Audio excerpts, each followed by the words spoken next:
Procedemos a la celebración del Pleno Ordinario xoves 30 de xullo de 2026. Primeiro punto da orde do día. A aprobación se procede do borrador da acta da sesión anterior, que foi a sesión plenaria ordinaria celebrada o día 30 de xuño de 2026. Procedemos a la votación. ¿Votos a favor? ¿Abstenciones?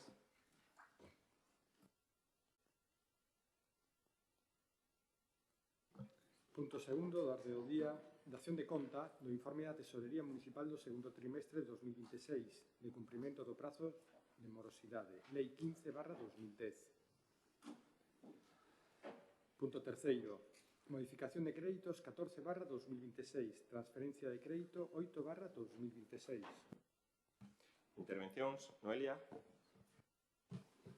Bueno, bos días a todos e a todas.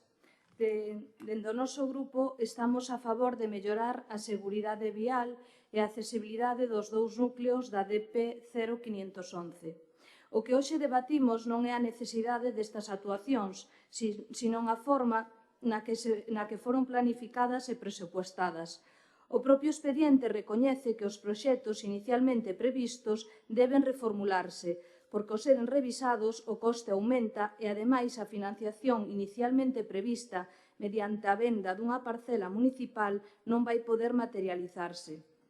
Deste expediente podenos xurdir moitas preguntas. Unha das cousas que nos gustaría preguntar é que fallou na planificación para que uns proxectos presupuestarios inicialmente por 873.000 euros teñan agora un coste conxunto cercano ao 1,5 millón de euros.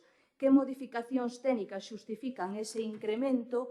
E tamén observamos que de esos 86.000 millóns de euros se detraen das partidas destinadas á asistencia técnica de urbanismo e a estudos e traballos técnicos de xestión do patrimonio. Nos gustaría coñecer que actuacións previstas en esas áreas deixan de realizarse como consecuencia desta transferencia de crédito. En definitiva, este expediente reflexa que foi necesario refacer unha parte importante da planificación presupuestaria apenas uns meses despois de aprobar o presuposto. Entendemos que as modificacións presupuestarias son instrumentos legais e que en ocasión son necesarias, pero tamén creemos que unha boa planificación debería reducir ao máximo este tipo de rectificacións, especialmente cando afectan a inversións relevantes para o municipio. Por iso, solicitamos ao Goberno municipal que explique con total transparencia os motivos destes cambios e que ofrezca un compromiso claro sobre os prazos reais de execución destas actuacións, porque o que esperan os veciños e veciñas non son modificacións presupuestarias, senón obras rematadas e melloras efectivas na seguridade e na mobilidade. Moitas gracias. Sí, bo día a todos e a todas. O meu argumento que iba a falar hoxe aquí vai un pouco no sentido de que xa falou Noelia, por tanto non vou repetir moito as súas palabras, pero quería incidir en que, vemos que é fundamental mirar pola seguridade vial e todos os proxectos de mellora que se traen aquí. O BNG vai estar sempre a favor, mas entendemos que sempre as modificacións, os suplementos de crédito, estos fanse a imaxe e semellanza do Partido Popular e do Goberno local que vostede preside. Por tanto, en moitísimas ocasións, pasan da oposición, veñen aquí a pleno e depois pídennos que votemos a favor, cando, en principio, as modificacións, como xa digo, e todos os suplementos que se fan a maiores de crédito, etc., fanos porque, debido ao seu criterio, non hai en absoluto un consenso neste sentido. E, por tanto, tamén digo que entendemos que a seguridade vial é fundamental e debe ser prioridade local para os nosos veciños e veciñas, e por iso temos que facer da seguridade vial algo indispensável, e a realización destas obras e destas actuacións son obxectivo prioritario, non? Nada máis. Sí, bueno, facer referencia a este mecanismo xa pois múltiplemente utilizado polo Partido Popular, que certamente pois dá a sensación de que cando dibuxa un orzamento, e nós xa o decimos en cada debate que hai orzamentario, o que figura ali é unha especie de carta de propósitos, pero non de planificación real. E de feito, medio se ven a decir cada vez que nós pedimos os orzamentos ou os estudios que hai para marcar as diferentes partidas dentro do orzamento, se nos dice que, bueno, hai unha consideración de que pode facerse, non? Eu creo que cando se planifica e se mete no orzamento, a realización de obras non é só para coller e sacalo a principio de ano nos medios de comunicación e nas redes sociais para dicir que o Concello vai a facer, senón que realmente logo facelo durante o ano e senón deixalo e con eses cartos facer outro tipo de actuacións, porque neste caso estes 800.000 euros quedan sin executar ou no seu caso farán algún outro tipo de obras, pero aparte de coller estas partidas para os proxectos, hai unha partida que desaparece, que é precisamente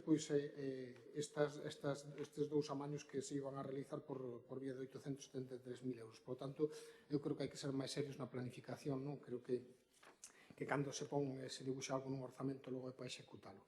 E por outro lado, saludar esta, xa lle dixemos ao alcalde en máis ocasións, e creo que é oportuno saludar esta nova fórmula de entender a relación ca Diputación. Creo que é positivo sempre a búsqueda de acordos e a utilización precisamente de ambas administracións para facer melloras para os veciños do noso Concello. E se deste novo tempo, polo menos de comunicación, de acordos, se chega ao que realmente nos importa a todos os veciños de Arteixo, que se vayan mellorando os viais do noso Concello, tanto sexan dunha administración como sexan de outra, como sexan de outra calquera, me refiro tamén da administración autonómica, que en moitos casos tamén vemos como se fan obras nas súas delimitacións, queremos que é positivo, e creo que esta estrada é unha das estradas que hai que facer proxectos de seguridade, porque tamén o merecen os veciños de Loureda.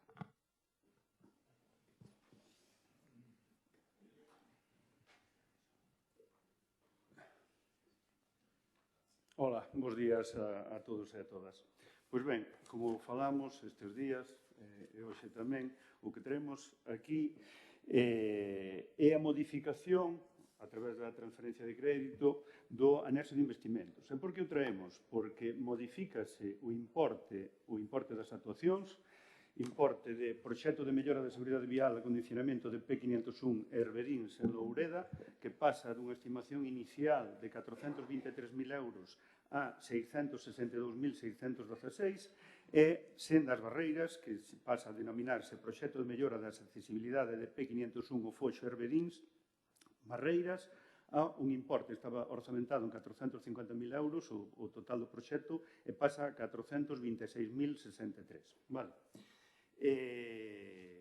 Traémolo porque é importante para nós a realización destas obras que, como vostedes din, fan unha mellora, ou incidimos nunha mellora na seguridade vial.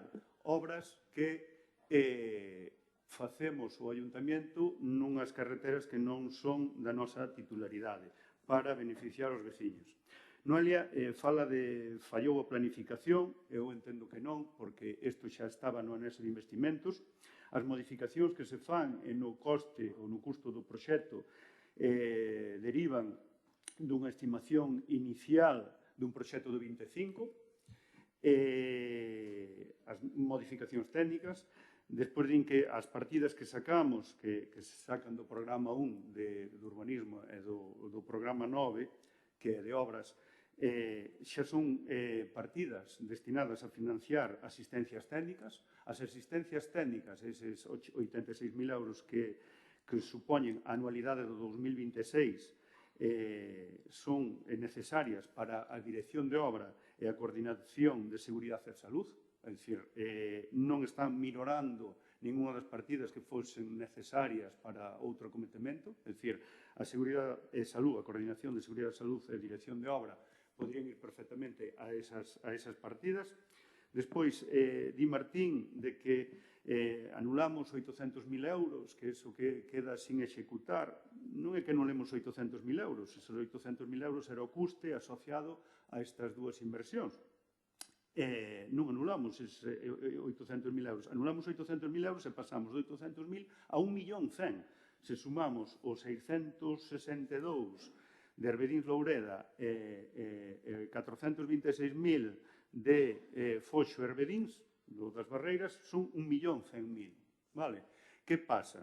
Pasamos unha actuación que estaba contemplada nunha anualidade 2026, pasa a ser proxecto plurianual 26-27. Entendemos que é algo positivo, que o Concello non é que... O Concello di que fai e fai. Dixemos que íbamos a facer as sendas, estaban no anexo de investimentos e vamos a empezar a executalas no plazo máis breve posible.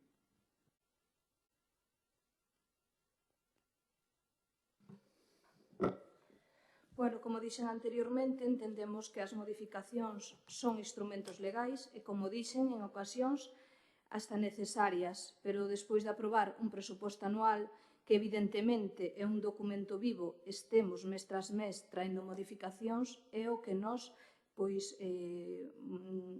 parece, por un lado, falta de planificación. E repito que a veces esas planificacións son difíciles porque sempre xurden cousas ou hai que aumentar presupostos debido a modificacións que hai e cando se tardan en levar a cabo, en executar as obras, tamén os presupostos, evidentemente, somos conscientes de que cambian, porque non é o mismo facelo nun ano que noutro. De todos os xeitos, como tamén dixen anteriormente, nós estamos a favor desta actuación, estamos a favor da seguridade vial e da accesibilidade destes dous núcleos. Pola miña parte, nada máis. Gracias. Sí, bueno, un pouco máis aí ao debate, penso eu.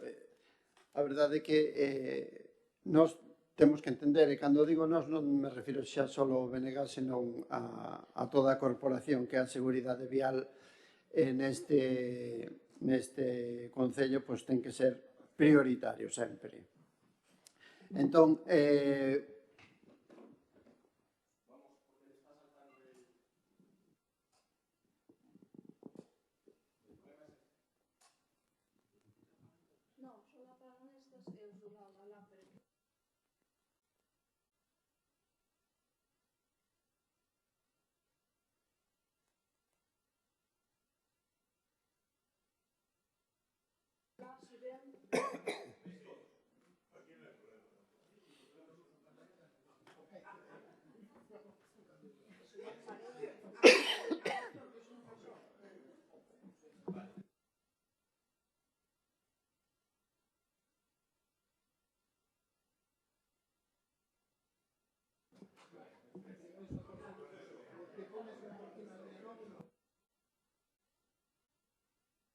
sigo, entón. Bueno,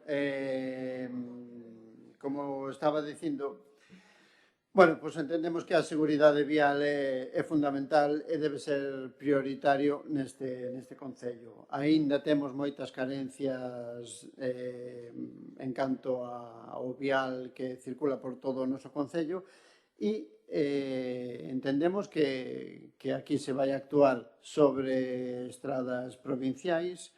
Despois hai un punto específico onde xa falaremos máis en profundidade deste tema, pero creemos que, como digo, a seguridade vial é fundamental, e tanto rodado como a pé, e entendemos que hai que leválo a cabo e canto antes mellor, por eso o noso voto vai ser favorable. Sí.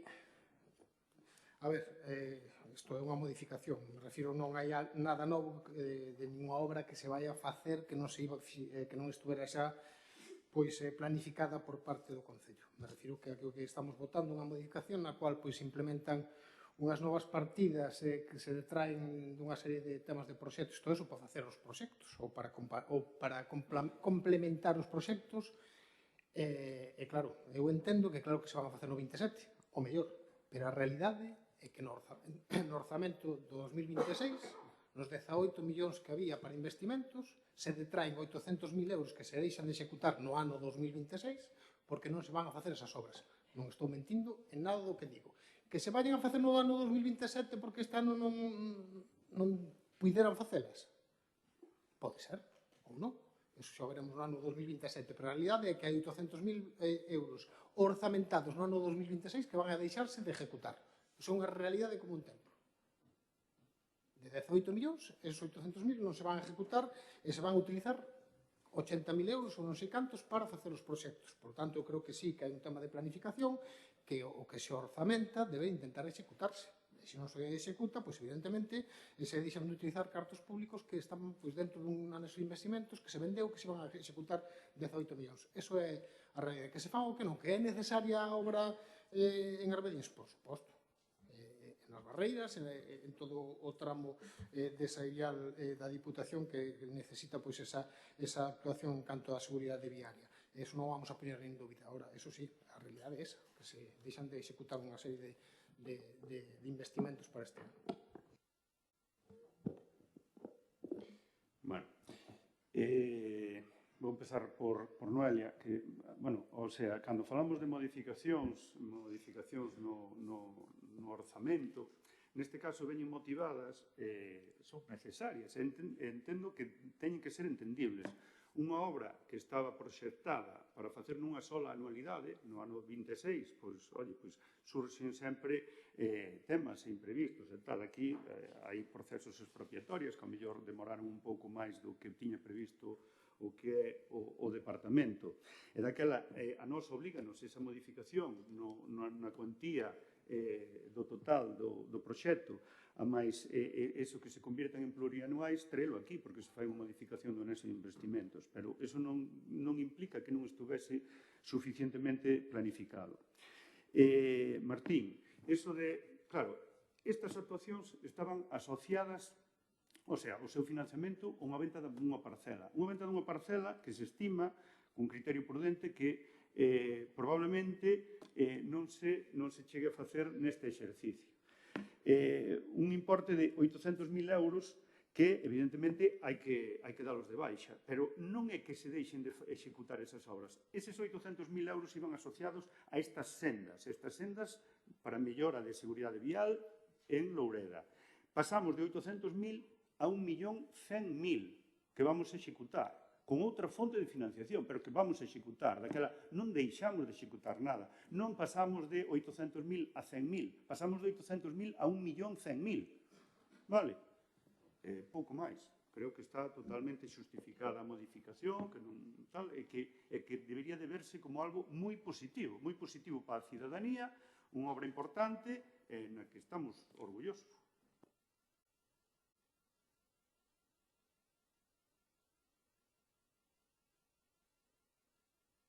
Bueno, pongamos un pouco en contexto. DP 511, carretera de la Diputación, 1,000,000 y pico de euros que van a pagar los vecinos de Arteixo. ¿Planificación? ¿Falta de planificación? Pues mira, no. La diferencia que hay, el Concello planifica. Problemática que hay, la Diputación es muy lenta.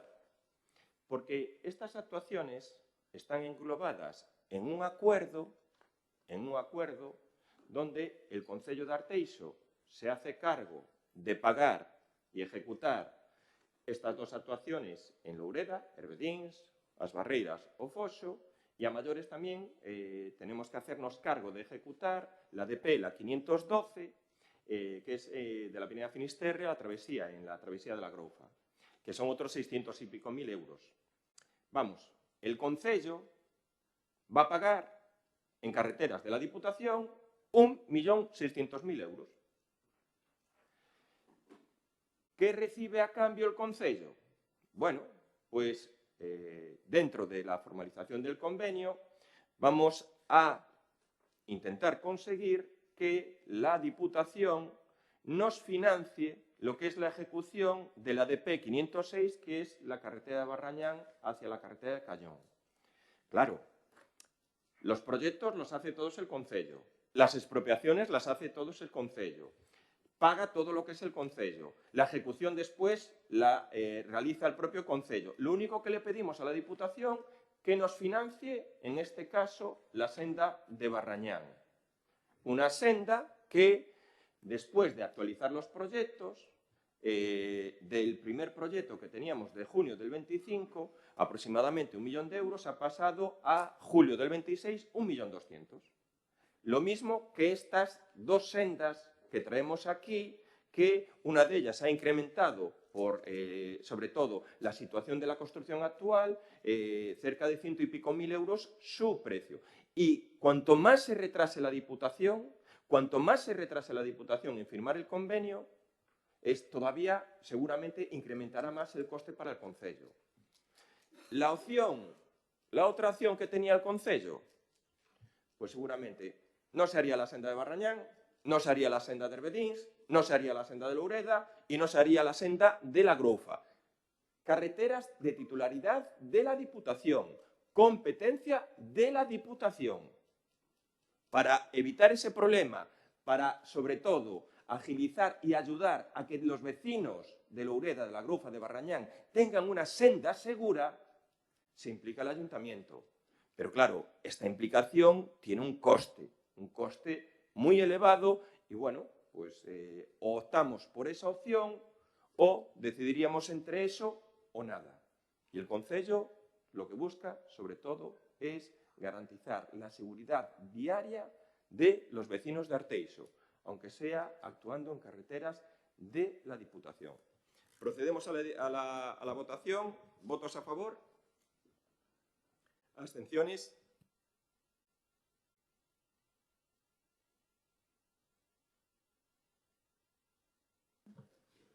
Punto cuarto da orde do día, proposta das festas de carácter local para o vindeiro ano 2027.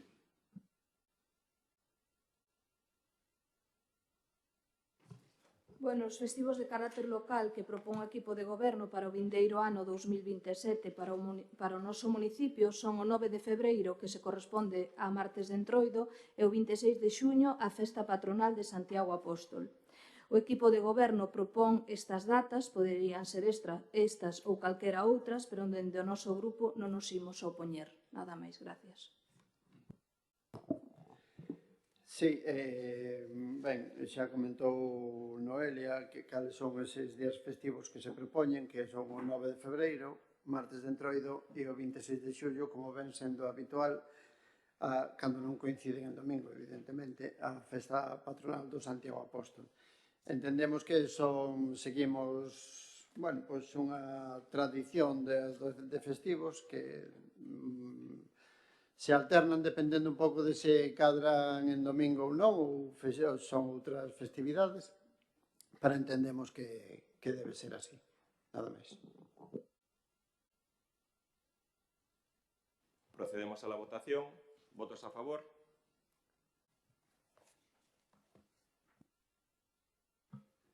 Punto quinto da orde do día. Establecemento do servizo Casa de Baños do Concello de Arteixo e aprobación do seu regulamento.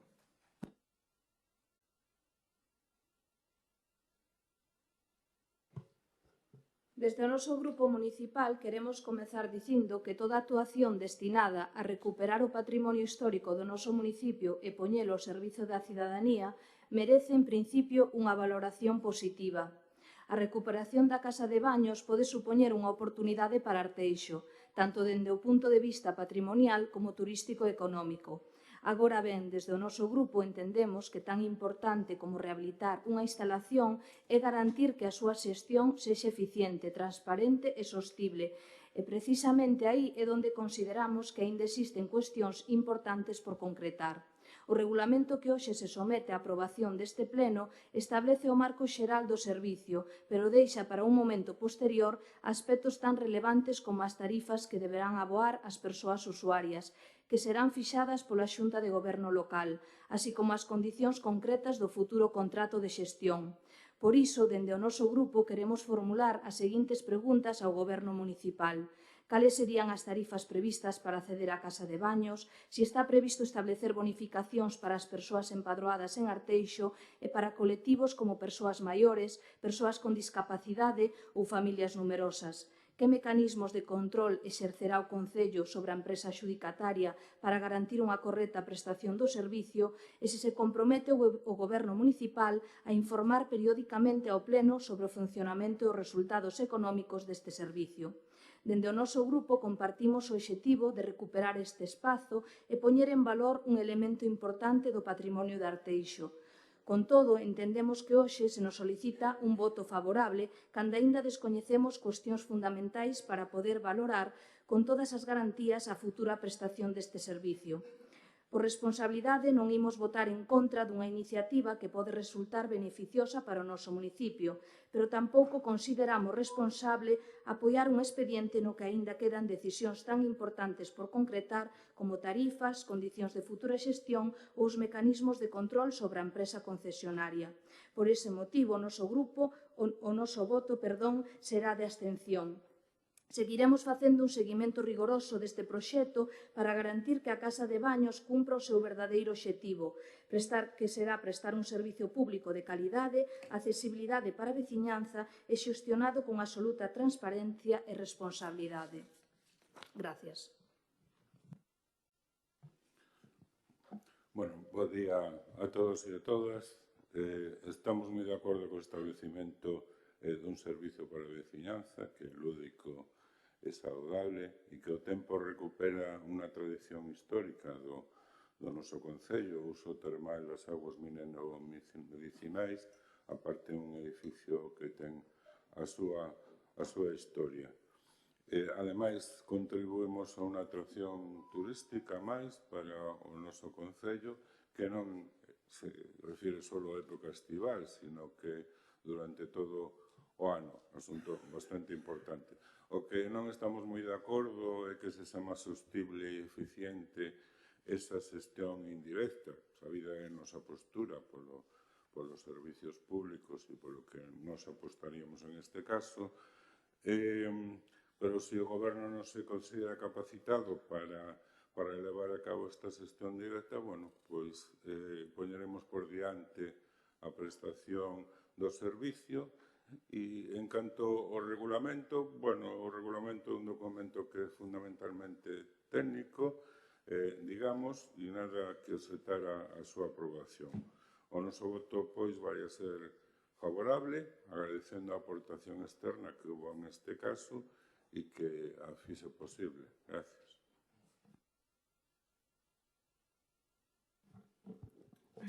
Sí. Bueno, o que ven a pleno é o primeiro paso, que é regulamentar como vai ser o funcionamento, ponernos as condicións básicas de funcionamento da futura Casa de Baños do Concello de Arteixo. Non é un documento que sexa moi extenso, nin que vaya tal. Supoño que haberá momentos tamén para analizar como vai funcionando, tamén para facer modificacións se foran oportunas con relación ao funcionamento, se van detectando algún tipo de cuestión que non este incluída dentro deste primeiro texto de regulamento.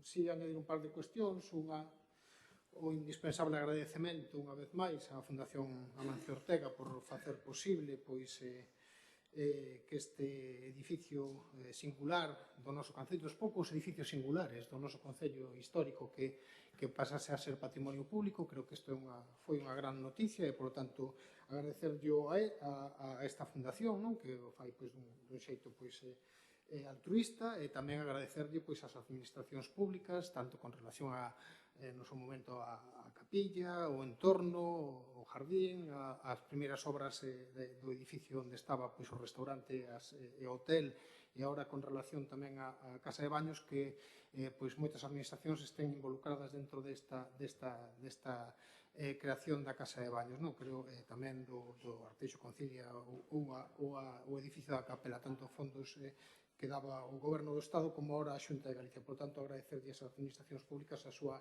involucración para facelo posible. Logo, con relación á planificación, nos gustaría poder aportar, pero eso é algo tamén que ten que saber o pueblo. A día de hoxe, no mes de xullo do ano 2026, os grupos da oposición non somos coñecedores, o grupo de goberno non se puxo en ningún momento en contacto cos grupos, nin para facerles coñecedor de que se vai facer ali. Isto é unha desgracia tan grande como isto, como para saber cal é a obra que se vai a levar a cabo na Casa de Baños. Non a coñecemos, por lo menos eu non son coñecedor de cal é a obra definitiva que se vai levar e como van a quedar as instalacións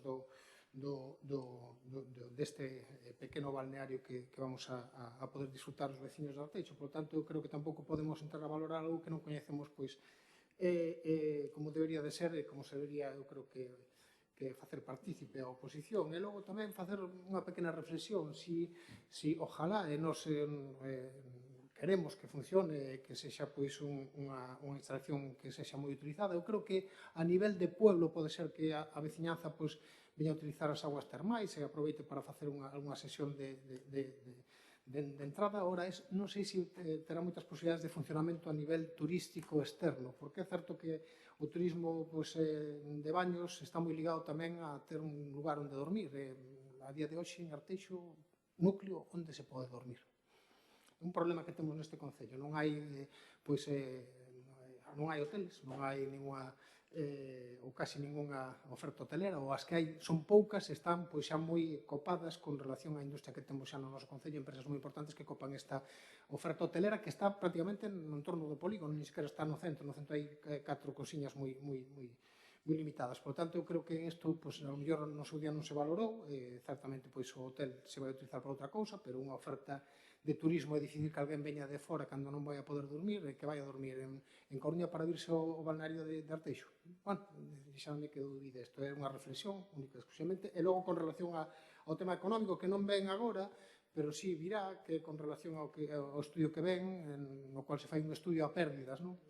Porque ainda a opción máis optimista dá algo de pérdidas. Eu creo que estar planificando os servicios municipais, isto xa o teño comentado con o concelleiro de Economía, falemos das bicis, falemos da xestión da piscina de Meicende, ahora falemos do balneario, que sexan apertas, hai que facelo, dá que pensar, non? Porque os servicios hai que pagalos. Me refiro, é unha cousa é pagar servicios que son de tema social, que hai que bonificalos porque son dun tema social, pero ir ao balneario non é un tema social. Me refiro, o que vai ao balneario pode pagar 12, ou 14 ou 15 euros, os que sexa, non? Porque, evidentemente, eu creo que hai que pagar o servicio. Non digo que haxa que pagar máis, nin que teña que dar beneficios, non estou nesa tesitura, pero sí que ten que pagarse o servicio. Por lo tanto, eu creo que non podemos seguir pagando servicios a perdas. As bicis seguen dando perdas, a piscina de Meicende deu sempre perdas, e agora este servicio se planifica un pouco en perdas e veremos como vai sucedendo. Ojalá non sexa así e teña unha ocupación de 100% de ganancias, ojalá sexa, pero inicialmente hasta a opción máis optimista do que fai a empresa que valora isto dá perdas. Por tanto, é unha reflexión que temos que facer.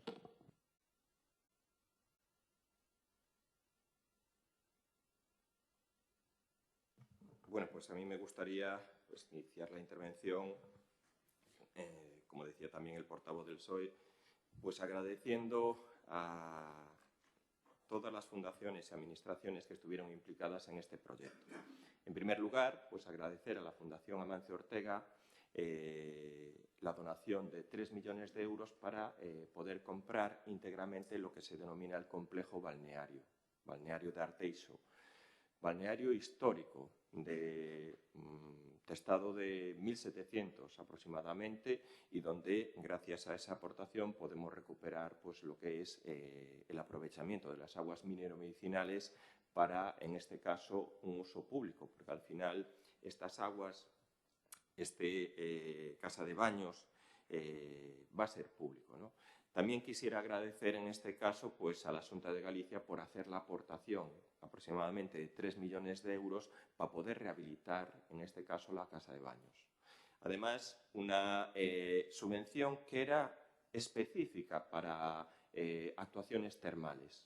Una subvención que prácticamente estaba destinada a la provincia de Ourense y que, gracias a la presentación del proyecto de Arteixo, pues conseguimos que la Xunta de Galicia destinara o, en este caso, pues pudiera invertir estos 3 millones de euros solo que se podían invertir en lo que es la casa de baños.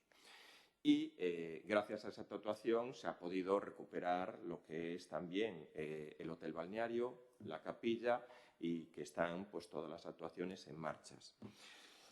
Una de las condiciones que pues, se planteó dentro de la Fundación Amancio Ortega a la hora de hacer la donación de 3 millones es que estos edificios tuvieran carácter público. Entonces, una de las cuestiones, y así se planteó en el proyecto, es que el hotel balneario no iba a funcionar como hotel. Nosotros no queremos hotel, no queremos, en este caso, lo que queríamos, y así fue nuestra planificación y nuestro proyecto, lo que queríamos era, sobre todo, que pudiera tener un uso público y social. Se hace la reforma de la planta baja del hotel balneario y donde hay una ludoteca, y donde hay un espacio, en este sentido, para los mayores que están allí. Y ahora se están ejecutando también las obras de la reforma de la planta primera y la planta segunda, donde se van a ampliar esos espacios de ludoteca, esos espacios de convivencia, donde se va a hacer un espacio maker para la gente joven, la gente que le gustan las tecnologías, y un aula de estudio. Es decir, que en el hotel balneario, vamos a decir, el edificio del hotel, tienen cabida usos sociales donde puede prácticamente acceder el 100% de la población de Arteixo. Por eso descartamos, y el planteamiento del proyecto era básicamente no hacer el hotel allí.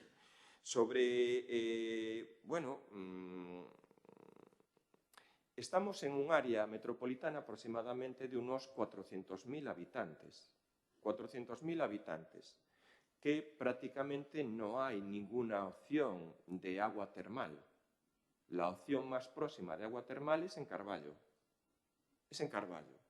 Entonces, esa potencialidad, y en un área, vamos a decir así, tan densamente poblada, sí que te da potencialmente que se pueda desarrollar o tener esa previsión de pues, que se pueda tener un número de usuarios importantes aquí en Arteixo.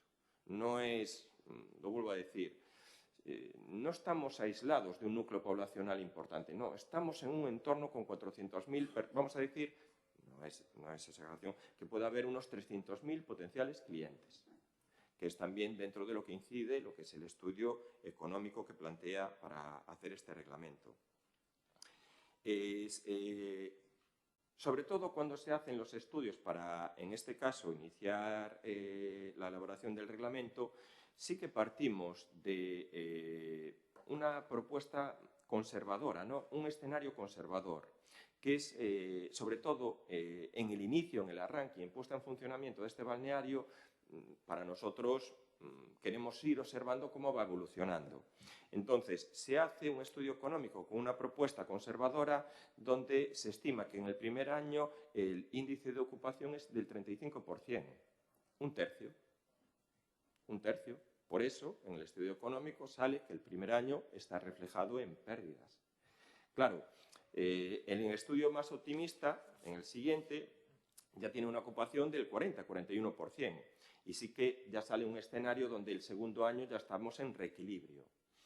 Creemos y queremos hacerlo así porque, claro, este inicio de funcionamiento, pues yo creo que hay que ir siendo muy cautelosos para ver realmente cómo va evolucionando.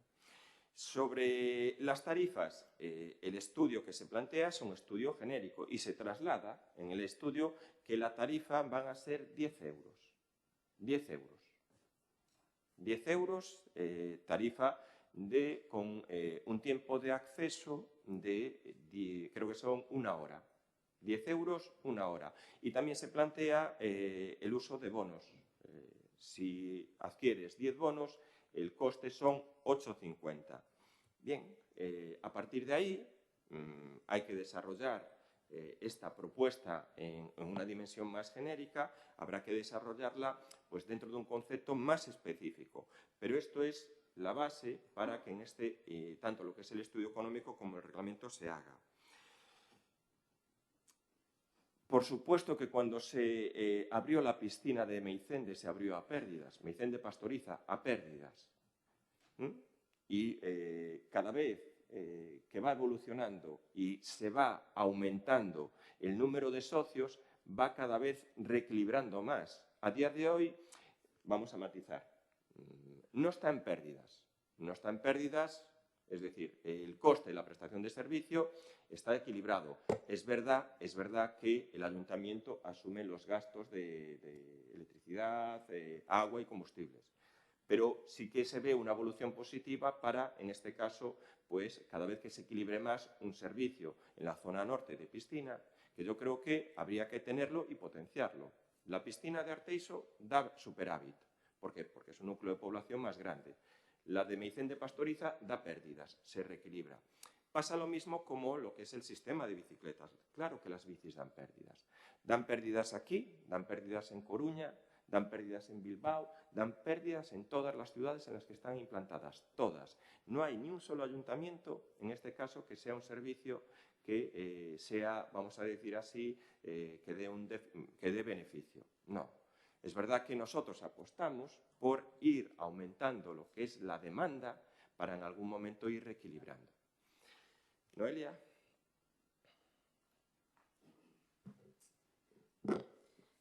Bueno, nos consideramos unha iniciativa beneficiosa para o noso municipio, xa que se rehabilitara a instalación foi unha boa iniciativa, aínda que no seu día o noso grupo había feito unha proposta que para nós era mellor que esta e non se tivo en conta.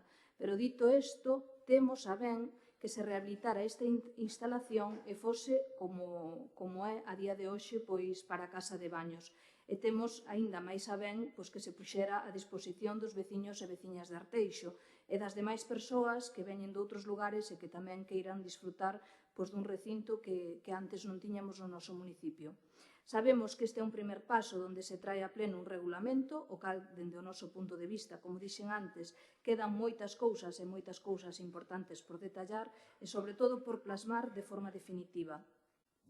Tamén entendemos que este servicio, ao principio, vai ser a cegas, porque é normal que así sea, xa que non contábamos con el.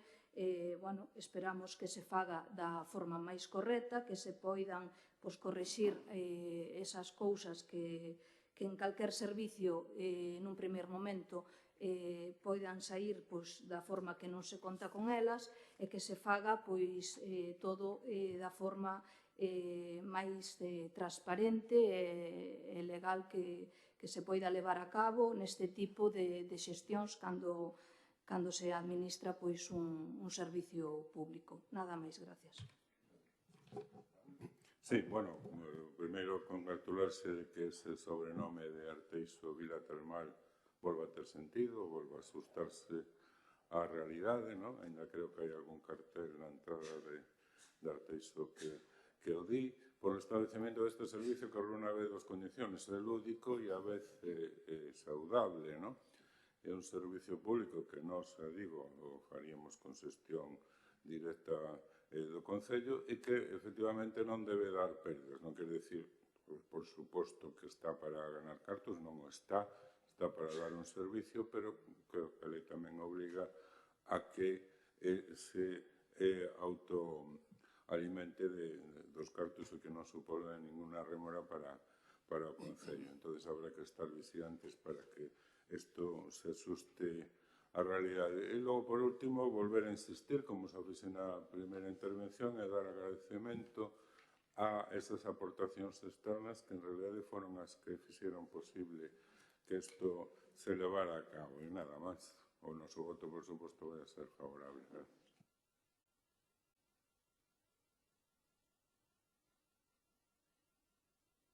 Sí. Volvo a repetir que creo que non... Cando se fai o estudio, se colle a opción máis optimista que dá un pelín de déficit na xestión dos dous primeiros anos, non no conxunto da xestión dos dous primeiros anos. É, en teoría, a opción optimista según a empresa que evaluou esta posibilidade de xestión e como facela e como establecer todos os criterios para o funcionamento da casa de baños. Volvo a repetir que eu creo que temos que analizar cales son os servicios que teñen que ter unha unha especial notoriedade social, me refiro. A min, si o sistema de autobuses público que dá un servicio básico, por exemplo, a moita xente no rural dá pérdidas, me parece lóxico e normal. Ten que ser así, me refiro, hai que asumir certas cuestións que creo que deben ser polo ben común e por temas sociais que son de importancia.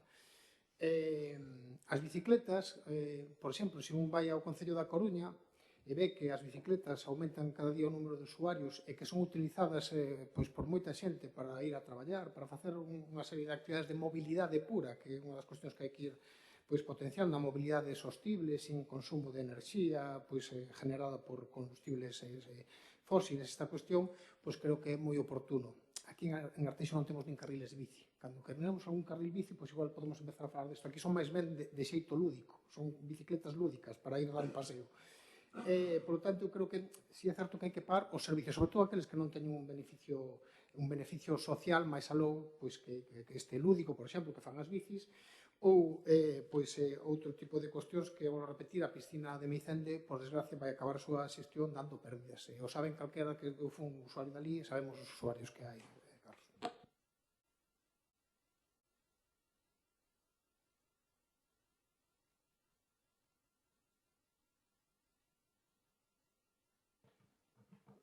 Lo vuelvo a decir, no...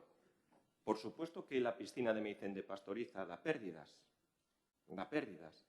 pero es un servicio que es usado y disfrutado por los vecinos.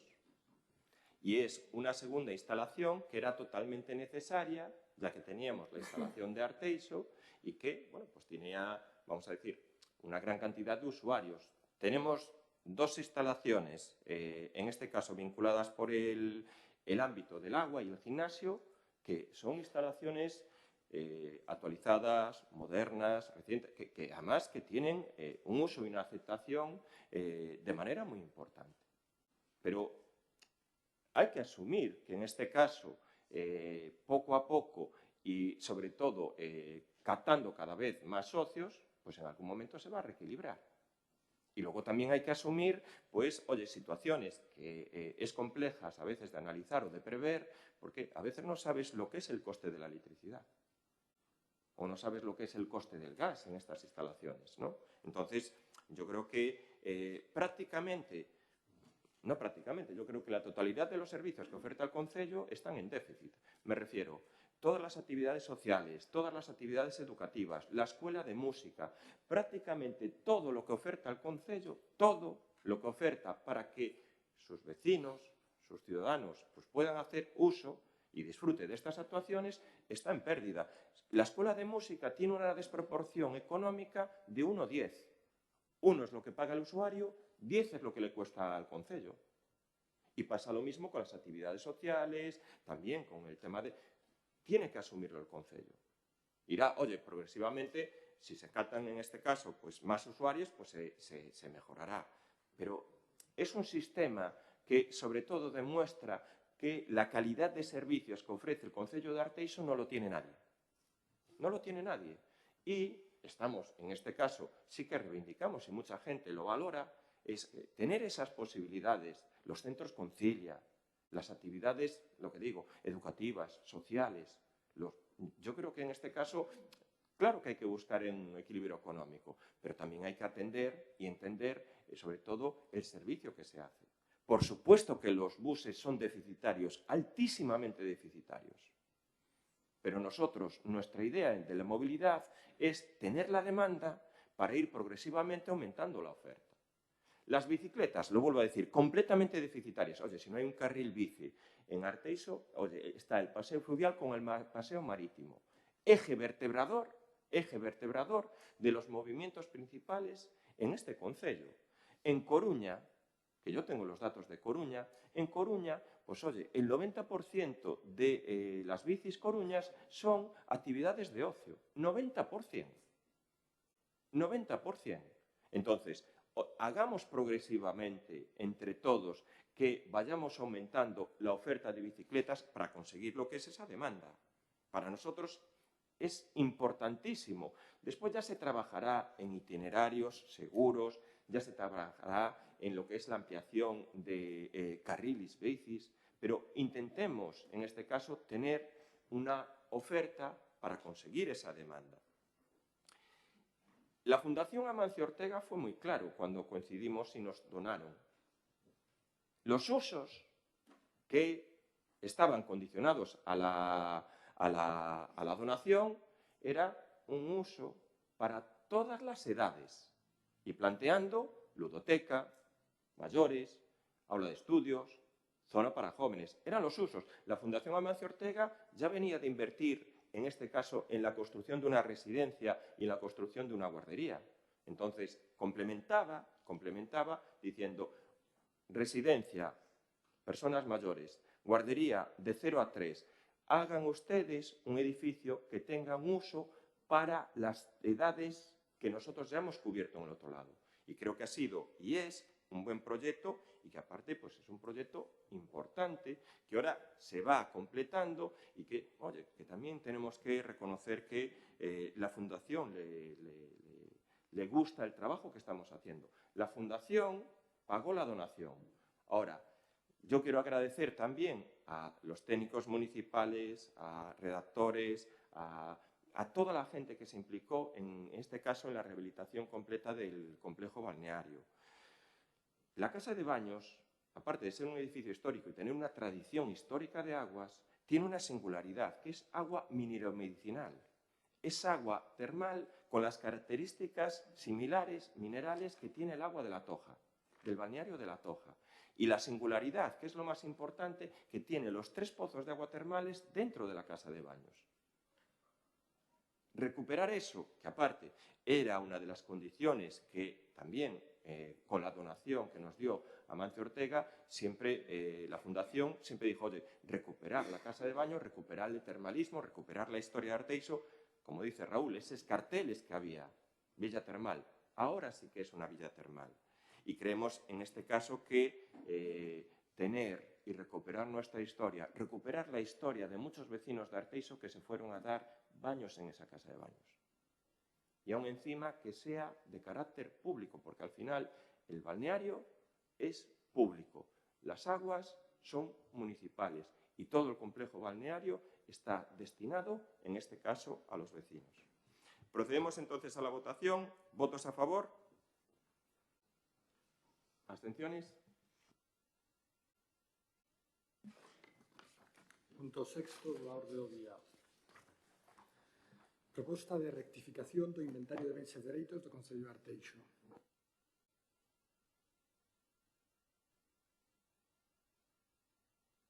Desde o noso grupo municipal entendemos que manter actualizado o inventario de bens e dereitos do Concello non é unha simple obriga administrativa, senón unha cuestión fundamental para garantir unha boa xestión do patrimonio público e ofrecer á cidadanía a máxima transparencia sobre os bens que pertencen a todos os veciños e veciñas de Arteixo. O expediente que hoxe debatemos ten un carácter eminentemente técnico e responde ao cumprimento da normativa vixente, actualizando o inventario municipal e adaptando, ademais, a nova aplicación informática implantada para a súa xestión e consulta. Desde o noso grupo queremos poñer en valor que un inventario completo, actualizado e accesible facilita a protección do patrimonio municipal, evita posibles erros ou omisións e contribúe a unha administración máis transparente e eficiente. Agora ben, tamén entendemos que un inventario actualizado debe ser unha ferramenta útil para planificar mellor as políticas municipais. Non chega con saber que bens ten o Concello, é necesario coñecer o seu estado de conservación, o uso que lles está dando e se todos eles están cumprindo realmente unha función de interese público. Por iso, animamos ao Goberno municipal a continuar traballando na actualización permanente do patrimonio municipal e a seguir mellorando a información que se pon a disposición da cidadanía a través do portal da transparencia, favorecendo un maior coñecemento e control dos bens públicos por parte dos veciños e veciñas. Ao tratarse dun expediente de naturaleza técnica e considerando que responde ao cumprimento dunha obriga legal, o voto da alternativa en Xebre será favorable. Gracias. Sí. Ben, concordo con que o inventario de bens, bueno, e a súa rectificación trae moito de traballo administrativo, etc. etc. Pero hai moito político detrás. Hai moita historia política detrás.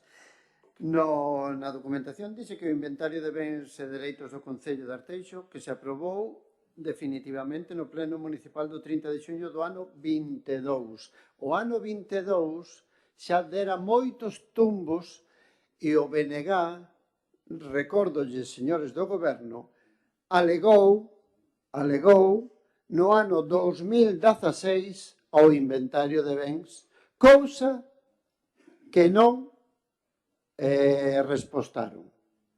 Esa é a transparencia da que fan vostedes gala. No ano 2016 o BNG alegou e nin o BNG en sí, nin a portavoz daquela recibiu ningunha contestación. Esta é a transparencia da que vostedes fardan. Pois, sentindo moito, transparencia cero. No punto de acordo número 2 din daremos traslado unha copia do inventario á Administración do Estado, á Comunidade Autónoma e á Diputación Provincial. Díganlles tamén que non respostaron ás alegacións. Dígano tamén. Manden un escrito dicindo que non respostaron ás alegacións. 10 anos, 10 anos para respostar. Dios, deberon ser dificilísimas de respostar. Deberon ser imposibles. Ou no BNG somos uns superdotados, ou no goberno local son vostedes, non sei, non merecen estar aí. Quizás sexa isto segundo o que sucede. Por tanto, non vamos a votar a rectificación deste inventario, como tampouco votamos a do 31 de xullo do 23, nin ao do 30 de xuño do 22. Non o imos votar a favor, nin vamos a rectificar isto. E anuncio que o noso voto vai ser en contra.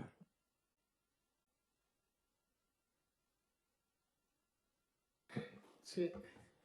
Bueno, vemos como un tema que o decía Xurxo, algo que empezou mal dende o principio, dende que se anunciou a realización deste inventario de bens. Eu creo que por alá por ano 2013 ou por aí, era cando se empezara con estas historias. Logo, evidentemente, o que decía Xurxo, cando tuveron vostedes que aprobar pois algo que estuvo paralizado durante 10 anos sin contestar alegacións que tuveron paralizadas, incluso ata, recordo, en tono así un pouco sarcástico, como o propio Concelleiro de Urbanismo facía alegacións en nome de outros. Esa é a realidade, salían alegacións feitas a nome do Concelleiro de Urbanismo, a nome de outras persoas. Quero recordar aquí, eu non estaba naquela época no Concello, pero recordo como así era. Por lo tanto, eu creo que este procedimento, que foi un pouco pois daquela maneira, un auténtico desastre, pois que se nos había prometido moito. Eu recordo aquelas promesas de que todos os veciños íamos a poder acceder directamente, moi facilmente, por vía da aplicación informática, as propiedades, saber en cada estrada, en cada camiño, en cada edificación de se eran públicas ou non. Recordo aqueles primeiros planos que se nos deron aos grupos municipais, recordo aquelas reunións que se deron nos centros cívicos, estaban pegados aqueles grandes planos coas propiedades en teoría que debían ser dos concellos. Eu creo que non se fixo ben o procedimento, non se rematou ben, non se puxo en marcha ese mecanismo para que os cidadáns podan saber de quen son cada propiedade. Eu creo que tampouco se fai un procedimento claro e limpio para que os propios veciños podan cederlle certas viais ao Concello, que en algúns casos se atenden, noutros non, independentemente de quen debía de ser independente de quen viñera a visitarnos, pero non é así. Algúns se lle aceptan e a outros quedan nun caixón. Esa é a fórmula de funcionar deste Concello. E agora accedemos a este novo contrato, porque volvimos a ter que contratar unha actualización do inventario de bens, volver a pagalo cos cartos de todos para ter este documento, algo que podría estar vivo co funcionariado que ten este Concello. Eu non entendo como isto non se pode facer un seguimento e facer unha actualización e ter ora os procedementos unha vez realizada o primeiro inventario de bens que non sexan os propios funcionarios deste Concello os que leven a cabo as actualizacións pertinentes e teñamos que pagar a unha empresa privada para facer este tipo de cuestións. Despois damos membros do equipo económico ao Concello de Cambre.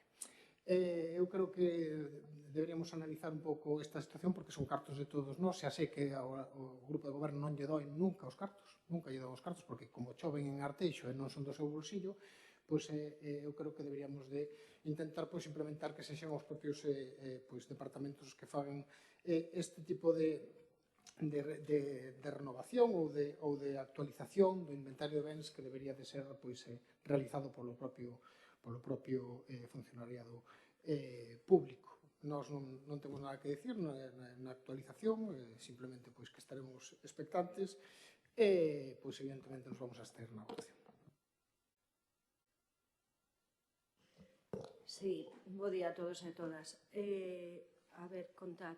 Desde a última actualización realizouse a migración dos datos do Inventario Municipal de Bens e Dereitos a aplicación contratada para a súa xestión e para o desenvolvemento do visor de dito inventario. Aclarar que a día de hoxe hai un tag que está en patrimonio que é o que está levando a cabo, polo tanto, é un funcionario municipal, é un administrativo axunto, que son as dúas persoas que se están encargando de ver estes datos e actualizalo. A maiores, o que se contratou foi a empresa Intersolo, porque o que nos interesa é pasar o inventario, colocalo no portal de transparencia e casi todos os veciños poidan acceder a él e ter aí os seus datos. Tamén decir que un inventario, como ben sabedes, é algo que está vivo, polo tanto ten que estar habendo modificacións continuas e Arteixo, a día de hoxe, pois temos unha cantidad de inmobles, como está reflexado aí no libro de inventario, moi alta. Polo tanto, necesitaríamos máis tempo do que podemos dispoñer. Outra das cousas a decir é que incorporamos tamén os lavadoiros que había, máis datos que faltaban por migrar, cambiouselles un pouco o orden, e a maiores o que se está facendo algúns dos camiños, de aí tamén pedir disculpas por as respostas que temos pendiente do BNG, que sí que o sabemos, pero nalgúns dos casos eran camiños que se están actualizando, entón o que intentamos é pasarvos as respostas coherentes e ben. Aí sí que vou a pedir disculpas en nome do grupo de goberno, en este caso eu como concelleira de Patrimonio, porque o temos pendiente de contestar, pero si o sabemos, é unha das cousas que ten o técnico encima da mesa. Un pouco máis que decir, pasará a estar dentro do portal de transparencia en setembro. Sí que agradeceríamos calquera aportación que se poida facer e que a maiores temos o Departamento de Patrimonio que atende tanto a veciñanza como os partidos de oposición en calquer momento para calquera aclaración. Nada máis nesta intervención. Gracias.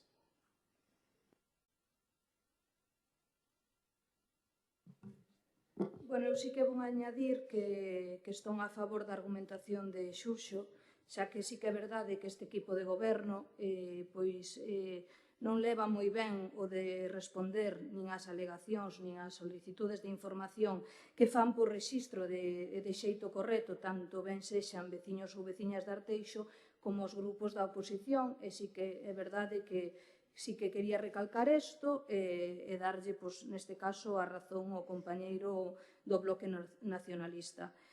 Eu non estaba naquel momento do que falan os demais compañeiros, si dende o noso grupo, neste momento temos a ben que se rectifiquen certas cousas do inventario de bens e dereitos do noso Concello de Arteixo e que se añadan cada vez máis patrimonio nel para poder garantir unha boa xestión dese patrimonio público e ofrecer á cidadanía a máxima transparencia sobre os bens que pertencen a todos os veciños e veciñas de Arteixo.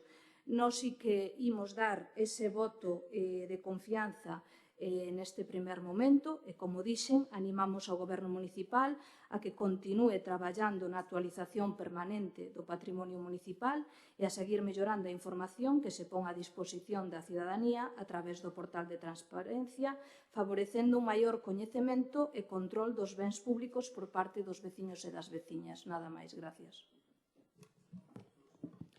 Sí, brevemente, porque xa, bueno, aceptamos esas disculpas de que están por contestar desde hai 10 anos unhas alegacións, pero iso non cambia nada o tema.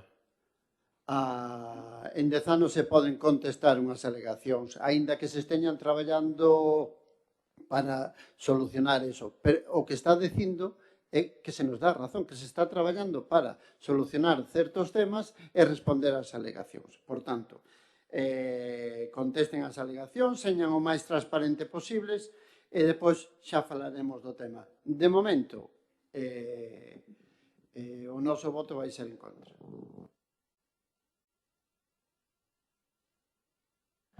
Sí, eu creo que a contestación a daba a propia concelleira na súa intervención. Que pasaría nos anos anteriores para que nin os lavadeiros estuvesen no inventario de bens? Que fixo aquela empresa e os cartos públicos que metimos para facer aquel inventario? Porque non sei se lle pediron algún tipo de reclamación a aquelas empresas e se lle meteu algún tipo de multa. Pero que inventario de bens pudo facer unha empresa no cual non meteron nin os lavadeiros municipais? E non quero recordar aquelo, non estaba nin inventariado o colexio. Non sei se vos acordades daquelo.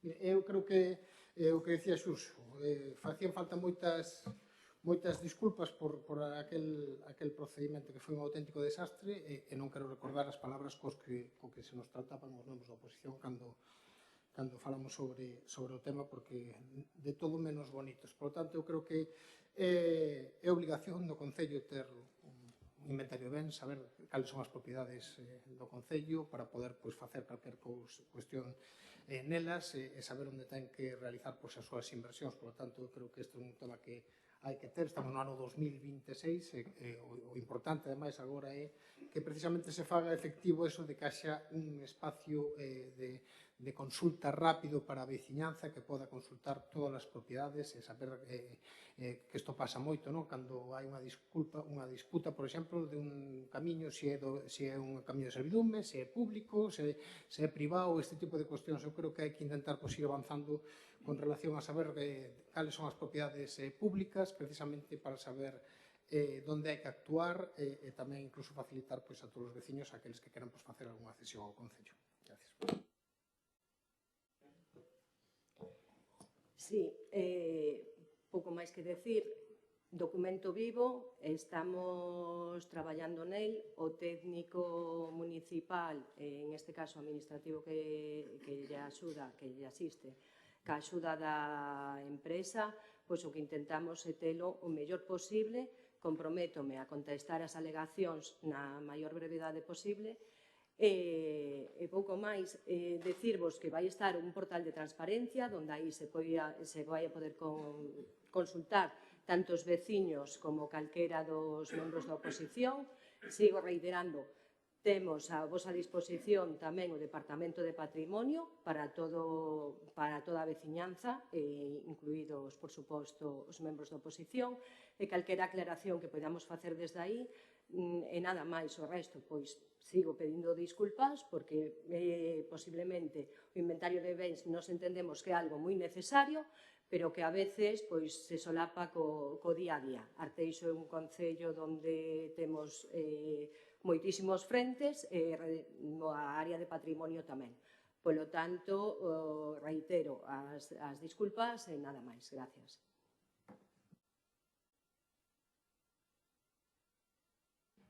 Bueno, decir que es, como todo, y yo creo que se está también viendo y percibiendo en distintos sectores del ámbito también, sobre todo por las nuevas actualizaciones informáticas, ¿no? Si partimos y nos retrotraemos al inventario de bienes que anteriormente estaba aprobado, el primer inventario de bienes que se hizo, lo hizo el aparejador municipal, Antonio Hermida. y los medios informáticos incorporados casi eran medios manuales y planos impresos. Sí que evoluciona y creo, y además estoy completamente convencido, que las actualizaciones de los inventarios van a ser prácticamente masivas en todos los ayuntamientos, en todos. ¿Por qué lo digo? Desde que nosotros entramos, incluso desde ahora las aprobaciones del 2026, prácticamente cuando el concello hace una compra donde aparecen las coordenadas físicas. Cuando el concello expropia un vial, para hacer en este caso pues una senda, aparecen las coordenadas físicas, las UTMS, con lo cual hace que sea una herramienta imprescindible, en este caso muchas veces pues apoyados por empresas especializadas tanto en cartografía como en la redacción de inventarios, porque ya se transforma exactamente la propiedad que puede tener el concello. El desarrollo de las unidades de actuación. Ya se incorporan también lo que son las coordenadas físicas, tanto la parte que le corresponde al ámbito público como la parte que le corresponde a la propiedad privada. Todo tipo de cuestión, las compras del concello, las cesiones de los propietarios, está todo incorporado. Probablemente hoy vamos con una aprobación del inventario, pero probablemente en los próximos meses hagamos otra aprobación de inventario.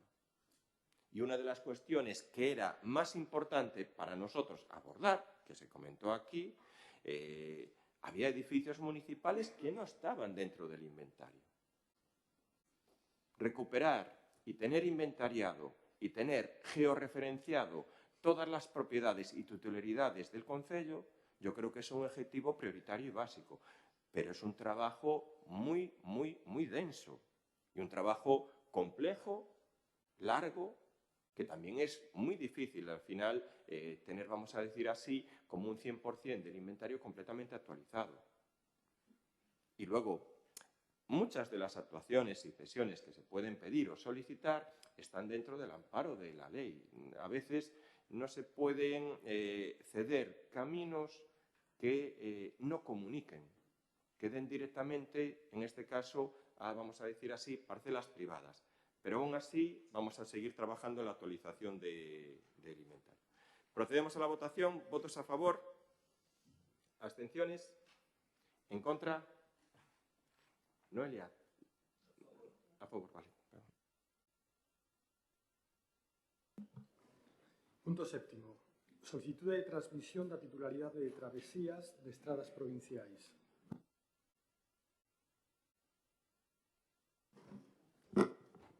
Despois de revisar todo o expediente, destacar que, dende o punto de vista xurídico, o expediente está ben armado.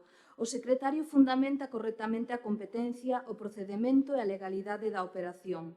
Dende o punto de vista político e de xestión, existen cuestións que nós deberíamos coñecer antes de respaldar a cesión.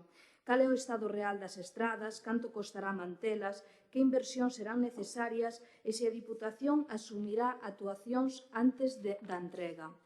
E o propio informe xurídico que considera procedente que exista unha valoración técnica e unha estimación das necesidades de conservación antes da formalización definitiva. Con esta argumentación, destacar que isto non significa que a cesión sexa mala. De feito, pode ser positiva ou tratarse de vías plenamente urbanas. Pero antes de votar, deberíase coñecer canto vai costar esta decisión aos veciños e veciñas e en que condicións se reciben as estradas. Nada máis, gracias. Sí. Chegados a este punto, o da transmisión da titularidade de travesías de estradas provinciais, nós o vemos perdón, totalmente viable, factible e estamos de acordo, ¿no?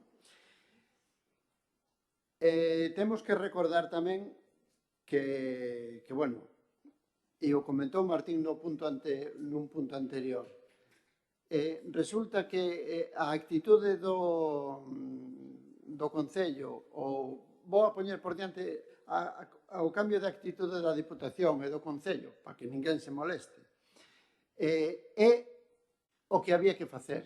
Reiteradamente, aquí, un servidor e o BNG dixo que a actitude de belixerancia e de enfrontamento con unha administración non era de recibo para un concello. Porque ten máis que perder que gañar. E o estamos vendo que este cambio de actitude, agora, como di o documento, que están traballando de maneira coordinada coa Diputación Provincial, eso é o que había que facer. Moitas veces lles dixen eu que a belixerancia que había que apartala para un lado, independientemente se te levas ben ou mal coa persoa coa que tens que falar. Pero que había, o Concello tiña moito máis que perder que gañar. E a composición de mesas político-técnicas, acordaránse desa palabra que comentaba eu moito, era a solución para chegar a acordos e que todo rodase, porque todos íbamos a salir gañando, e sobre todo a veciñanza de Arteixo. E alégrome que neste punto se corrobore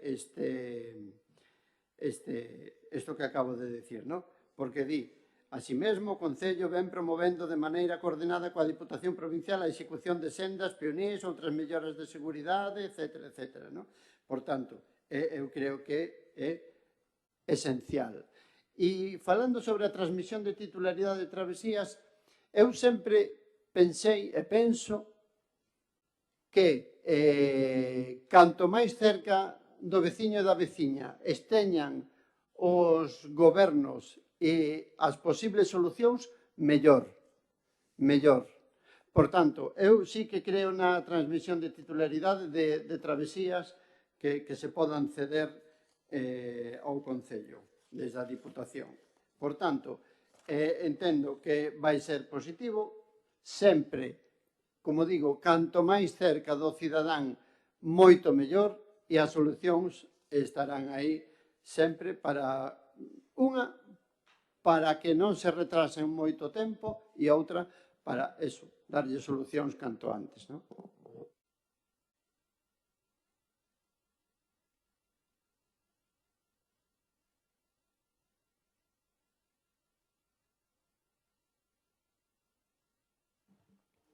Martín. Gracias, alcalde. Ben, eu creo que non vou a repetir o dito por Xurxo, no cual estou completamente de acordo. Creo que a colaboración entre administracións é unha das claves para o funcionamento que reciben os veciños, porque ao final as batallas que temos aquí os políticos, na mitad das veces, lle preocupan moi pouquiño os veciños co que piden unha boa xestión e unha boa calidade nos servicios que reciben da administración. O resto, se é do Concello, se é da Diputación, se é da Xunta ou se é da Unión Europea, non lles preocupa en absoluto. Por lo tanto, eu creo que chegar a acordos para conseguir melloras é positivo. Quero recordar, ademais, o que dice Xurxo, estou completamente de acordo, eu creo que a administración canto máis cercana é a mellor para xestionar os recursos, cando os ten, claro. Se ti eres o Concello de Negreira cun presuposto moi limitado, pois seguramente que só pensar en pedirlle á Diputación unha cesión, pois creo que sería ao revés. Cederíalle todo para o mantemento das súas infraestructuras porque non teñen cartos, non teñen por eso, non ten financiación. Por tanto, creo que a Diputación debe levar a cabo o mantemento dos seus viais, pero é certo que en Arteixo existen moitos tramos e moitos viais que deberán de ser xa meramente urbanos. Aquí, por fin, se fai unha solicitud formal. Isto vai a chegar formalmente á Diputación, o cual nos alegramos, que teña xa un informe formal de cales son estas tres viais que se pretende que pasen a ser municipais, que teñen todo sentido, porque son tramos urbanos ou xa con un carácter máis ben certamente casi urbano. É certo que faltan outros que non sei por que non se meteron ou simplemente é polo acordo que tiveron entre o Goberno do Concello e o da Diputación para ir levando a cabo algunhas obras determinadas que xa se anunciaron fai tempo. Pero quero recordar, así por tal, na mesma vía esta que falamos da o discutimos aquí xa en outras ocasións, por exemplo, na propia DP 512 non se o tramo da Groufa, despois temos tramos mortos que quedaron pola antigua estrada aí no entorno da Garimo, ou, por exemplo, a antigua avenida de Callón, que fai pouco renovou o Concello, que eu creo que hai outros viais que temos que solicitar porque realmente xa son entramados meramente urbanos. Evidentemente, o que sexan entramados máis rurais ou que conecten con outros concellos ou que sexan tal, seguramente teñan máis sentido que sexan da Diputación Provincial, pero nós si temos capacidade, evidentemente, así como outros concellos pequenos lle piden á Diputación simplemente un asfaltado, nós evidentemente vamos máis alá porque ao ser un concello que crece, medra e ten cada vez máis veciños, pedimos medidas de seguridade beirarrúas e outro tipo de cuestións que creo que son necesarias e que creemos que temos que levar a cabo tanto cos nosos fondos como tamén con fondos do propia Deputación Provincial. Neste caso, obras que se van a facer a cargo do Concello en viais, como antes falábamos, en Loureda ou Pastoriza ou no centro de Arteixo, outras que vai facer a Diputación, como financiar as tan acaídas beirarrúas que faltan na estrada da Diputación en Barrañán, que son moi necesarias, como o proxecto tamén de Suevos, que tamén clama ao cielo, que no 2026 é un vial que, volvo a repetir, que prácticamente é tamén un entorno casi semiurbano, sobre todo a parte baixa, dende a chegada ao núcleo de Suevos, que teña unhas condicións asitadas para que os seus veciños podan camiñar. Por lo tanto, nos votaremos a favor e seguimos animando a que o Concello siga negociando e que sigamos pedindo todos aqueles partes ou vías que realmente deberán de ser municipais e que podamos facer nós e poñer, por decirlo así, ao noso entender e ao entender do noso planificación urbanística.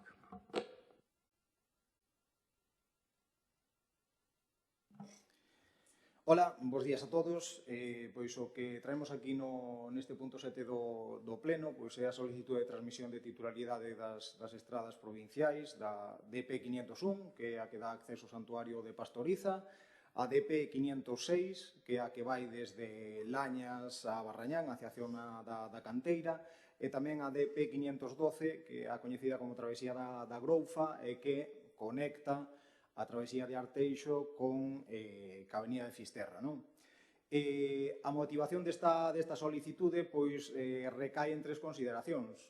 A primeira delas é que as tres estradas asumen unha funcionalidade esencialmente local, é dicir, comunican núcleos de población ou zonas de población dentro do propio municipio. A segunda consideración é que a integración das mesmas dentro do inventario de bens municipais vai a permitir unha xestión máis áxil e próxima, sen dependencia neste caso deste organismo como é a Diputación, en canto ao seu mantemento, conservación, promoción da seguridade viaria, desarrollo de sendas e tamén en canto a cuestións urbanísticas. E tamén, non menos importante, é que damos conta do compromiso adquirido ca Diputación da Coruña no marco dun acordo para realizar melloras en canto á seguridade viaria e ao desarrollo de sendas nas estradas provinciais ubicadas no noso concello. Este marco é o que apelaba antes Carlos, o noso alcalde, e que basicamente recolle un acordo onde a Diputación se compromete á execución da senda na carretera de Suevos, na DP 503, así mesmo asume a financiación da construción da senda na carretera de Barrañán, na DP 506, e, por ende, o Concello asume a execución, aportando a financiación, dos proxectos das sendas de Herbedíns e das Barreiras, así como da urbanización da senda a travesía da Groufa. En este sentido, acabo de escoitar tamén os comentarios dos compañeiros, apelaba a Xurxo de que sempre é importante, digamos, que as carreteiras, que sobre todo que solo están ou solo afectan a entidade local, que que estén o máis próximas, digamos, aos veciños, nese sentido. Se nos asumimos, digamos, esta titularidade, pois temos, digamos, esa axilidade para poder, pois, afrontar calquer tipo de circunstancia que existan neses viarios, pois, ca maior celeridade posible, non? E despois, tamén acerca dos comentarios impulsados por Martín, digamos, estamos totalmente de acordo en que habrá que afrontar a cesión de novos tramos a futuro. Evidentemente, partimos desta base, partimos deste acordo, e unha vez desarrollado o mesmo, pois podráse afrontar outro tipo de negociacións similares para sacar adiante outra financiación de outras necesidades e tamén a cesión de outras carreteras, non? Tamén estamos de acordo con Martín que é moi importante ao final chegar a un punto de acordo tamén e que o Concello poña da súa parte. Nese sentido, vamos a invertir dentro deste acordo por parte do ente municipal preto de 2 millóns de euros. Preto de 2 millóns de euros para garantizar a seguridade vial, para o desarrollo desas sendas e para o mantemento e conservación das carreteras provinciais que se ubican aquí neste término municipal, non? Isto que xa ven sumado aos máis de 3 millóns de euros que este grupo de goberno ven desde fai anos invertindo nestas carreteras.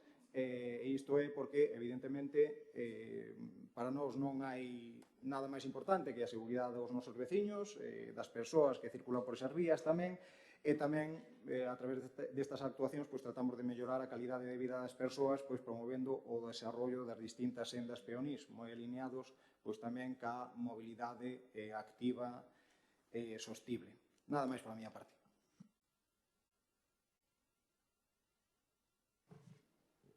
Bueno, repito que nós estamos a favor desta transmisión, sobre todo porque, como dixen antes, son vías plenamente urbanas.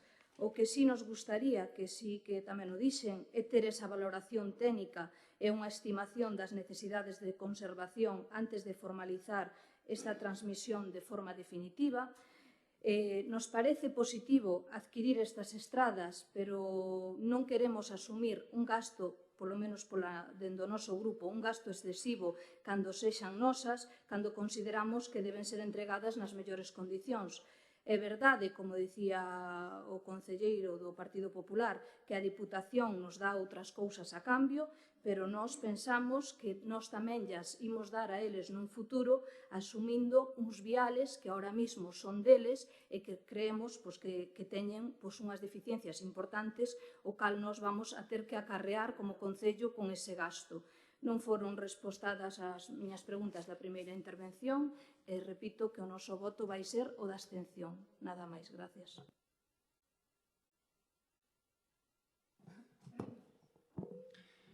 Ben, entendendo que se vai solicitar este cambio, que se vai a negociar coa Diputación este cambio de titularidade, evidentemente como un pouco por poñer en orden as cousas. Como pasou con Sabón, como pasa sempre, que se negocia un traslado de titularidade, entendo que haberá tamén unha contrapartida para executar certas obras, etc. Eso é xa a negociación que poda o señor alcalde levar a cabo dentro da Diputación. E entendo que, como decía o concelleiro de Obras, entendo que isto se vai a levar a cabo, que se vai poñer todo en riba da mesa para que esta titularidade pase a nivel municipal. Quero poñer simplemente un exemplo. Cando falábamos do treito da DP 512, que é a da Groufa hasta a travesía de Arteixo, coa avenida de Fisterra, unha longitude que non chega aos 300 metros. Eu acórdome cando traíamos por seguridade vial, cando traía o BNG por seguridade viaria, pois que se actuara aí nese tramo, eu acordo da belixerancia que se levaba a cabo por parte do goberno local aquí. E por eso decía eu que ben vida esta coordinación coa Diputación para executar estes tramos. Falamos de seguridade viaria porque o aparcamento no entorno da Groufa dos coches aquí por parte do BNG tróxose durante moitas veces, ben sexa en preguntas, en rogos ou en mocións, e se puxo en riba da mesa. Pois benvida agora esta negociación coa Diputación para este traslado de titularidade.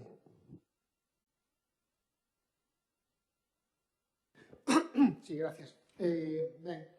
Simplemente ratificarme no que decía. Eu creo que por encima de todo están os veciños. O que hai que facer é actuacións que redunden na súa benestar, tanto sexa a nivel de infraestructuras como de servicios. As carreteras, que en moitos casos non son un concello como nós, ademais que hai moitas vías que son da Diputación, que son da Xunta de Galicia, que son incluso tamén do Estado, e que entre todos temos que intentar telas nas mellores condicións, sen dúbida. Aquí se coñecen hasta actuacións de beirarrúas pagadas feitas polo Concello en viais da Xunta de Galicia financiadas pola Diputación. Eso pasou. As aceras do Quinto Pino se fan nunha vía da Xunta de Galicia, as fai o Concello financiadas pola Diputación. Me refiro que hai múltiples solucións. O importante é chegar a acordos que redunden no beneficio dos veciños, tanto sexan actuacións que faga directamente a Diputación Provincial, e logo vamos a falar, por exemplo, de que a Diputación con ese post complementario vai a volver a insuflar máis de 1 millón de euros a Arteixo que van a ser para a financiación do gasto corrente, por lo tanto nos deixa máis cartos para gastarlo en inversións. E, por lo tanto, importante é onde se toman as actuacións e como se van corrixindo os déficits que ten a poboación. Neste caso, importantísimo, o segundo tramo, o que queda da estrada de Barrañán, que os veciños estaban pedindo dende fai moitísimo tempo que necesitan seguridade viaria nesa estrada da Diputación, e tamén a histórica de Suevos, que creo que tamén é necesario. Por suposto, tamén nun vial público que está nun tramado municipal, como é ese tramo que sube dende Rozas ata o Alto do Arteixo, que todos sabemos os problemas que hai de aparcamentos sin sentido, nun vial que necesita unha actuación para dar esa fluidez e esa seguridade no tráfico que existe ali. Por lo tanto, nós este tipo de cuestións vamos a votar sempre a favor.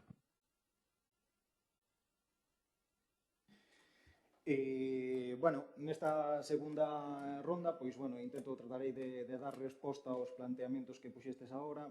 Noelia, respecto da valoración, que necesitas, ter unha valoración das inversións, ou do estado das carreteras da Diputación. O estado das carreteras é nefasto, eso é evidente. Levámoslo manifestado durante moito tempo que estas carreteras necesitan de melloras a nivel de firme, construción de sendas para garantizar a seguridade peonil, e todo isto en que redunda? En que posiblemente o acordo que chegamos ca Diputación, nese acordo o Concello pon moito máis da súa parte do que debería poñer a Diputación, sabendo e tendo constancia de que a Diputación é o titular desas estradas, non? Pero evidentemente hai beneficios que tampouco son cuantificables. Non é cuantificable, cando asumimos a titularidade dunha carretera como pode ser a de Barrañán, que afecta a toda unha trama urbana, e que a implicación vai máis alá do seu mantemento e conservación. Ten implicacións urbanísticas, hai moito desarrollo de vivenda por esa zona, podemos informar dunha forma máis áxil, é dicir, facer unha prestación do servicio dunha forma máis áxil de cara aos veciños. Entón, hai moitas consideracións e moitas implicacións que van máis alá do que é a cuestión económica. Por iso, a nosa reflexión, en aras de atender aos veciños, en aras de dar todas as facilidades posibles a nivel urbanístico, a nivel de servicios, a nivel de mantemento de carreteras, nós consideramos que, a pesar de que o Concello asume un enorme sacrificio en esta situación, que convén sacar este acordo diante, convén poñer encima da mesa e temos que facer esas actuacións sen mirar atrás, sen cuestionar e sen apelar a que sea xusto invertir un pouco máis ou un pouco menos, ou que o Concello poña un pouco máis ou un pouco menos da súa parte, non? Do que decía Xurxo, apelaba tamén a que traían reclamando aquí que na travesía da Groufa se necesitaba actuar, polo tráfico que había na zona, pola zona de aparcamento, demais. Nós sempre insistimos que sí que sempre traballamos cunha planificación. A travesía da Groufa, para poder facer o seu desarrollo, ten outro punto, outro tapón moi importante, que é o cruce que vai ao polígono do Morás. Cruce que é perceptible e notorio que melloramos agora pois ca iniciación da primeira fase da travesía. Resolto ese punto, que era un punto moi conflictivo, moi estreito, de regulación do tráfico, evidentemente, agora nos interesa moito abordar o que é a transición da propia travesía á Avenida de Fisterra. E estámoslo facendo. Entonces, primeiro, digamos, hai cuestión de prioridades, primeiro resolver ese punto, eu creo que xa empezamos a ver cousas da obra de travesía, entre elas, pois, que se tiraron esas casas, ampliouse ese vial, ese cruce, e a partir de aí, evidentemente, consideramos a travesía da Groufa como un punto de transición importante entre travesía e Avenida de Fisterra, entonces vamos a actuar nel. E nada máis, Martín xa estaba un poquinho de acordo, se reiteraban as palabras, e eu simplemente agradecer o voto favorable pois do Bloque Nacionalista Galego e tamén do PSOE. Espero que Noelia pois que tamén recapacite, tamén de o sentido do seu voto nese sentido, pois que sea favorable tamén.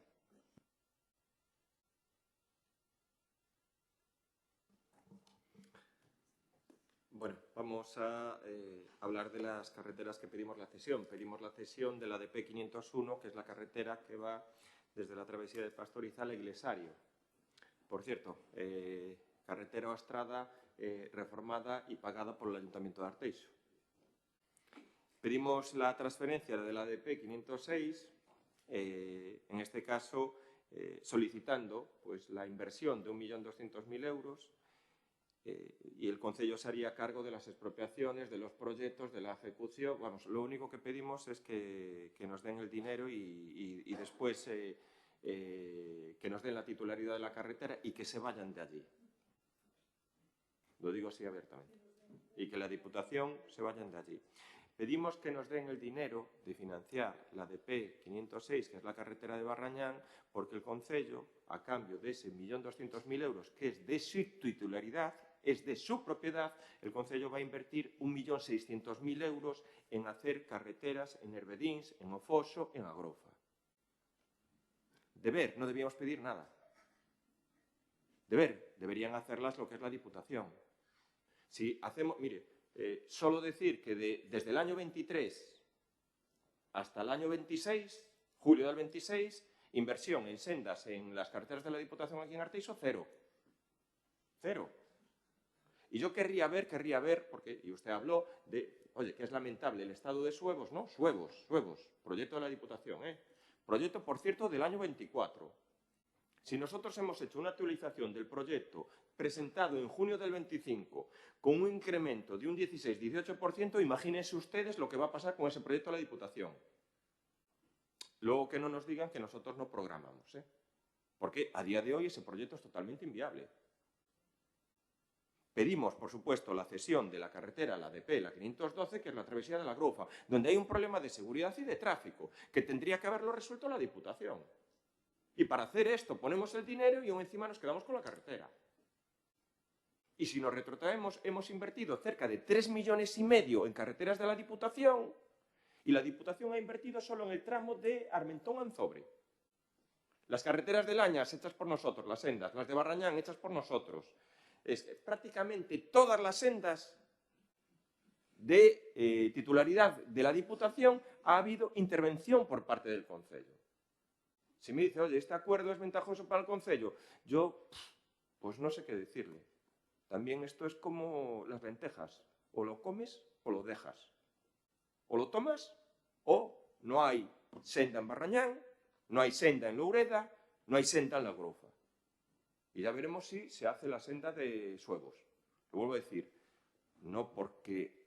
Pero hay un proyecto del 24 que está totalmente desactualizado. Procedemos a la votación. ¿Votos a favor? ¿Abstenciones? Punto oitavo. A aprobación se procede da participación na segunda fase do Plan Provincial de Cooperación ás obras e servicios de competencia municipal, Plan Único de Concellos, Posadicional 2-2026.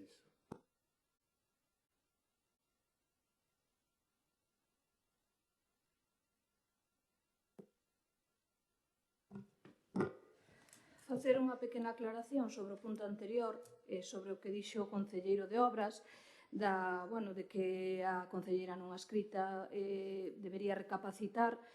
A verdade é que recapacito normalmente diariamente de forma positiva e dixen anteriormente que estaba a favor desta transmisión, xa que entendemos que se o Concello ten a titularidade pode que a xestión sexa máis directa e hasta chegando a ver o estado no que se atopa a día de hoxe as estradas da Diputación, pois sexa máis beneficioso para o Concello ter a titularidade de ditos tramos.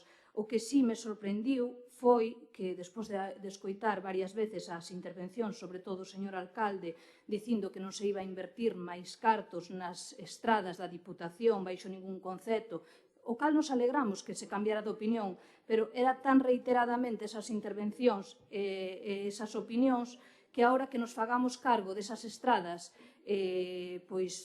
así por así, facendo uns cambios, uns trueques de ti me das isto e eu che dou isto, pois a verdad é que non entendo. Daí a miña abstención. Non que non estea a favor, que xa dixen que estábamos a favor totalmente.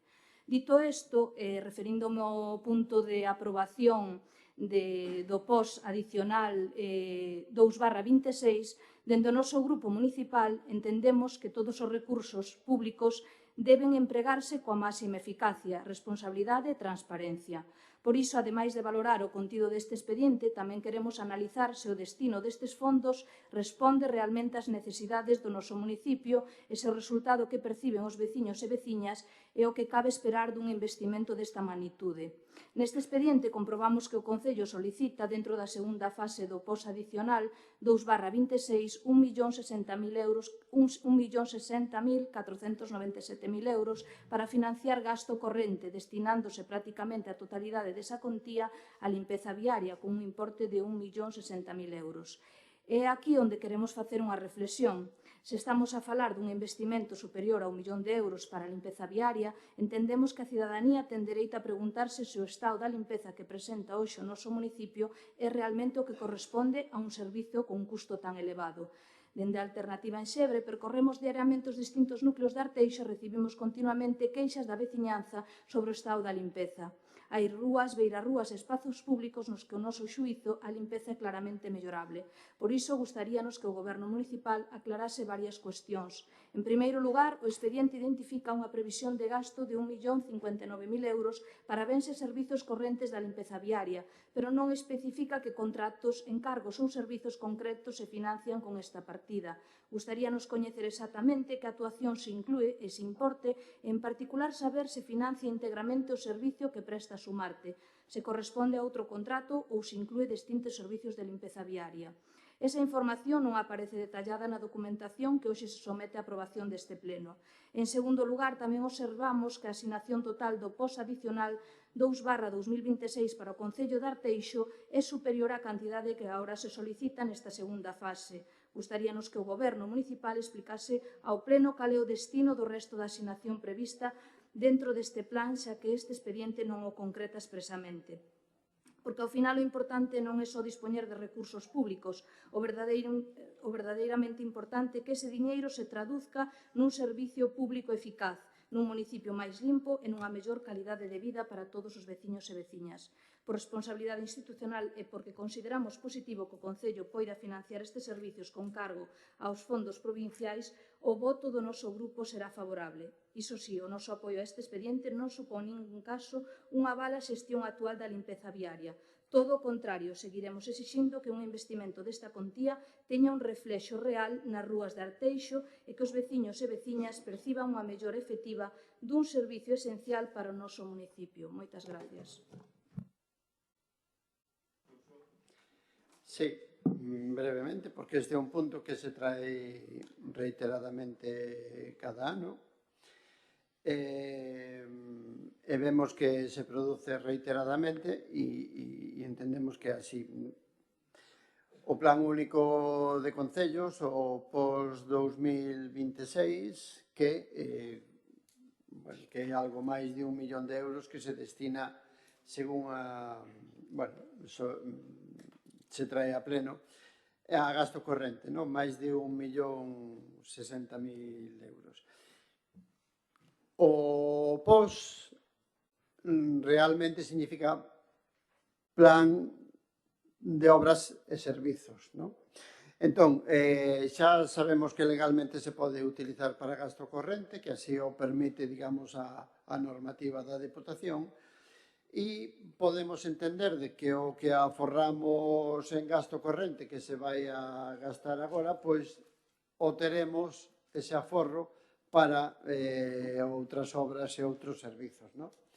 Entón, bueno, pois este é un criterio do Partido Popular que goberna en Arteixo e entendemos que, bueno, e o que é en definitivo, que se o aforro se produce debido a este gasto corrente que se vai utilizar o POS, bueno, pois agardemos e así o entendemos que outras obras e servicios que se poderán beneficiar deste plan, bueno, pois se leven a cabo co aforro municipal.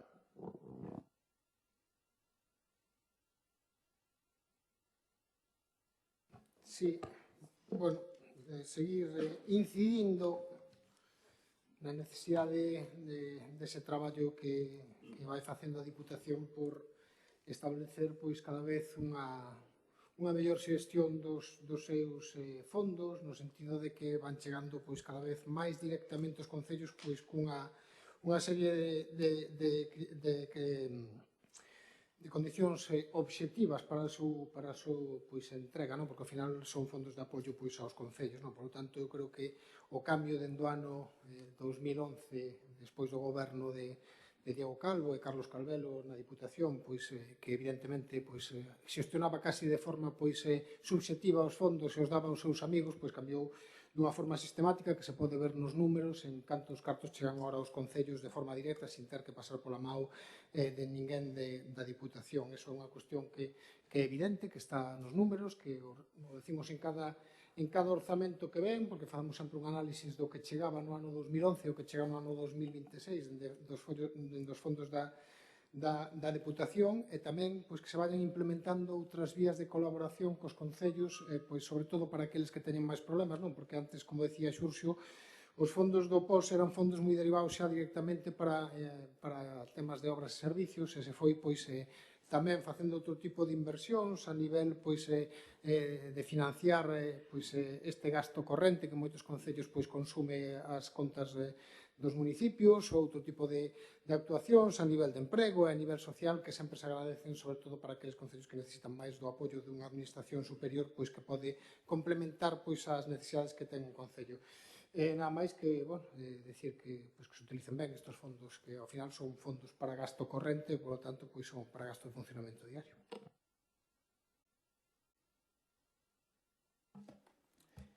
Bos días a todos de novo. Pois nada, digamos o que traemos a pleno, evidentemente, é o Plan de Provincial de Cooperación, no que vamos a destinar, digamos, a totalidade a gasto corrente, non? A totalidade que nos permiten as bases. Nese sentido, bueno, aínda que incluímos partidas tamén referentes relativas ao alumbrado público, ao alumeado público tamén, e a limpieza viaria, pois polo importe que nos establecen no plan, pois vai se dedicar todo a limpieza viaria, non? Citaba Noelia que non sabe, digamos, o que abarca, digamos, esa limpieza viaria. Evidentemente, este punto solo é referido a levar, digamos, este plan provincial, a aprobar este plan provincial. No obstante, se quixeras máis detalle do mesmo, pois estamos abertos a poder explicarche a que se dedica ese 1.060.000 euros dentro da limpieza viaria sen ningún tipo de problema, vale? Citar tamén que, non sei se había alguna discrepancia ou duda acerca de que o Concello, dentro dos repartos do criterio, pois asignase unha cantidad de 1.367.000, pero dos cales solo ao final se vai dedicar a gasto corrente 1.060.000. E isto é debido a que dentro das bases da Diputación se establece que o 25% da achega do ano 2026 debese dedicar ás obras de inversión, non? Dentro dun plan complementario. Entonces, eses 307.000 euros de diferencia pois, radican nesa cuestión. Nada máis pola miña parte. Moi brevemente, decir que non preguntaba en concreto en que consistía a limpeza viaria. A limpeza viaria, entendo que consiste en todo que conleva limpar todo Arteixo, nos diferentes núcleos. Preguntaba, porque non me quedaba claro, en que se iba a invertir a diferencia de cartos que había no custo que ten esa limpeza viaria e os cartos sobrantes, o cal xa aclarastes ahora, era a duda que tiña, porque eu revisando todo o expediente non o puden chegar a ver, creo que non aparecía reflexado, esa era a miña duda. Solo recalcar, como dixen antes, que é unha gran inversión na limpeza viaria que se vai a facer, que esperamos que sexa o máis efectiva posible, xa que consideramos que Arteixo necesita, e nada máis, gracias.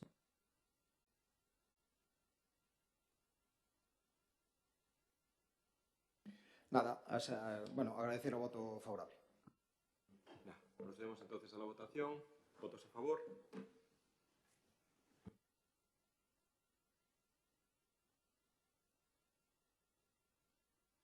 Punto 9.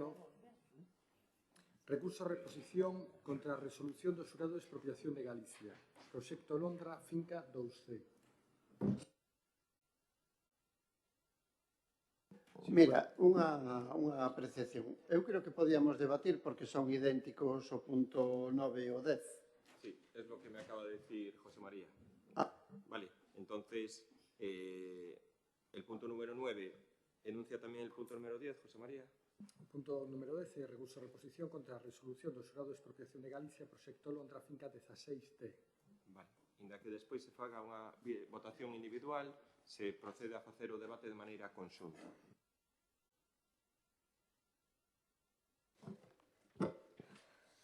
Bueno, eu xa desarrollei os dous puntos conxuntos porque consideraba que son o mesmo tema, aínda que en diferentes tipos de resolucións.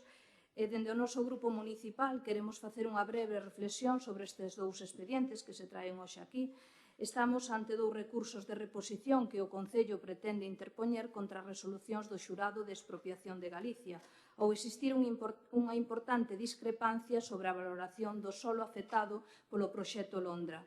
É evidente que existe un impacto económico relevante para as arcas municipais, entendemos que o Concello ten dereito a defender a interpretación xurídica que considera correcta.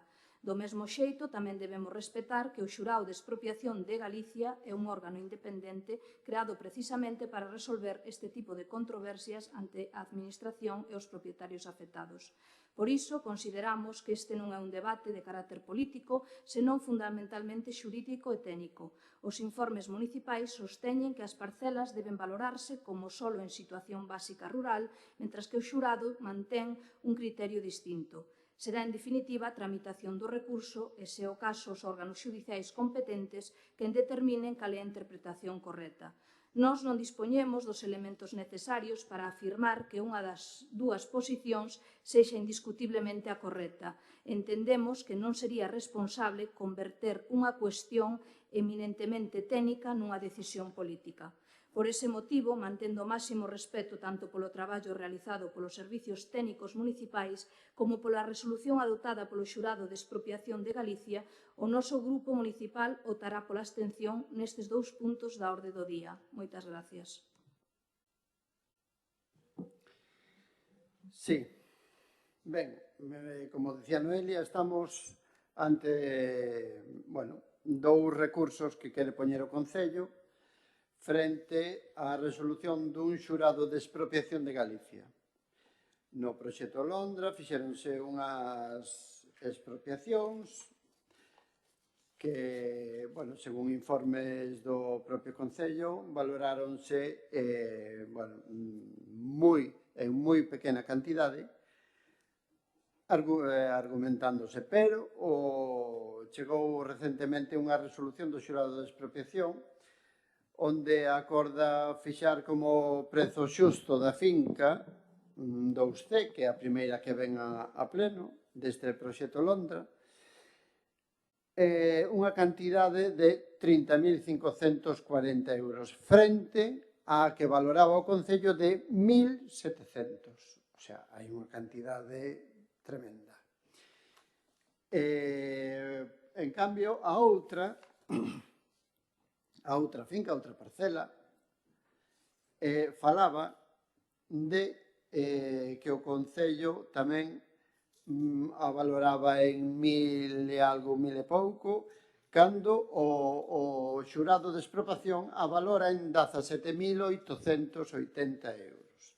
Por tanto, a ver, comentaba Martín nun punto anterior que ao goberno local non lle doen os cartos municipais porque non son deles. Pero cando llos ten que dar á veciñanza, sí que hai recursos de reposición. Por tanto, acate a resolución deste xurado e pague o que se ten que pagar.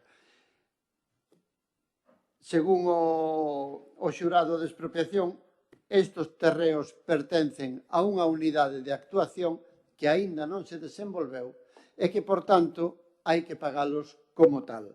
Por tanto, bueno, pois se acata vostede esta resolución, benvido sexa, pero nós non vamos a apoiar esta posta en marcha do recurso de reposición polo que dixo o xurado de expropiación.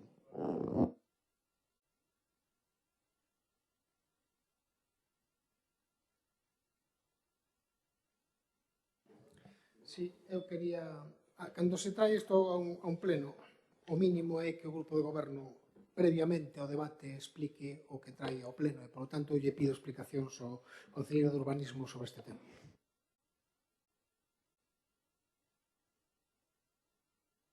Las explicaciones se las dará el concelleiro de obras, que es el que hizo el expediente de expropiación. Camaño. Bos días de novo. Bueno, antes de nada, quero citar ou quero apelar a que este recurso de reposición, igual que a expropiación, é un tema puramente técnico e urbanístico. É dicir, non é unha cuestión política de que nós lle queiramos dar máis ou menos a un veciño. Faltaría máis. Nos atendemos e rexímonos polo que, digamos, os técnicos, pois neste caso, consideran oportuno, non? A partir de aquí, aclarar, aí dentro do proxecto de Londra están estas dúas parcelas afectadas, que son dúas parcelas apegadas ao río, e dentro dos traballos, dunha tipoloxía dos traballos do proxecto de Londra, pois consistía en reperfilar esas marxes dos ríos, non? Entonces, evidentemente, debido a que na trama urbana do Concello de Arteixo, pois Augas de Galicia non ten consolidado, definido o dominio público hidráulico, pois, digamos, estas actuacións establecense ou actúase dentro dun ámbito que poderíamos considerar da zona de servidumbre do río, deses 5 metros que establece Augas de Galicia, non? Amendo anterior, sen atender esta circunstancia, esas superficies englóbanse dentro de parcelas que están dentro de unidades de actuación sen desarrollar. En base a isto, pois os técnicos e a empresa de tasación, de valoración dos terreos, pois consideran que a valoración inicial que se debe establecer é a de 7,78 euros metro cuadrado, considerando que é un solo básico rural. Unha vez posto de manifesto isto, pois evidentemente, a través do xurado de expropiación de Galicia, pois os particulares formulan as pertinentes alegacións e este xurado considera que esas parcelas están nunha condición, digamos, de soar, dado que por las inmediacións das mesmas pois existen viarios, existe acceso rodado a través de vía pública e algún condicionante máis, e, polo tanto, elevan esa tasación pois prácticamente a 140 euros metro cuadrado. Entonces, chegados a este punto, os técnicos municipais, así como a empresa de tasación, pois creen que isto non é correcto, porque realmente non se poden facer esas valoracións en base a unha edificabilidade suposta que de momento non está consolidada porque non están desarrollados os ámbitos e, polo tanto, decídese pois interpoñer estes recursos de reposición contra a resolución do xurado de expropiación. Nada máis.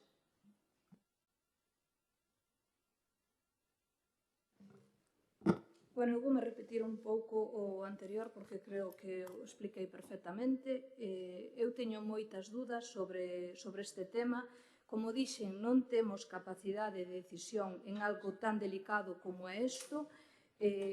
Non discuto, dai as dudas que teño, que sexan parcelas urbanas, pero a miña duda é que a zona que se expropia é unha zona cunha franja de servidumbre que está pegada a un río, deixa de ser urbanizable polo que eu entendo, e dai a valoración que lle fai o Concello a estes metros determinados. Volvo a repetir, creo que é un debate xurídico e técnico, non teño a capacidade para dicir nin que o Concello non está pagando o correcto, nin que o xurado de expropiación de Galicia lle queira dar máis do que corresponda. Creo que non é correcto que eu opine sobre algo que se ten que tratar doutro xeito. Nada máis, gracias. Sí. Bueno, o que está claro é, según a documentación, polo que acaba de expoñer o concelleiro de Obras, o Concello pagou valorando unha situación dun terreo, como di aquí, en situación básica de rural. É rural. É rural. Por tanto, claro, o Concello vai a alegar propoñendo isto, pero o que di o xurado de expropiación de Galicia é que non, que pertenece a unha unidade de actuación que está dentro ten unha ordenanza de referencia URME 2 e que está pendente de executarse unha unidade de actuación e, por tanto, o valor é maior. As cantidades, evidentemente, como di Noelia, eu non estou capacitado para decir se esta cantidade é axeitada, pero o que si hai unha discrepancia forte co xurado de expropiación de Galicia. Por tanto, aí, bueno, pois vostedes levarán este recurso adiante e a ver o que lle din, pero eu entendo que o recurso de reposición que van vostedes a levar a cabo non vai ter moito maior recorrido.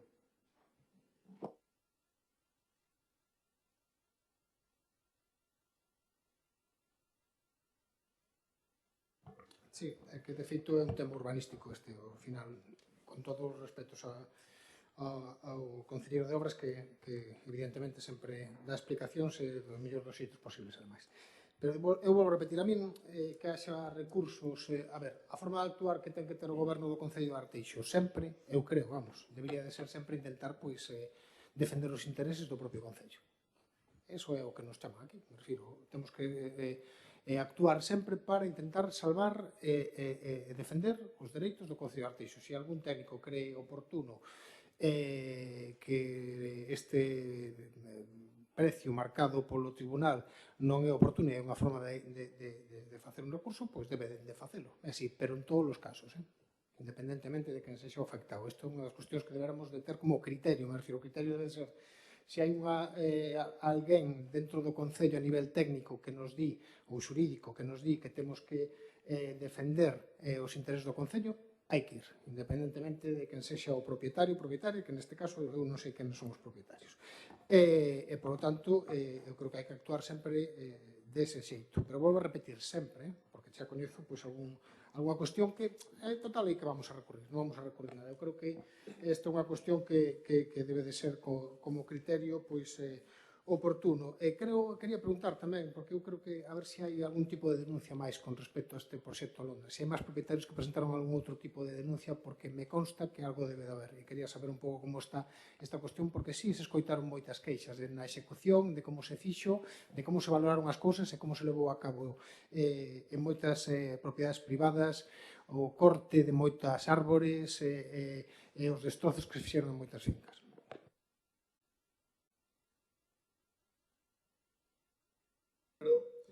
Buenos días. Sencillamente explicar o tema de situación básica rural e situación básica urbanizada. A ver, en España hai dúas leis do suelo. A lei estatal, a efectos de expropiación e tributarios, que clasifica o suelo en dúas situacións básicas, nunha rural e noutra urbanizada. E menciona unha en transición, que son eses suelos que se están transformando. A situación básica rural significa que ese suelo está en unhas condicións non aptas para a edificación por carecer de urbanización. Dá igual a súa clasificación urbanística en base ás leis autonómicas.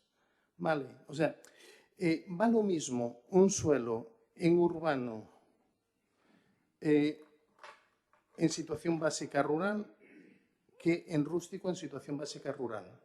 Distinto será porque para valorar un suelo que non estamos só basándonos na lei do suelo estatal, senón que na normativa propia de expropiación, que un dos valores que hai é a de situación básica do suelo. Iso non quere dicir que tamén hai que valorar a capacidade productiva dese suelo. Non especulativa, productiva, vale? O sea, cando estamos valorando o suelo rústico, estamos mirando a cantidade de produción agrícola que dá, se estamos valorando o suelo forestal, o mismo, e se estamos valorando o suelo urbano, hai que ir ao método comparativo, vale? E comparar esa zona, e situacións similares. Por iso, é bastante complexo, e por iso existe un jurado de expropiación en Galicia, porque as valoracións son moi complejas, pero non estamos dicindo que ese suelo non sea urbano, é un suelo urbano en situación básica rural. Por iso non hai que confundir unha cousa que a outra, porque unha valoración non é unha cousa tan simple como unha tabla de Excel onde meto os datos de metro cuadrado por lado, digo a clasificación urbanística, non. A clasificación urbanística é un membro máis, é un valor a ter en conta, pero hai máis cuestións. Por exemplo, o criterio a mí sorprendeu bastante, porque o criterio do jurado de expropiación é bastante ambiguo, porque hai a 100 metros dali no parque que polo método comparativo que ten que aplicar tenlle que afectar ese valor, valorou a 34,5 euros metro cuadrado. Vale? E ora ven con outro valor distinto. O sea, eu entendo e justifico perfectamente os técnicos, porque isto xa non é unha cuestión política, é unha cuestión técnica, a persona que defende as valoracións son técnicos, non somos nós, non temos nada que decir aí, pero eu justifico bastante a persona que decide que hai que presentar ese recurso, que non fai un informe no contrario, dicir, pagarlle porque é un veciño, non. Oi, hai que defender a veciñanza, que é a totalidade dos veciños de Arteixo contra un particular, como yo quero se aproveitar dunha situación de oportunidade. Ou non, o mellor está no seu propio dereito, non lo sei. Pero cando un técnico toma esa decisión, eu entendo que está bastante ben tomada xa só por esa discrepancia de criterio do jurado de expropiación, de cando a 100 metros dali, fincas que foron tamén ao jurado de expropiación, veu a resolución do Tribunal Superior de Justicia de Galicia en 34,5 ao final, porque foi un tema judicializado, e que agora ten utilizando un valor distinto nunha situación totalmente similar. Pois, bueno, polo menos eu entendo que se debe defender esa valoración por parte dos técnicos. E, bueno, o resto da pregunta eu entendo que debe seguir Camaño contestando, que quen ten estudiado o expediente. Continuo, bueno, cas palabras de Alberto, pero vou facer un poquinho, bueno, empezo por Noelia, co que comentaba Noelia. Eu estou totalmente alineado con ela no sentido que, bueno, que este tema que está un poquinho da nosa opinión, da na opinión ou vontade política, que é un tema que deben abordar os técnicos e que o farán pois, ca maior seriedade e rigorosidade posible. Respecto ao que citaba Xurxo, non me gusta un poquinho esas verbas porque é a sensación de que non estamos, non sei, é como mercadear con isto, o sea, non, hai uns criterios técnicos, hai unhas normas, hai uns criterios de expropiación que definen os técnicos e ese precio está fixado por eles, evidentemente. Ora hai unha discrepancia que se terá que aclarar, pero nós non xogamos digamos, que a vontade dos veciños ou non se paga máis un terreno ou outro ou non, o sea, simplemente todo atende a criterios técnicos. Para eso se contrata unha empresa de tasación e para eso están os responsables técnicos para abolar esos informes e tamén pois para pelear aquelo que consideran pois que non é xusto. Evidentemente, según explicou Alberto, moi ben explicado, está clarísimo que esos terreos non son terreos urbanizados, son terreos en situación básica e rural.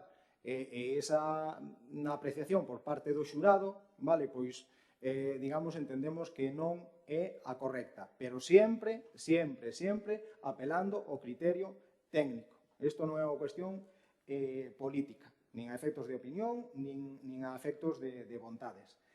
E xa polo que o referido por Martín, bueno, en primeiro lugar, problemas cas expropiacións non nos consta máis, si ben é certo que houve inicialmente discrepancias tamén con a titularidade de algunha parcela, se eu mal recordo tamén, con a superficie afectada de outra, vale, pero xa, bueno, en orixes da expropiación é que quedou perfectamente solventado.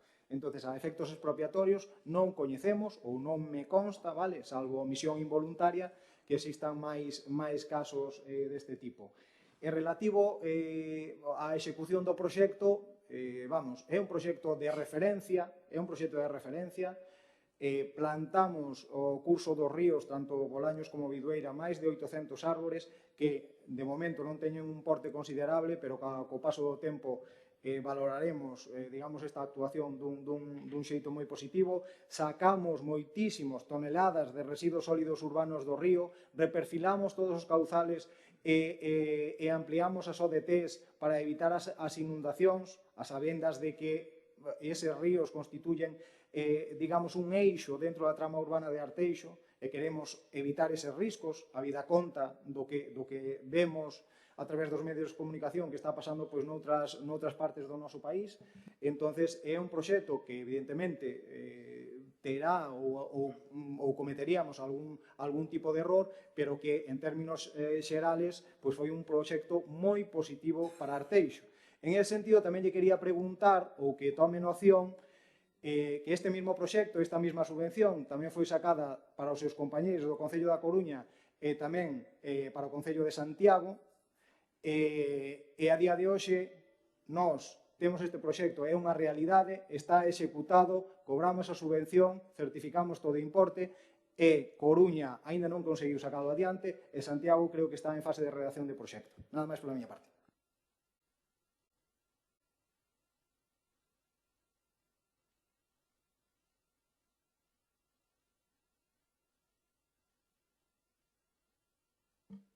Yo creo que lo dije muchas veces, nunca terminaré de sorprenderme que un representante político, en este caso el portavoz del Bloque Nacionalista Galego, acate pague o que teña que pagar e dé a veciñanza o que lle ten que dar. Me parece increíble e inconcebible que usted diga públicamente aquí que da igual, oye, que se hai que pagar, en vez de 7, hai que pagar 140, alá pagar. Por qué? ¿Por qué hai que pagar a veciñanza? Es increíble que un representante político, sin leer absolutamente ningún informe técnico, porque no ha leído usted absolutamente nada de este expediente, cuestione en este caso, una expropiación y un recurso al jurado de expropiación que, lo vuelvo a decir, que es totalmente entendible que el Concello haga un recurso. Cuando fue la expropiación del Parque Central donde el jurado de expropiación dictaminó el Parque Central con una valoración de 30 y pico euros y donde nos llevó después al contencioso al propietario. ¿Qué teníamos que hacer? No ir al contencioso, pagarle lo que el propietario quisiera.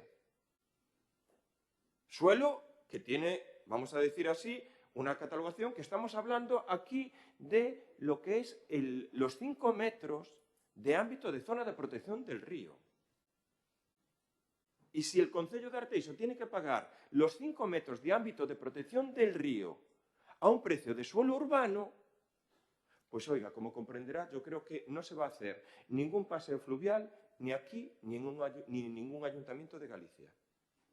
Ya lo que nos parece lo lógico sería, y dentro del desarrollo del ámbito urbanístico, que no hay ningún derecho urbanístico que se perjudique, en este caso el propietario, que fuera ya una cesión voluntaria como fueron muchas.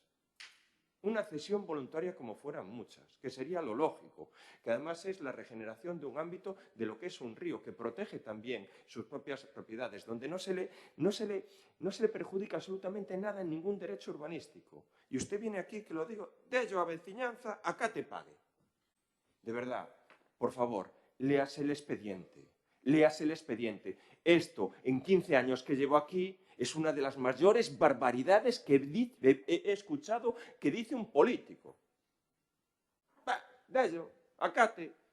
Oiga, sin usted ningún tipo de justificación dentro, que lo dijo bien Noelia y Martín, dentro de lo que es una cuestión eminentemente técnica. Pero lle cadrou. Pero cho volvo a decir, o xurado de expropiación no Parque Central ditaminou a valoración dun precio e o propietario pedía 10 veces máis. E foi a contencioso. E despois foi o contencioso quen ditaminou. Pois neste caso, se hai algunha dúbida, se pode haber algunha dúbida, perdónenos, por ter algunha dúbida. Se temos algunha dúbida, pois presentamos un recurso ao xurado. E se non estamos de acordo co que responda o xurado, pois iremos a contencioso. Pero como fixo os particulares, ou algún particular do Parque Central, na defensa dos seus intereses. Pero este parece que lle dá igual a defensa dos seus intereses, a defensa dos concellos. Aquí temos que escutar, o concello gasta, e porque vostede o decide, paguémoslle a un 30.000 euros, a outro 15.000 euros, en lo que es un suelo de dominio público e unha zona de protección de río. Inaudito, de verdad, inaudito. É unha unidade de actuación non desenvolta.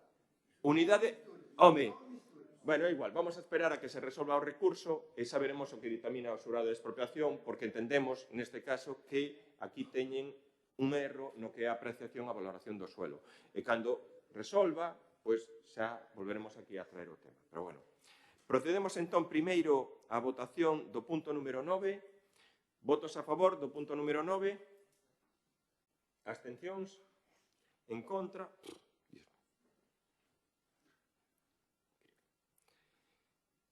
Punto número 10. Procedemos a la votación. Votos a favor. Abstenciones, en contra.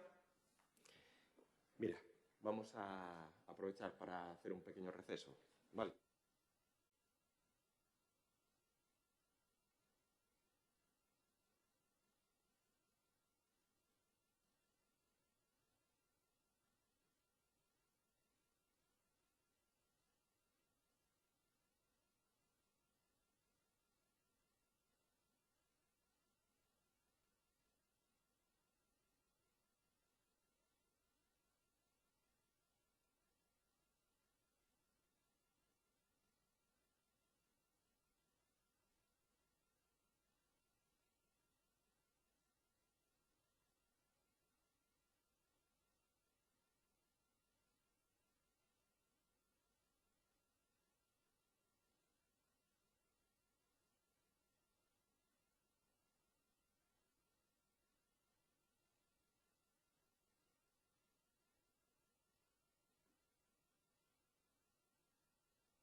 Ao longo dos últimos anos vense constatando a existencia de parcelas e terreos en estado de abandono, con acumulación de maleza, biomasa, arborado e vexetación sen manter, así como dos restos vexetais tanto en solo urbano como noutras zonas nas que o Concello ten competencia de inspección, control e actuación.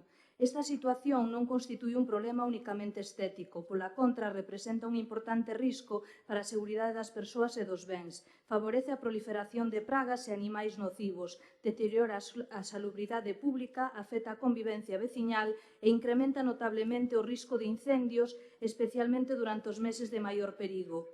A maiores, esta problemática trasládase tamén a parcelas situadas xunto a vivendas, edificios residenciais, espazos públicos, instalacións deportivas, centros educativos e vías de comunicación, xerando unha preocupación crecente entre a veciñanza. A Lei 2/2016 do Solo de Galicia establece o deber das persoas propietarias de conservar os seus terreos nas debidas condicións de seguridade, salubridade, accesibilidade e ornato, atribuindo aos concellos a potestade de ordenar a execución dos traballos necesarios para garantir o cumprimento destas obrigas e, cando proceda legalmente, executar subsidiariamente os mesmos repercutindo posteriormente o seu custo ás persoas responsables. Así mesmo, a Lei 3/2007 de Prevención e Defensa contra os Incendios Forestais de Galicia atribúe aos concellos importantes competencias en materia de control da biomasa vexetal e de prevención dos incendios forestais nos supostos previstos na propia norma, converténdose nunha administración esencial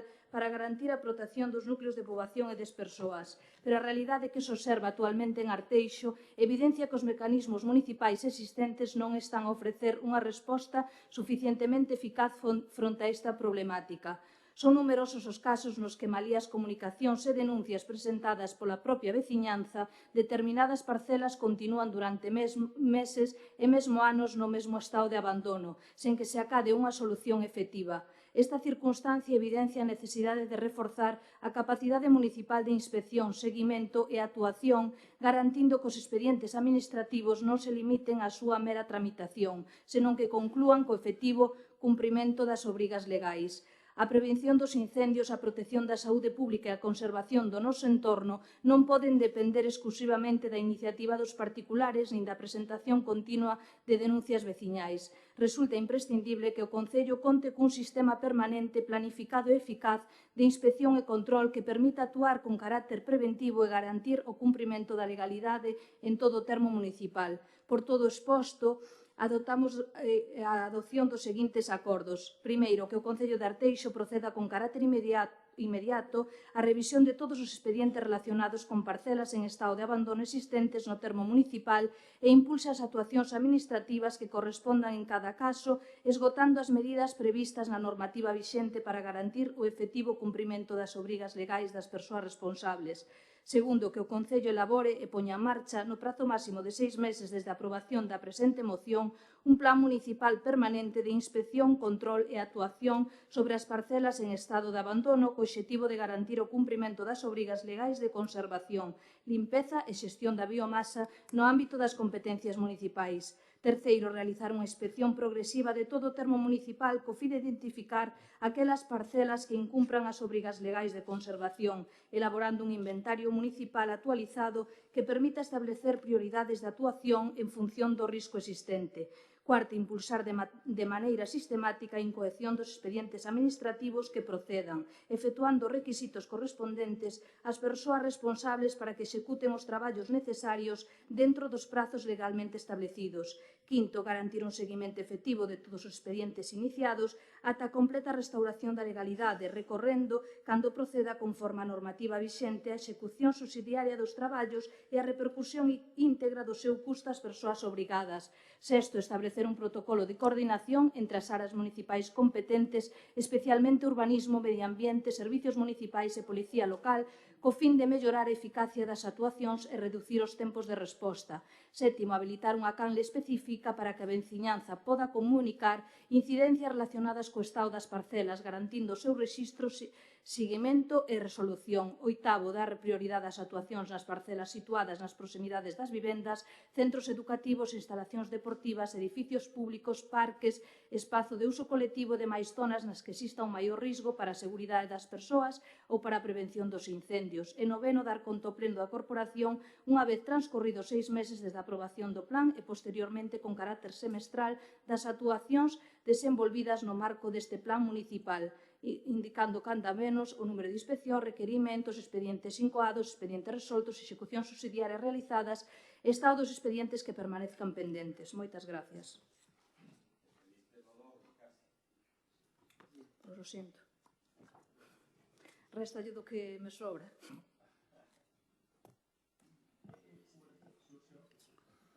Sí. Bueno, a prevención non debe limitarse á extinción dos incendios, senón que abrangue tamén a planificación territorial, a xestión de biomasa, a ordenación forestal, a sensibilidade cidadán, a protección civil e a cooperación institucional. Por eso mesmo vemos que en esta moción hai unha grave eiva que parece que toda a responsabilidade é dos concellos. E hai competencias do Estado, o Estado ten que elaborar a normalidade técnica, ten que coordinar actuaciones extraordinarias, apoiar con medios aéreos, desenvolver políticas de adaptación ao cambio climático, gestionar información meteorolóxica e coordinar a UME. Hai competencias da Xunta. A Xunta ten que elaborar a planificación anual de prevención, o PLADIGA, o Servicio de Protección de Incendios Forestais, gestionar as faixas secundarias, inspeccionar o cumprimento das obrigas, impoñer sancións, executar as accións subsidiarias cando os propietarios non cumplen, promover campañas de sensibilización, elaborar cartografía de risco, regular periódicos de risco e desenvolver programas de formación. Incluso as diputacións provinciais tamén teñen obrigas, en este caso, como de apoio, con asistencia aos pequenos concellos, cooperación económica, cesión de material, etc.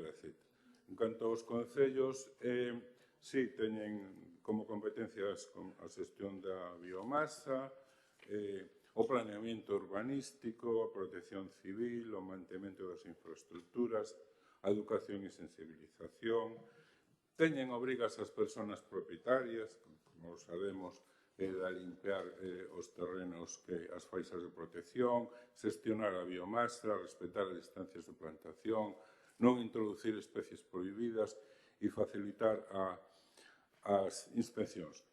En realidad, eso, o que falamos, hai que coordinar as actuacións entre administracións. Bueno, o que pasa é que a Lei 3/2007 e logo as posteriores, como a que se cita na moción, esas sucedidas bonificacións incrementan de xeito significativo as competencias dos concellos e non vai acompañado de unha aportación económica suficiente, como sempre, como pasa en todo, para proporcionar tanto os recursos económicos como os medios humanos en xeral.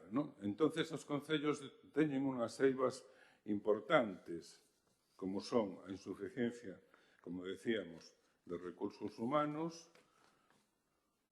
a complexidade de identificación, que isto é moi importante, das persoas propietarias, que hai parcelas que están sin actualizar no catastro, persoas propietarias falecidas, herdanzas sin aceptar, comunidades hereditarias, domicilios descoñecidos, titulares residentes no estranxeiro, e isto resulta, casi imposible de abordar por parte dos concellos.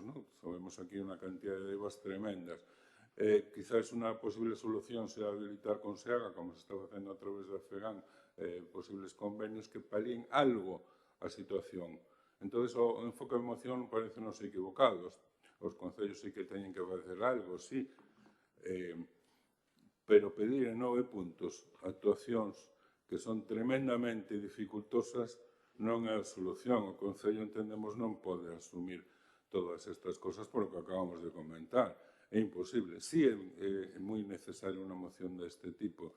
Sí hai que facela e é urxente. Sempre nos acordamos en verán, pero hai que empezar desde outono a traballar aquí. De outro xeito, as competencias en distintas administracións, como acabamos de ler, sería o que habría que afrontar. Además, hai que facer algo para mellorar esa determinación dos propietarios, que é difícil, porque aquí debería que estudar xurídicamente que se pode facer.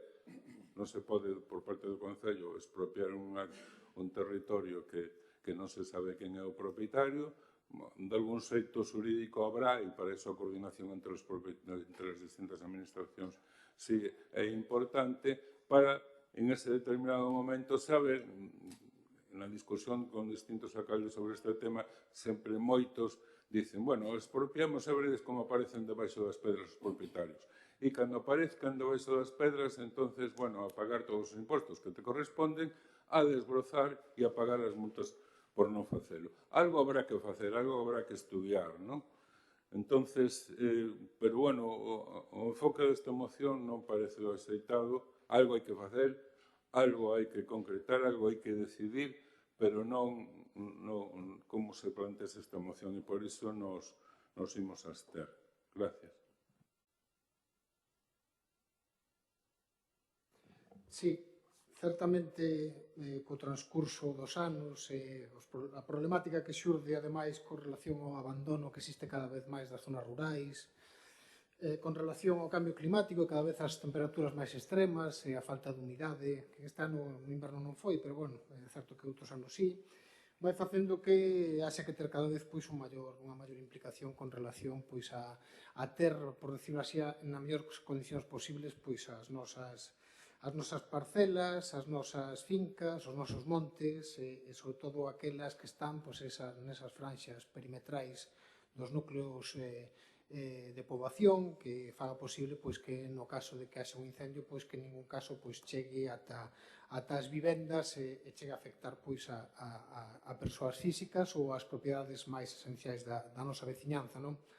É certo que nós no mes creo que foi maio ou xuño, presentamos incluso unhas preguntas, porque sempre queremos un poquinho poñer en solfa a necesidade de ir mellorando con relación a todo o que significa tanto a limpeza das zonas que son públicas, que ten que facer o Concello, con relación aos viais e parcelas que sexan públicas, con relación tamén aquelo que firmou, que ten firmado ca Xunta de Galicia e ca FEGAN para levar a cabo esos procedementos de inspección para que os propietarios leven a cabo as limpezas, porque a obligación é dos propios propietarios e o Concello que ten que facer é de forma subsidiaria obligarlles a limpiar e senón de forma subsidiaria limpiar eles e pasarlles as cuantías, algo que en moitos casos tamén recoñecemos que é moi complicado, porque no territorio galego a veces saber de quen é a propiedade non é algo doado, non? Pero é certo que se pode ir mellorando e aquelas que sistemáticamente ano tras ano non se levan a cabo as limpiezas, actuar cada vez con máis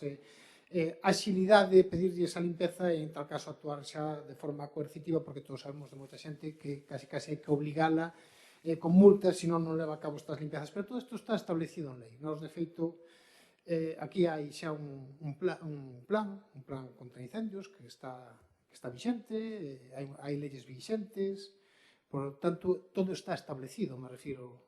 O único que hai que facer é cumprir a legalidade, me refiro a levar a cabo as actuacións que contempla xa a legalidade e facelo cada ano mellor. De feito, nós en maio o que propoñíamos era precisamente que se fixese unha campaña de publicitación para a sociedade en xeral, para que calquera no seu ámbito se dese conta de que ten que limpiar as súas fincas, porque no caso de non limpialas, evidentemente isto lle vai a supoñer un coste non só porque o Concello vai a facer e lle vai a pasar a minuta, senón que tamén lle pode meter unha multa. Nos decíamos que este tipo de cuestión se podía ir mellorando con relación a facer cada vez que a cidadanía teña máis claro cales son as súas obrigas e que o Concello vai a ser serio, vixiante e rápido para actuar con relación a esta cuestión. Eu creo que, nese sentido, poñer en solfa e poñer no foco a necesidade que sigue habendo todavía hoxe en día de fincas que non se limpan, por exemplo, ainda me chamaban, ou falaba, como estamos falando co tema que logo falaremos en Rogos e Preguntas da Chave, me falaban de que ao lado do campo de Chave de Pastoriza, que é un sitio privado, non municipal, as fincas do lado están en unha situación lamentable, me decían eles, o propietario debería limpiar. Me refiro que isto sigue en solfa en diferentes puntos do noso Concello, non? Que hai propietarios que non lles dá gana de limpiar, ou non limpian, ou non o saben, que a veces tamén me refiro, non o saben porque non saben de quen é a propiedade. Por lo tanto, hai que facer un pouco de fincapé en eso. Ou mesmo, o meu veciño xusto do lado, en Borroa, ten ao lado unha parceliña que lle crece maleza, ali se monta un incendio e vai arder a casa, e logo a miña. a del, a miña e máis a do lado que tamén agora ten habitantes. Me refiro que temos que intentar ir fortalecendo estas cuestións para que non existan fincas a monte que fagan posible que os daños dun posible incendio sexan maiores ou o inicio dun incendio sexa posible. Por lo tanto, nós no trasfondo estamos de acordo, creemos que a moción é un pouquiño, o decía de algún xeito Raúl, non necesitamos un plan municipal de nada, necesitamos que se cumpla a lei, que o Departamento de Medio Ambiente leva a cabo con maior premura os avisos, que logo execute o máis rápido posible, se no caso de non habelos, e iso que necesitamos, que se cumpla a lei, que se faga dun xeito diligente e non darlle máis problemas á administración ou, por exemplo, dar prioridade a unhas fincas a outras. Eu creo que, volvo a repetir, xa o dixen aquí en alguna ocasión, todas as fincas teñen a mesma prioridade. Desde a administración non pode darlle prioridade a unhas fincas ou outras porque estarías prevaricando, falando claramente.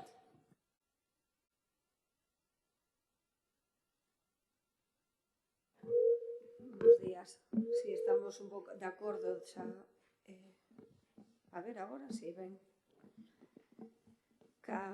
Na exposición de motivos, non darse conta da problemática ocasionada pola falta de xestión da biomasa en numerosas parcelas, sobre as cales a administración local tería competencia tanto de inspección, de control e de actuación, que xa na referida Lei 3/2007 do 9 de abril da Prevención e Defensa contra Incendios, os incendios forestais de Galicia, a Lei 2/2016 do 10 de febreiro do Solo de Galicia, que mencionaxe tamén Raúl, e que tamén estamos de acordo nas competencias que mencionabas en canto tamén exixir ao Estado ou tamén a Xunta, non só o Concello, e, por suposto, tamén a argumentación de Martín que tamén compartimos, pero, e en este caso, está recollido na Lei 3/2007, que lle corresponde aos concellos, está xa todo regulado, e a outras entidades locais, a elaboración e a aprobación deses plans municipais de prevención e defensa contra os incendios forestais, consonto provisto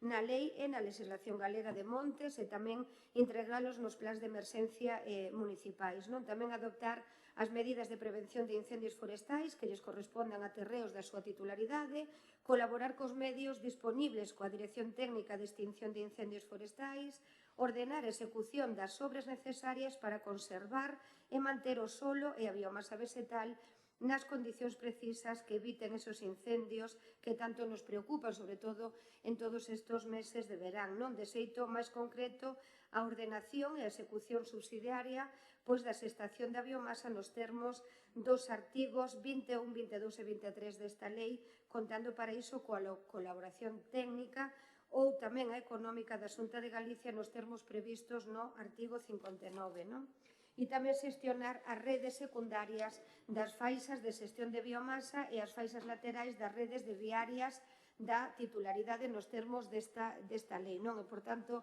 por parte do Concello, estás a atender todas estas e cada unha das competencias que lles atinxen con respecto ao sinalado neste artículo de lei, e ao respecto do xeito de proceder diante dun incumprimento das obrigas de xestión de biomasa en parcelas privadas, localizadas en este caso nas faixas secundarias, por parte da propiedade da mesma. No texto da Lei 3, que xa mencionamos antes, sinálase o xeito do proceder e, polo tanto, non é tan sinxelo. Poderíamos describir aquí en detalle todas as páxinas e todos os apartados dos que temos que facer referencia, pero a modo resume e do que estamos a facer xa aquí no Concello de Arteixo, sí que facemos esa confección da acta de inspección de parcela que estaría a incumprir a dita normativa, e este informe sería realizado polos vixiantes ambientais do Servicio de Medio Ambiente despois de realizar os trámites correspondientes, que primeiro que teñen que facer é a visita esa de campo, descripción do predio, a identificación das persoas responsables da xestión da biomasa e a redacción do informe correspondente, que estes son 4 trámites que temos que facer dende o Departamento e que ten que facer todo o persoal técnico, igual que a notificación ás persoas responsables á orde de xestión da biomasa nas parcelas identificativas, é dicir, hai que notificar postalmente, no caso de ser posible, a identificación das persoas responsables, tamén a publicación no DOGO ou no BOE e no taboeiro de edictos, no caso de non ser identificados identificadas estas persoas ou non poder notificar de feito postal cando vostedes falaban da non identificación deses propietarios, que estaríamos a falar xa do punto 6 dos trámites todos que temos que levar a cabo. Tamén a comprobación do cumprimento da orde da xestión, o novo informe de campo realizado polos vixiantes ambientais, é dicir, volver a facer esa visita de campo, volver a comprobación do cumprimento da orde da xestión e tamén a redacción do informe correspondente, que estamos a falar xa do 9º procedemento que ten que facer o Departamento de Medio Ambiente e os seus técnicos. E no caso do cumprimento da orde de xestión, procederíase a pechar o expediente administrativo, mentres que no caso do incumprimento, en este caso, procédese a execución subsidiaria que mencionaba San Martín por parte do Concello de Arteixo, que en este caso é a misión da orde de traballo a mercantil adxudicataria do contrato de servicios que inclúe os traballos de xestión da biomasa e a retirada tamén de especies arbóreas prohibidas.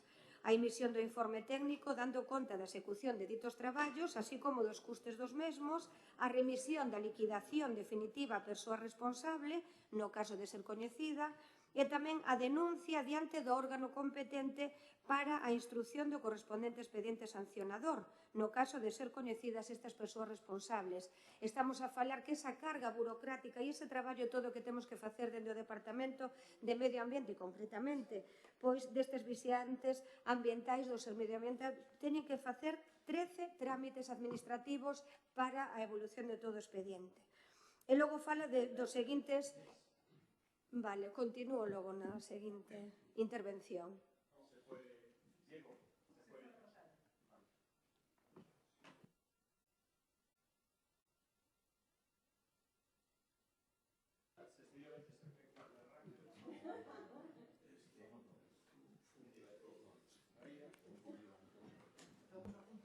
Sí, solo...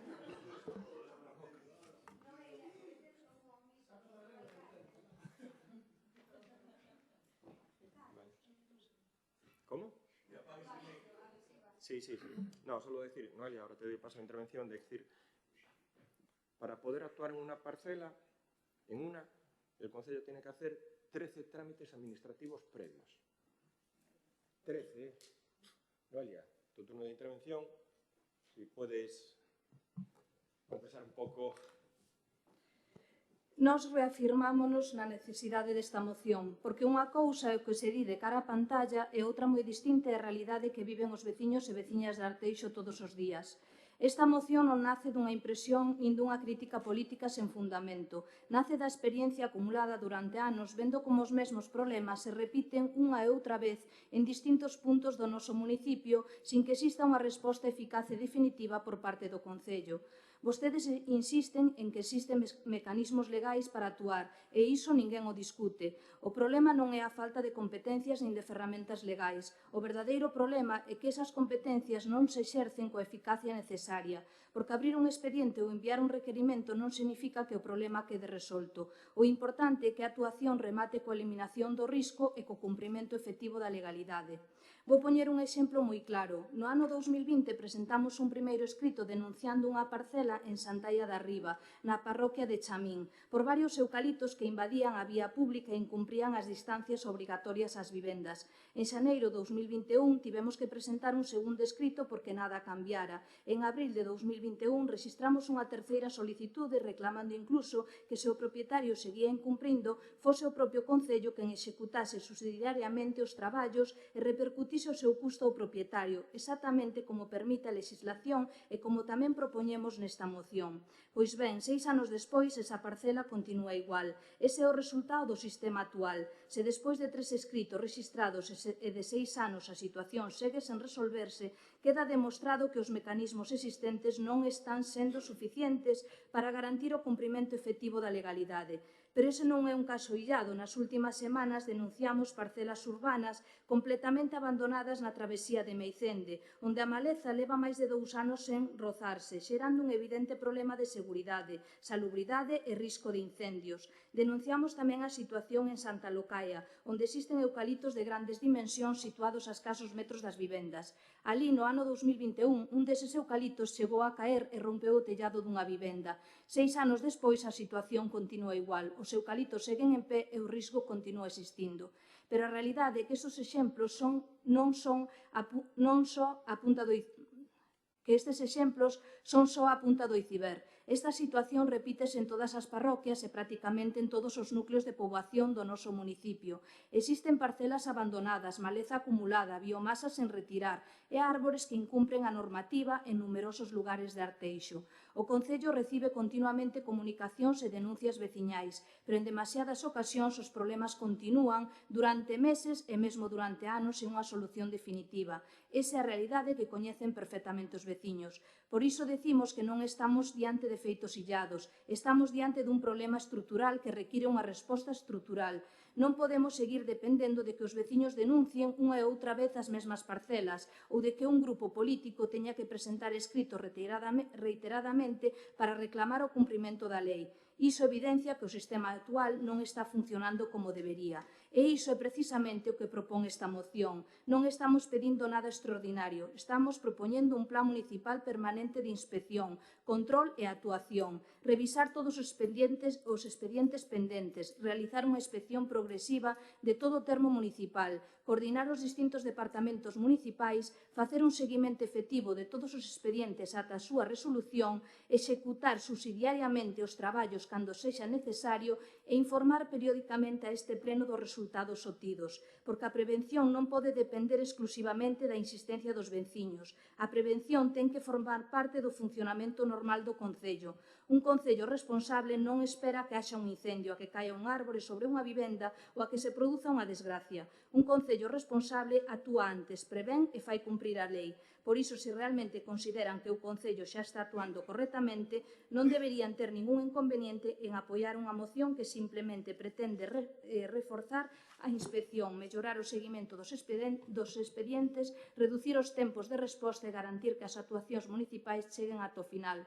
Porque esta moción non vai de oposición nin de goberno, vai de seguridade dos veciños e veciñas de Arteixo, vai de protexer as vivendas, de reducir o risco de incendios, de mellorar a salubridade pública e de conseguir que ningún expediente quede esquecido nun caixón mentras as parcelas continuaban abandonadas ano tras ano. Iso é simplemente o que hoxe lle estamos pedindo a este pleno. Moitas gracias. Sí, bueno, antes decíamos que esta é unha moción como esta moi necesaria, pero que non caiga injustamente nos concellos gastos e responsabilidades sin cartos e sin medios, non? O enfoque decíamos que é distinto, o enfoque ten que ir orientado á cooperación, porque o incremento das obrigas que as sucesivas leis van impoñendo aos concellos é moitas veces inasumible e para moitos concellos é imposible de facer, non? Por exemplo, na identificación das persoas propietarias, o catastro sabemos como está. Hai que instar o catastro que actualice, que a situación que reflexe o catastro sea a situación real, porque non pode ser responsabilidade do Concello andar buscando as persoas propietarias. Logo, o elevado costo de execución subsidiaria, porque obriga ao Concello a adiantar unos cartos que moitas veces non vai a recuperar, porque como non se sabe quen son os propietarios, non lles pode poñer ni multas, ni pasar o recibo das sucesivas rozas, non? E os concellos teñen que contratar empresas orientais, hai que elaborar proxectos técnicos, hai que utilizar maquinaria pesada, hai que eliminar a biomasa, hai que retirar especies prohibidas, hai unha serie de costos administrativos e precisamente o exceso da carga burocrática é outra das eivas que tanto a Xunta como o Estado teñen que aligerar toda esa carga administrativa, non? Esa insuficiencia de medios materiais que moitas veces van as brigadas forestales propias, maquinaria, vehículos adecuados, ten que haber unha axuda por parte das outras administracións porque as propias leis insisten en esa cooperación necesaria. Logo, hai un continuo incremento do número de expedientes, porque o abandono do rural provoca que cada vez máis terrenos queden sin saber de quenes son. O problema, insistimos, e por aí hai que enfocalo, é a coordinación entre as distintas administracións, ou así se solucionará. Gracias. Desculpade que estaba... Ben, vou repetir un pouco na...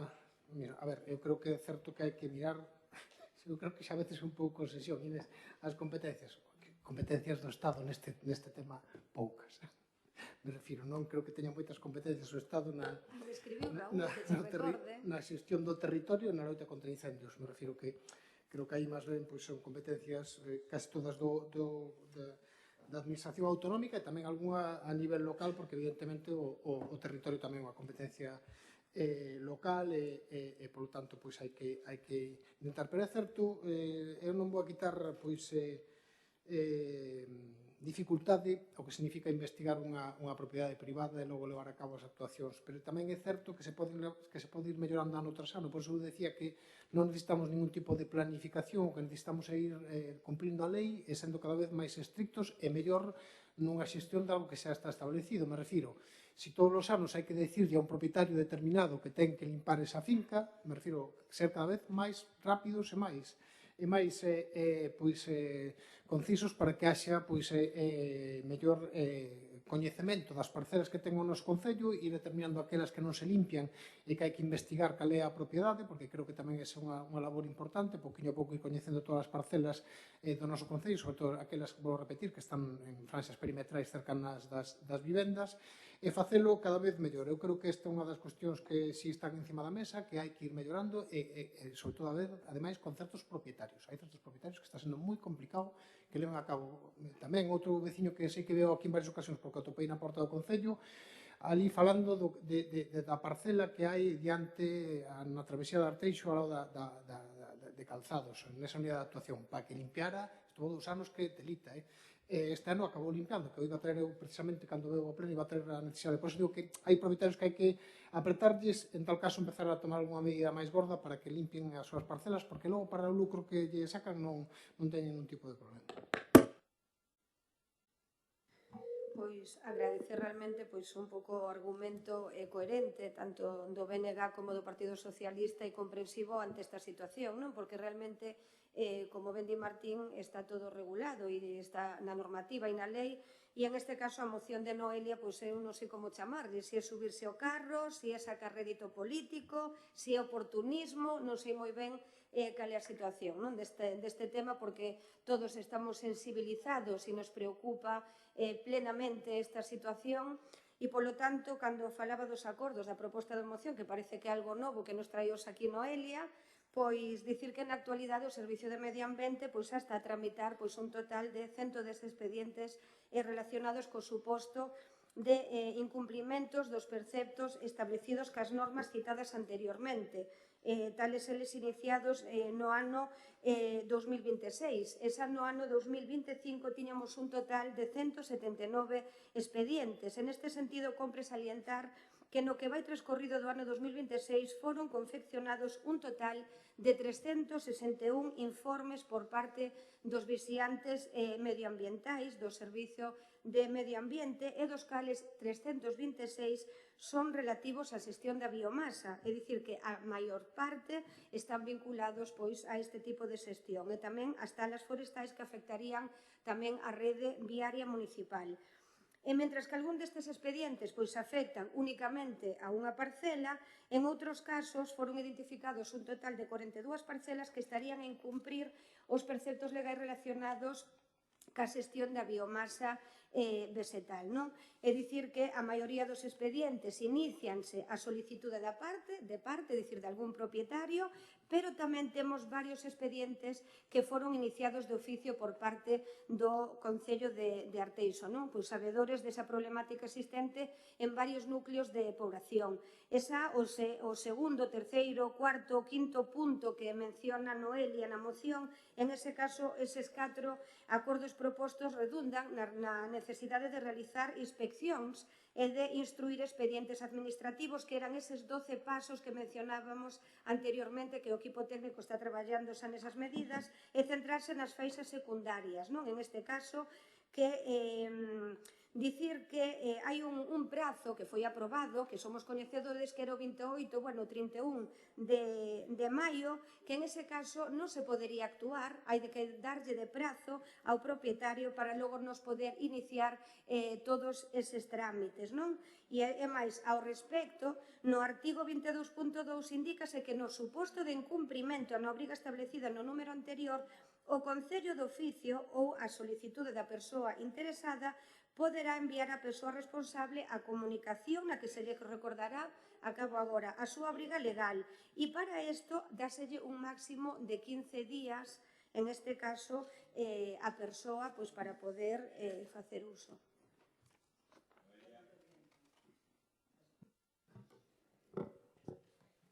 Bueno, respondendo a Raúl, sabemos que efectivamente hai administracións que teñen competencias, pero o Concello ten unha gran competencia referente a este tema e o que fai referencia, neste caso, a nosa moción. Se non empezamos polo básico, dudo moito que outras administracións veñan a solucionar outros temas que nos poden influir a nós, como, por exemplo, no tema dos recursos económicos no noso Concello. O Concello ten as competencias cando lle ten de conta, evidentemente, podémoslo ver en tema tras tema. Cando non lle ten de conta, tiramos balóns fora, como sempre.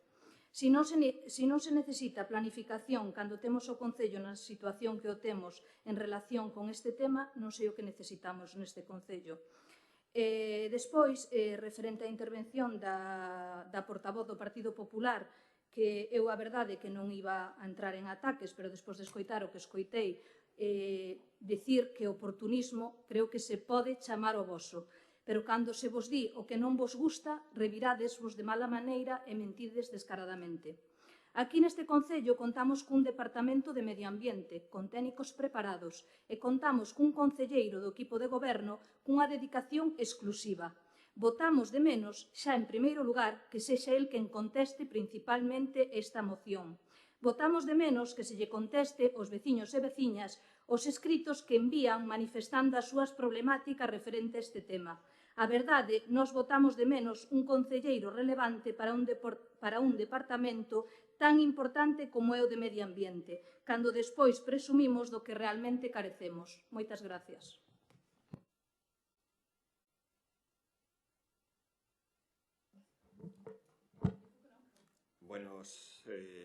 Mirad, hay que ser completamente realistas ante la situación, y esta es una situación que se da tanto en el Concello de Arteixo como en el Concello de Culleredo, Cambre, Carballo, Finisterre, en todos los concellos de Galicia, en todos. Y la situación es una situación crítica en el sentido de que aproximadamente el Concello tiene 9.800 parcelas en las fajas secundarias. 9.800 parcelas. Con 13 trámites administrativos antes de poder entrar a hacer la ejecución subsidiaria, había que hacer 127.000 trámites administrativos. A ver quién es capaz de hacerlos. 127.000 trámites administrativos. Pongamos que más o menos hay un tercio de esas parcelas que no responden. Aún así estamos hablando aproximadamente de unas 3.300 parcelas. Con 13 trámites administrativos son 42.000 trámites administrativos para poder entrar. Es decir, es imposible, materialmente imposible. Desde aquí, todos deberíamos apelar a la concienciación de los propietarios.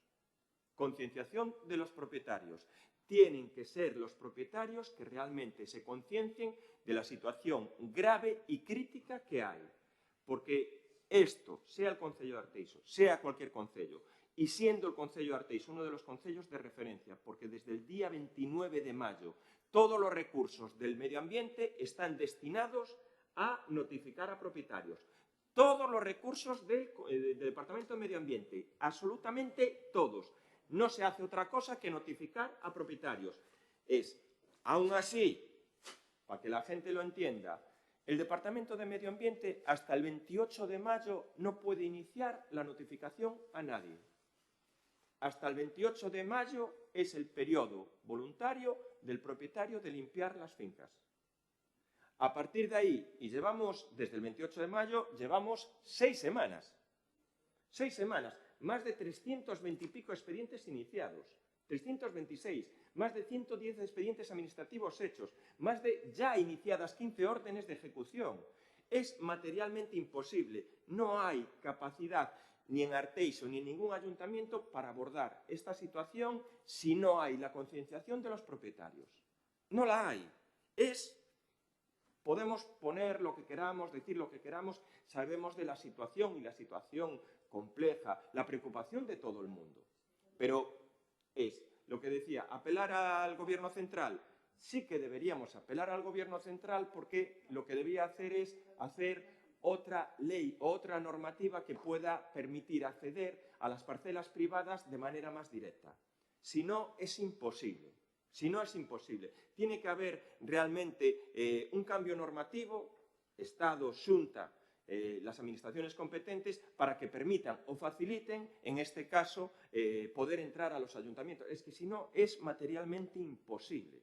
Imposible. Lo vuelvo a decir, es 9.800 parcelas, 13 trámites administrativos, 127.000 trámites administrativos que tiene que hacer un concello a partir del 28 de mayo. En 6 semanas no sé quién es capaz de hacerlo. Nadie. Es imposible. Es una situación que, lo vuelvo a decir, es todos los recursos que hay en medio ambiente están destinados desde el 28 de mayo únicamente a atender requerimientos de gestión forestal en las fajas secundarias. Todos.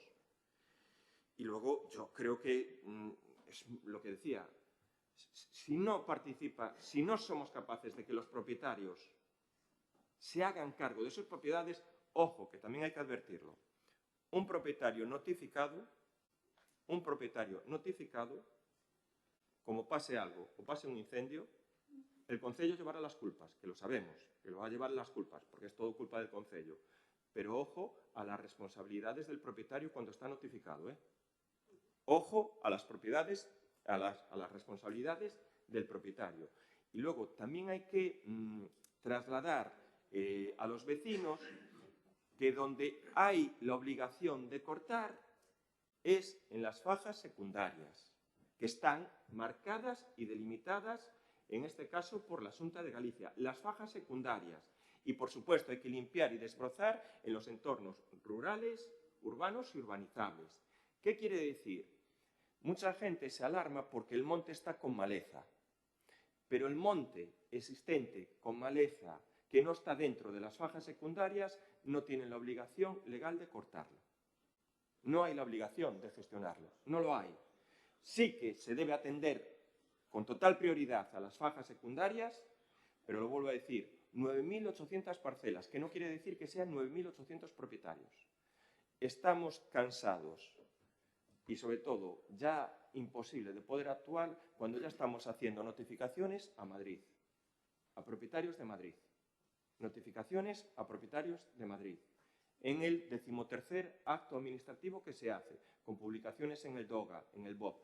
Y lo vuelvo a decir, esto no es un problema única y exclusivamente del concello de Arteixo. Esto es un problema que le afecta a todos los concellos de Galicia. Y efectivamente, o cambian la ley, o facilitan poder actuar, o dotan de más medios o recursos, o si no, este será un tema o una problemática reiterada todos los años.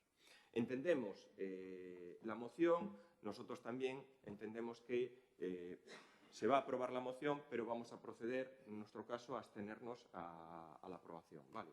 Por toda la situación y toda la explicación y todo el trabajo que está realizado por parte del Departamento de Medio Ambiente. Procedemos a la votación. ¿Votos a favor? ¿Abstenciones?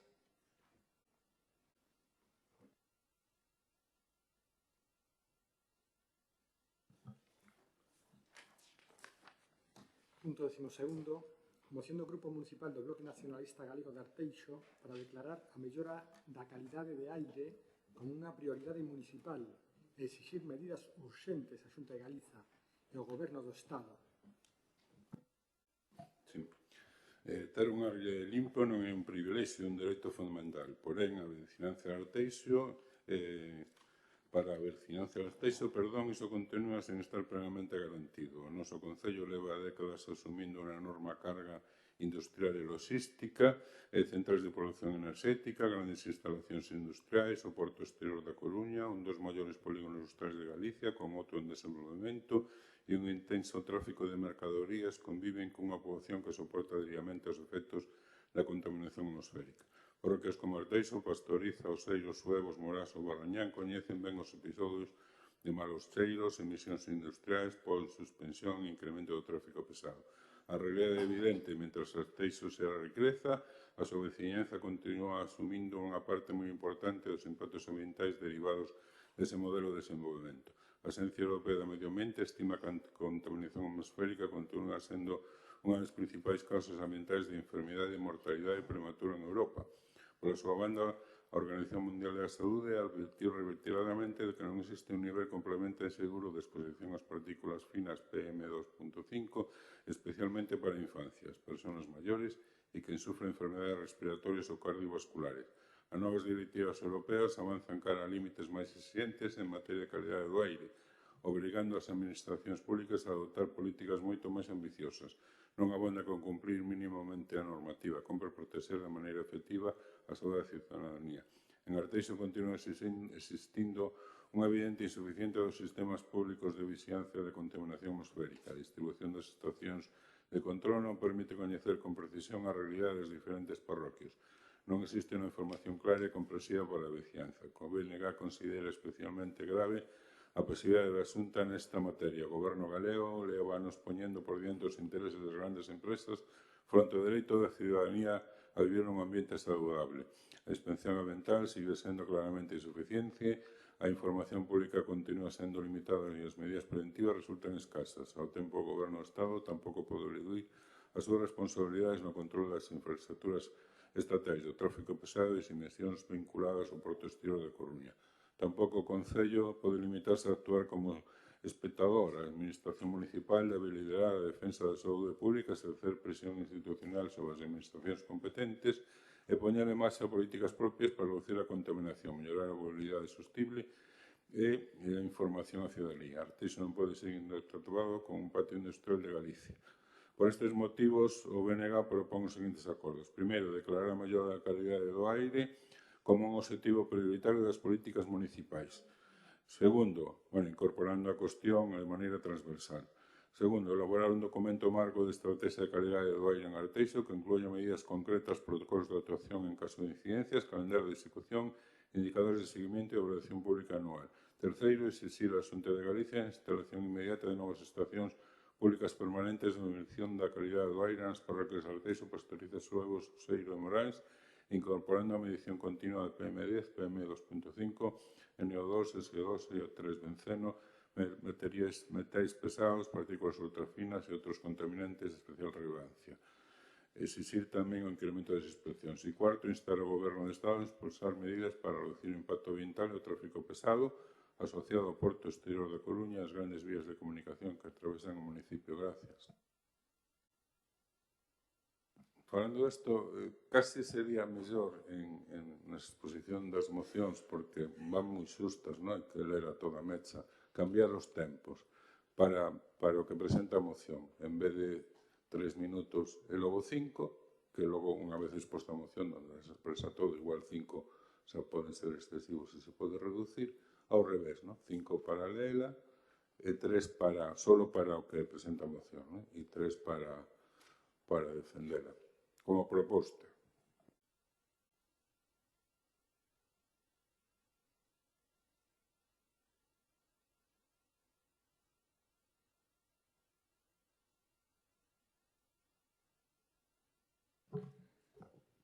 Bueno, eu dicir que sí que estou de acordo con Raúl, porque ao final sempre excedemos na primeira exposición e cando realmente despois dos 5 minutos che sobran tempo, pero bueno, é a miña opinión. Referente á moción do Bloque Nacionalista Galego, desde o noso grupo municipal queremos comezar dicindo algo que debería ser unha evidencia. A saúde dos nosos veciños e veciñas non pode converterse nunca nun campo de batalla política. A calidade do aire é unha cuestión de saúde pública e, polo tanto, merece o máximo rigor e responsabilidade. Arteixo é un concello cun enorme peso industrial, loxístico e portuario. Iso xerou riqueza, emprego e desenvolvemento económico, pero tamén é certo que moitos veciños levan anos manifestando preocupación por episodios de malos cheiros, por suspensión ou contaminación atmosférica. Esas preocupacións non poden ser ignoradas nin minimizadas. Agora ben, tampouco cremos que este problema poida reducirse a sinalar un único responsable. Aquí sí que nós consideramos que hai competencias repartidas entre distintas administracións. Hai responsabilidades da Xunta de Galicia, do Goberno do Estado, da Autoridade Portuaria, das propias empresas e tamén do Concello de Arteixo. O que necesitan os veciños non é que unhas administracións se boten as culpas a outros, senón que todas traballen coordinadamente. Desde a Alternativa en Xebre defendemos que os veciños teñen dereito a coñecer con total transparencia que aire respiran. Iso pasa por contar con información pública clara e accesible, por reforzar os sistemas de medición e por actuar con rapidez cando se detectan episodios de contaminación. Tamén consideramos importante que o Concello manteña unha actitude activa, reclamando ás administracións competentes todas aquelas actuacións que sexan necesarias para protexer a saúde da veciñanza. Por iso, nós tamén queríamos preguntar ao equipo do Goberno Municipal cantas estacións de medición existen actualmente en Arteixo, se considera o Goberno que son suficientes para cubrir a realidade de todas as parroquias, se realizou o Concello algunha solicitude formal á Xunta para incrementar os puntos de control e que actuacións concretas levou a cabo o Concello durante este mandato para mellorar a calidade do aire.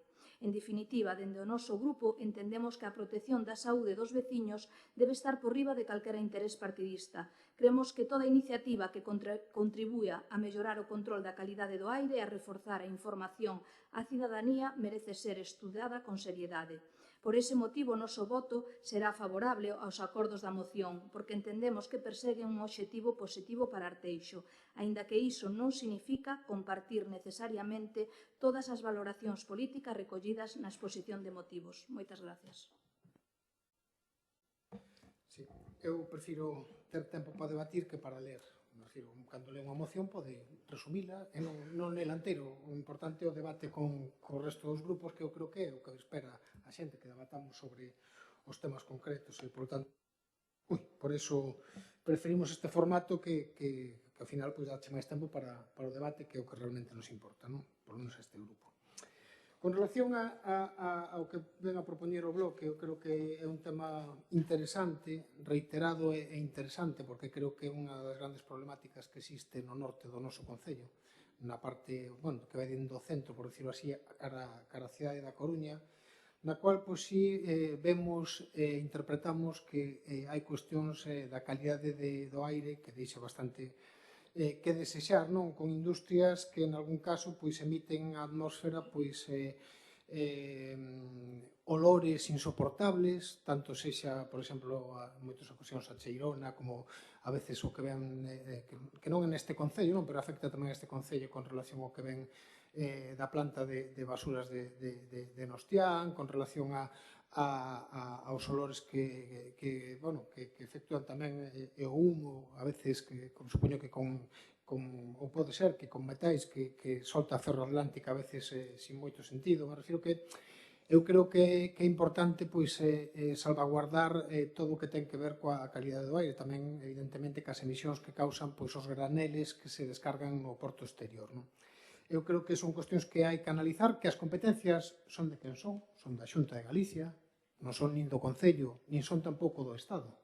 O Estado non ten competencias para levar a saber que calidade do aire. O que sí que hai que facer é que dende a Xunta, se se están detectando que hai emisións ao aire que non son oportunas, o que terá que exixirlle as empresas, ou non só o caso, incluso ao porto exterior, que ten unha dirección, unha autoridade portuaria, que se leven a cabo as medidas correctoras necesarias para evitar que haxa esa contaminación. Me refiro, igual que no seu día na Coruña, que as emisións de carbón ou de grano, que se decidiu é facer unha medusa ou tomar sistemas de captacións para que non existan estas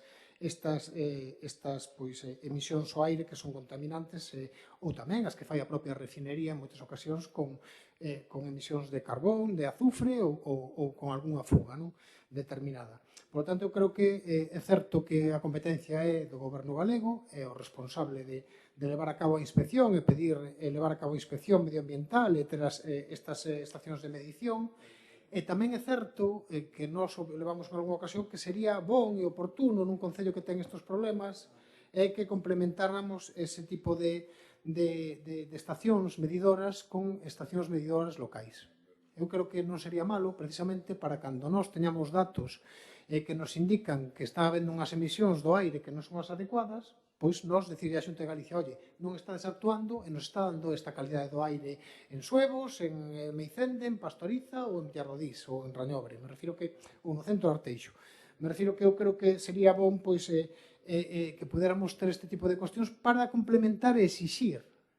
porque nós non temos, vou repetir, non temos capacidade como para actuar, pero sí para exixir a Xunta que actuase, por lo tanto, que levara tal. E logo, evidentemente, temos tamén algo importante que é con relación, que ten que ter tamén que ver coa calidade do aire, con relación ao tráfico e con relación á ordenación do tráfico e tamén á mobilidade, que aí temos unha labor importante con relación a ir implementando sistemas nos cuales cada vez a contaminación dos vehículos sexa menor. Eu creo que este é un tema tamén no cual hai, de feito, recibimos fondos europeos para ir implementando sistemas que vayan facendo que cada vez haxa menos contaminación dos propios vehículos de combustión de gasoil ou gasolina. Por iso volvo a repetir que en líneas xerais estamos de acordo ca moción que presenta o BNG, creemos que é interesante e moi importante ir tomando medidas dentro de exixir e intentar buscar a forma de garantir unha calidade do aire que se merecen os nosos veciños dentro de vivir, os que viven na zona norte, os que vivimos na zona norte nun entorno que sabemos que é industrial e que tamén sabemos que temos que convivir coas empresas e industrias que están no noso territorio, pero evidentemente garantizando e polo tanto que tomen todas as iniciativas posibles, porque as teñen todas as grandes empresas que traballan no noso concello, para levar a cabo todas as medidas de reducción desa calidade do aire, sexa en Ferrolántica, sexa na refinería, sexa na Cheirona ou sexa no porto exterior. Eu creo que temos que exixirlle as empresas que cumplan e, polo tanto, eu creo que non habría forma mellor que facer ese documento e establecer puntos de medición por parte do propio Concello. Non estamos de acordo. Pois se todos coincidimos en que a protección da saúde das persoas e do medio ambiente é unha prioridade non irrenunciable. A calidade do aire é un dos piares fundamentais para garantir o benestar da cidadanía e tamén para asegurar un desenvolvemento sostible do noso territorio. E Arteixo é un concello cun enorme peso industrial, como xa mencionaba, dese logístico, é un motor económico de Galicia e xerador de emprego para miles de familias, que tamén hai que poñer en valor. Esa realidade existe, manter un equilibrio entre o desenvolvemento económico e a protección ambiental e tamén a calidade de vida da nosa veciñanza. Ese equilibrio é o que este goberno municipal levamos anos construindo e sempre desde o rigor técnico, a planificación e tamén o respeto ás competencias de cada administración. A moción que hoxe presenta o BNG parte dunha preocupación lexítima que compartimos, pero contén propostas que non reflecten a situación actual do noso concello.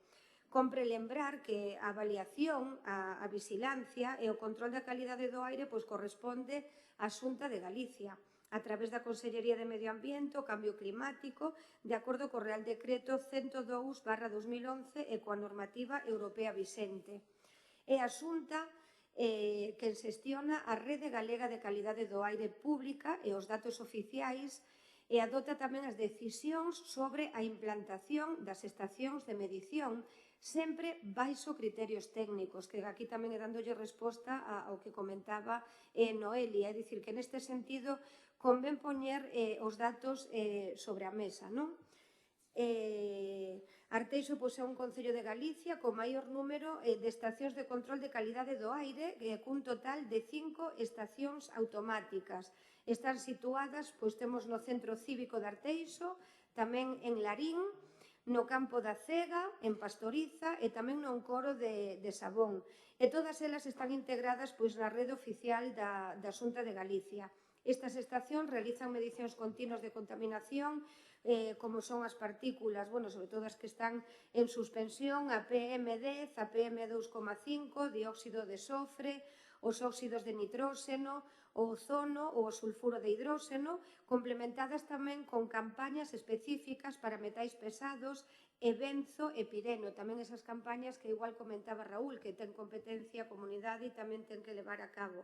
Ademais, a información da rede complementase cos modelos numéricos da Xunta de Galicia que aportan coñecemento sobre a calidade do aire no territorio e prever a súa evolución nas seguintes 72 horas. Tamén o teñen que ter en conta. e todos e todas coincidiremos en que a mellora da calidade do aire forma parte das políticas municipais dun xeito transversal. En este caso, aprobamos a Senda Urbana e Rural de Arteixo, tamén o Plan de Adaptación e Mitigación ao Cambio Climático e o Plan de Acción para o Clima e a Enerxía Sostible que estivemos traendo en todos estes plenos anteriores esta aprobación e que se está a traballar en eles. Incorporamos 3 autobuses eléctricos ao Servicio Municipal de Transporte, cando Martín tamén falaba do tema de mobilidade, pois en este caso estamos a telo en conta. Tamén pusimos en marcha o sistema de préstamo de bicicletas. Estamos a desenvolver tamén unha rede de itinerarios ciclistas e peonís seguros para favorecer unha mobilidade de baixas emisións. Estamos tamén a elaborar a Estrategia Municipal de Infraestructura Verde, que permitirá ampliar os espacios verdes, crear tamén os corredores ecolóxicos e contribuir á mellora da calidade do aire e a adaptación do cambio climático.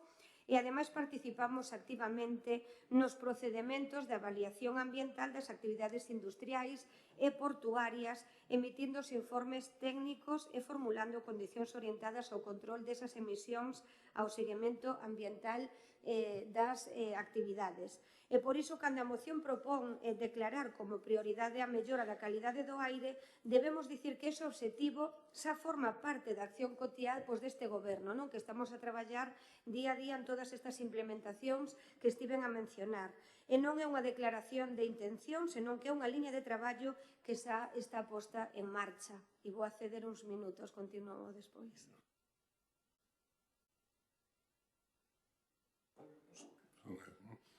Bueno, como di a moción, a responsabilidade en este tema é compartida. Pois hai 4 puntos, os 2 primeiros van dedicados ao Concello e os 2 seguintes á Xunta e ao Estado.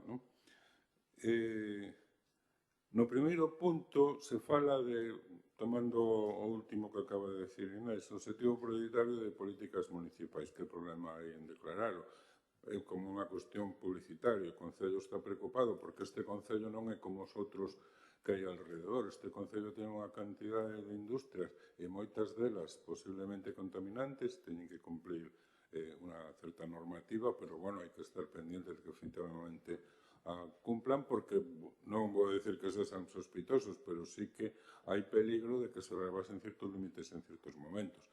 Entonces, deixar claro cada ciudadanía que o objetivo prioritario si se expresa transversalmente en todo aquilo que fai o Concello, que o aire que respiramos toda a vicinanza de Arteixo sexa saudable, que sexa bo, non? Logo, é fundamental elaborar ese documento marco de estrategia da calidade do aire, que xa o hai en outros sitios. Aí tamén, aparte de outras medidas, hai que establecer uns protocolos de actuación en caso de que se poden producir, porque en Arteixo hai moitas industrias nos que pode haber un percance que se nere unha contaminación, un aire tremendamente peligroso para as persoas. Entonces hai que saber que facer nos colexios, que facer en xeral, hai que ter uns protocolos de actuación moi determinados, concretos, para que actuar, se sair e mirar que hai que facer en cada momento, non o show según se nos ocurra. Entonces, bueno, que ten que haber uns indicadores de seguimento e unha evaluación pública anual de se están cumprindo os objetivos, se non se cumple, sempre se pode mellorar. É dicir, aquí, efectivamente, hai un problema o que pode xerarse unos problemas, e iso non se consigue con autobombo. Fixemos tal, fixemos cual, fixemos non sei que é unha política que te marca Inés, sempre a túa actuación e todo o que facemos. Bueno, hai un problema, ou se reflexa nunha moción, entón o que hai que facer é atender os problemas, non facer autobombo. O sea, o que se está facendo, xa sabemos o que está facendo, e o que falta por facer tamén o sabemos a veces, non? Bueno, o punto terceiro, quizáis se asunta en este caso que ten máis responsabilidades. Entonces, sí, hai 5 estacións, pero Arteixo, que son as que máis hai na área, pero é que Arteixo é moi diferente a outros concellos da área, que aí en Arteixo non o hai en ningún outros lugares, entonces son necesarias en moito máis lugares, aparte de que, bueno, está habendo outro polígono industrial que cada vez medra máis e máis que vai a medrar, e logo no porto exterior que é un punto, vou a decir perigoso, pero ali se están instalando industrias que van a ter que asumir unha declaración de impacto ambiental que se ten que facer rigurosamente, ¿no? E van a ter que cumplir unha normativa que non vamos a presupoñer que non a cumplan. Bueno, hai que estar vigilantes porque son industrias potencialmente peligrosas e que hai que estar o loro. O sea, hai que estar moi pendientes de todo o que se faga ali como do que xa está habendo en outros sitios, ¿no? Entón, son máis necesarias máis estacións e que midan todo aquilo que se di na moción, que non vou a repetir, pero pues, un montón de cousas e que non o dice a moción, que o dice a Organización Mundial da Saúde, ¿no? E logo o Goberno do Estado aquí ten unha responsabilidade importante que é ese tráfico pasado que circula por onde non debería circular, ¿no? Entonces, moitas veces falamos destes problemas, o Goberno do Estado ten que actuar para que ese tráfico pesado non pase por os nosos núcleos de población con conseguinte perigo, tanto de tráfico como de contaminación que provoca, ¿no?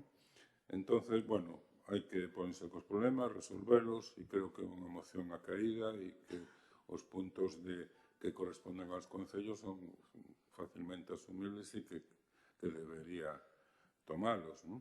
Gracias.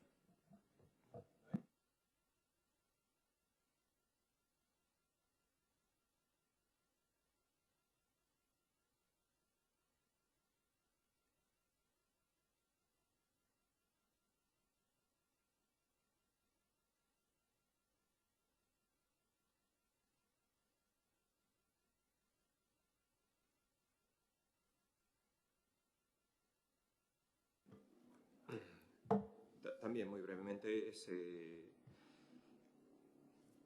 en Galicia hai 47 estaciones de medición de calidad del aire, 47, de las cuales 47 estaciones para 313 concellos.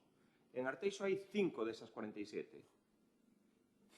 Claro, cuando ustedes piden necesitamos más lugares y más estaciones, ¿eso lo avala algún criterio técnico, algún tipo de investigación o es una petición de show de ustedes?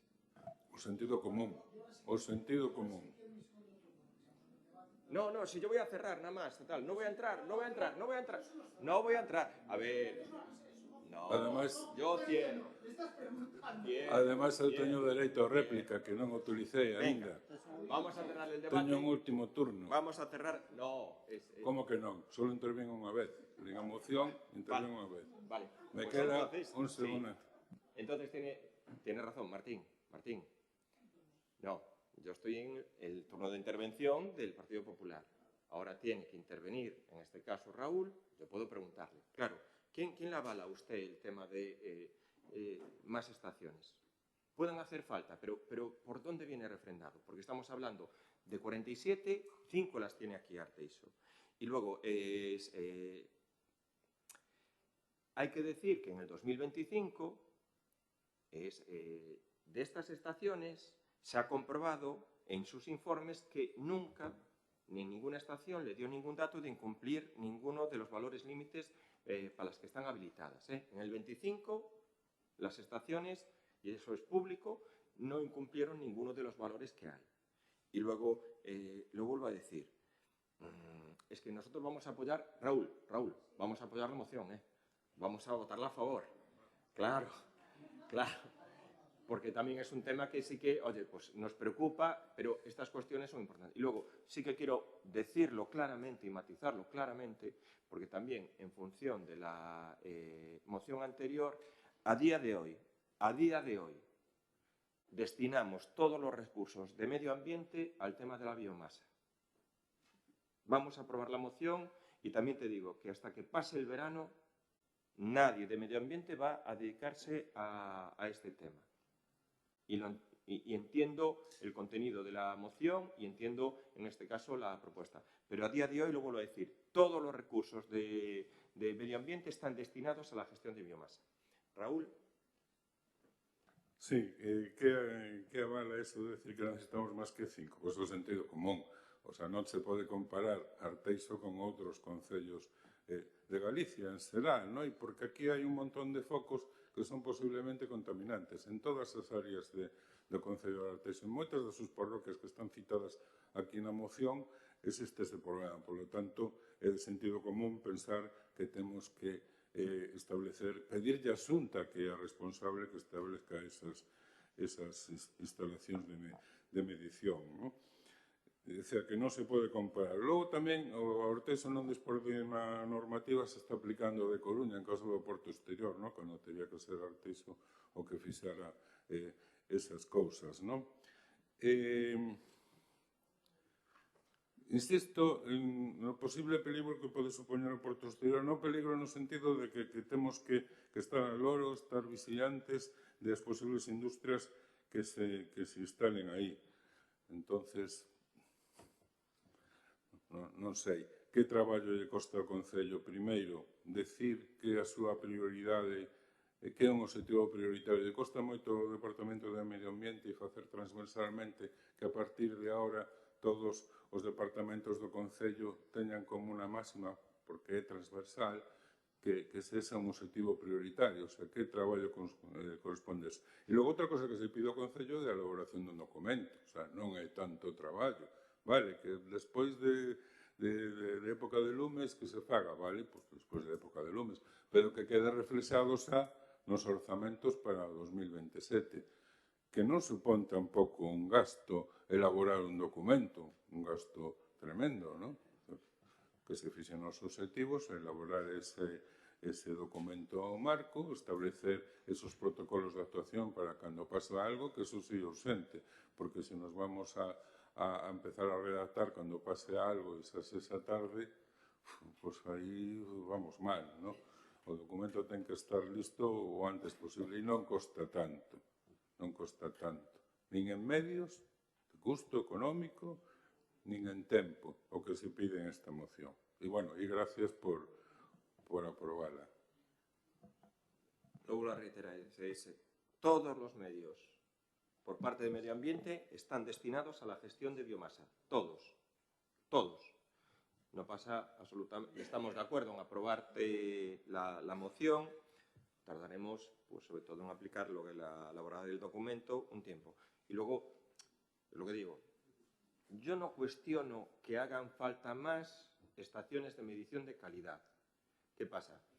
Creo que ni yo ni ninguno de los que estamos aquí presentes tenemos la capacidad técnica para decidir eso, sabiendo que hay estación de medición de calidad del aire en Meicende, otra en Pastoriza, otra en el centro cívico aquí en Arteixo, otra en el embalse de Sabón, que quiere decir en el polígono de Sabón, y una quinta que está en la zona de Larín, en la población de Vigo. Es así. Claro. ¿Que pueden hacer faltas más? Yo no lo cuestiono. Lo que quiero decir y trasladar que yo no puedo decir si hacen faltas más o menos. Vamos a aprobar la moción y vamos a votarla a favor. Procedemos a la votación. ¿Votos a favor?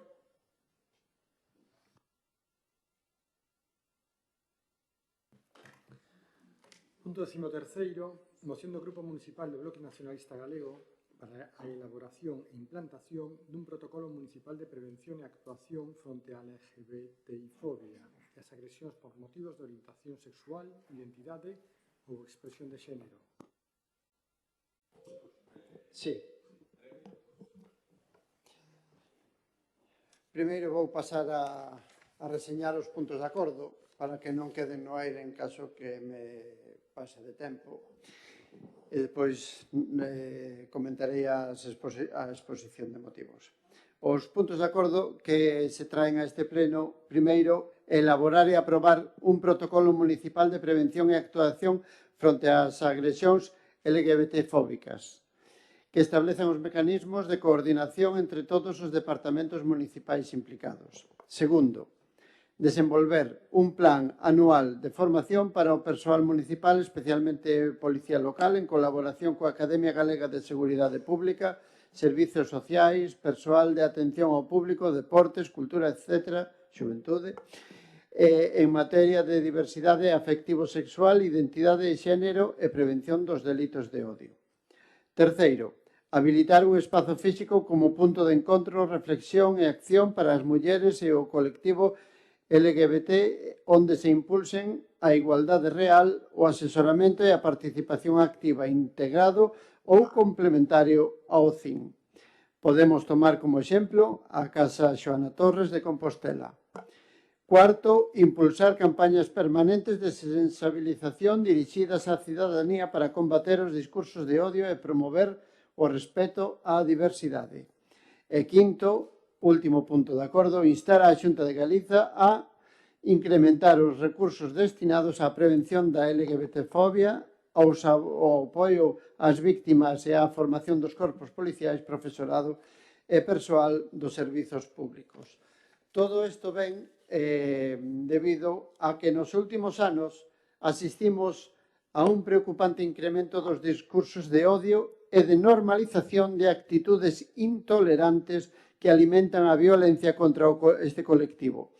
A banalización destas conductas por parte de determinados sectores políticos e sociais contribúe a crear un clima de impunidade incompatible cunha sociedade democrática e tolerante. As administracións locais, pola súa proximidade á veciñanza, teñen unha responsabilidade fundamental na prevención destas situacións e na atención inmediata ás vítimas. Non chega con facer declaracións institucionais ou colocar bandeiras un día ao ano.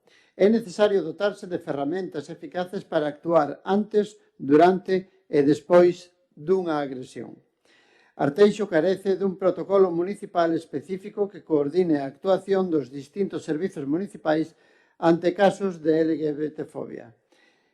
Esta ausencia supón unha carencia importante na protección dos dereitos fundamentais da cidadanía. Un protocolo deste tipo permitiría establecer procedementos claros de actuación para a Policía Local, servizos sociais, servizos de igualdade, xuventude, educación, deporte, cultura, garantindo unha resposta rápida, coordinada e centrada na protección da vítima. Así mesmo, debe contemplar medidas de prevención, sensibilización e formación dirixidas ao personal municipal, ás entidades deportivas, culturais e veciñais, así como aos centros educativos do municipio en colaboración coa Xunta de Galiza. Depois sigo.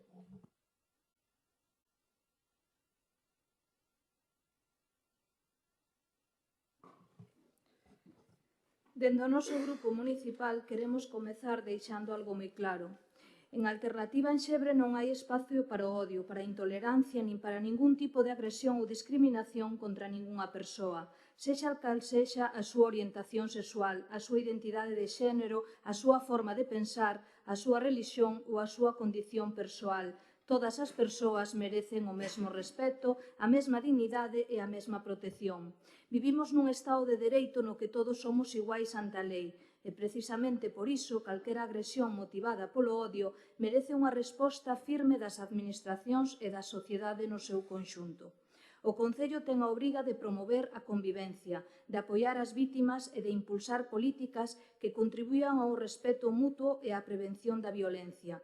Ese é un deber institucional que vai máis alá de calquera ideoloxía ou de calquera posicionamento político. É certo que nesta moción se propoñen medidas moi concretas, como a elaboración dun protocolo municipal, accións formativas ou campañas de sensibilización. A súa implantación deberá facerse con planificación, avaliando os recursos dispoñibles e coordinándose cos servicios municipais xa existentes, para garantir que todas esas actuacións sexan realmente útiles e eficaces. Pero iso non debe ocultar o máis importante, que detrás desta moción hai un obxectivo que compartimos plenamente, que é previr a violencia, protexer as persoas e reforzar a convivencia.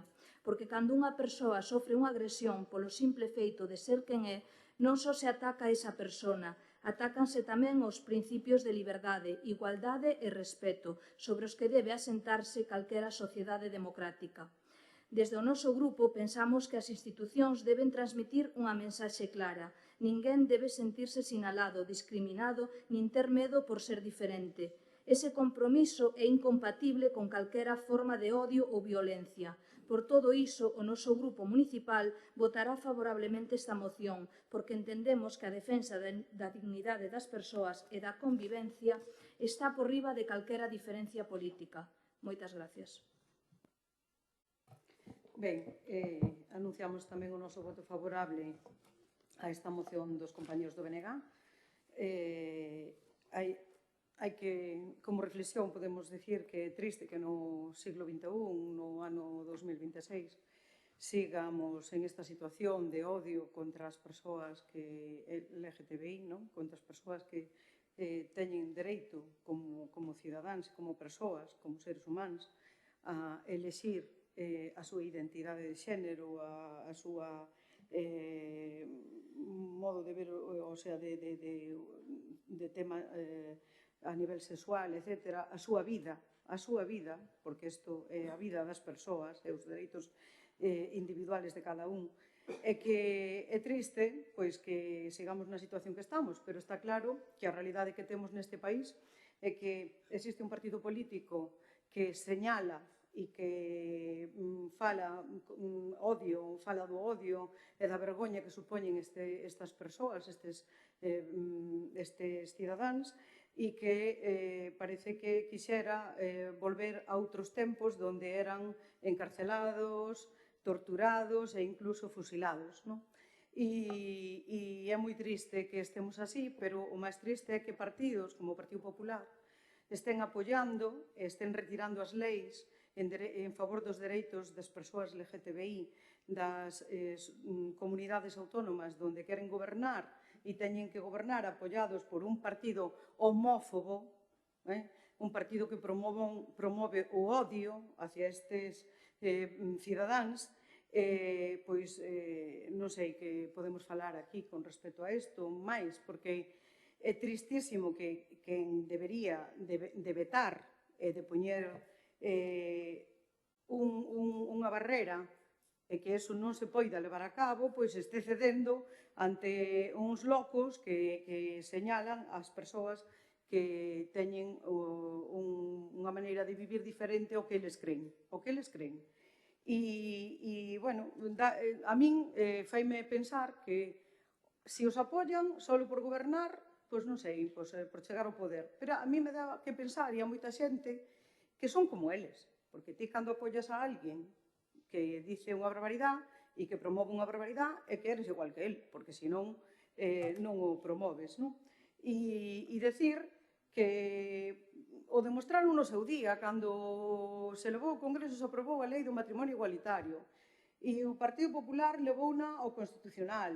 E logo, membros do Partido Popular o día seguinte casáronse, homes con homes e mulleres con mulleres. É increíble, de verdad. O sea, é incoherente totalmente, solo por chegar ao poder, por facer política rancia e por non sei o que. Non o podo entender. O que sí, podemos decir que existe un Real Decreto que está aprobado por parte deste goberno, que se foi aprobado do 10 de 2024 e que se chama Plan LGTBI e que é obligatorio para todas as empresas maiores de 50 traballadores e recomendado para as outras tamén. E aí ten que aplicarse e debía de estar implantado xa o ano pasado, é dicir, o 10 de 2025 xa tiña que estar a funcionar en todas as empresas maiores de 50 traballadores. Igual que o plan de igualdad, unha cousa moi parecida, pero esta vez é o plan LGTBI, que é obligatorio, porque hai unha lei. Eu non recordo que se haxa traído a este pleno ningún plan LGTBI, como se trouxo xa o plan de igualdad e a renovación do plan de igualdad. Pois iso xa debería de estar en marcha, porque as empresas están a levar a cabo. E aquí non se fixo absolutamente nada a nivel local, nada. E con respecto a eso, pois aí xa se promove o protocolo de acoso, debe de entrar nese plan, na creación dese plan, entran os representantes dos traballadores da negociación colectiva, póñense as normas a seguir.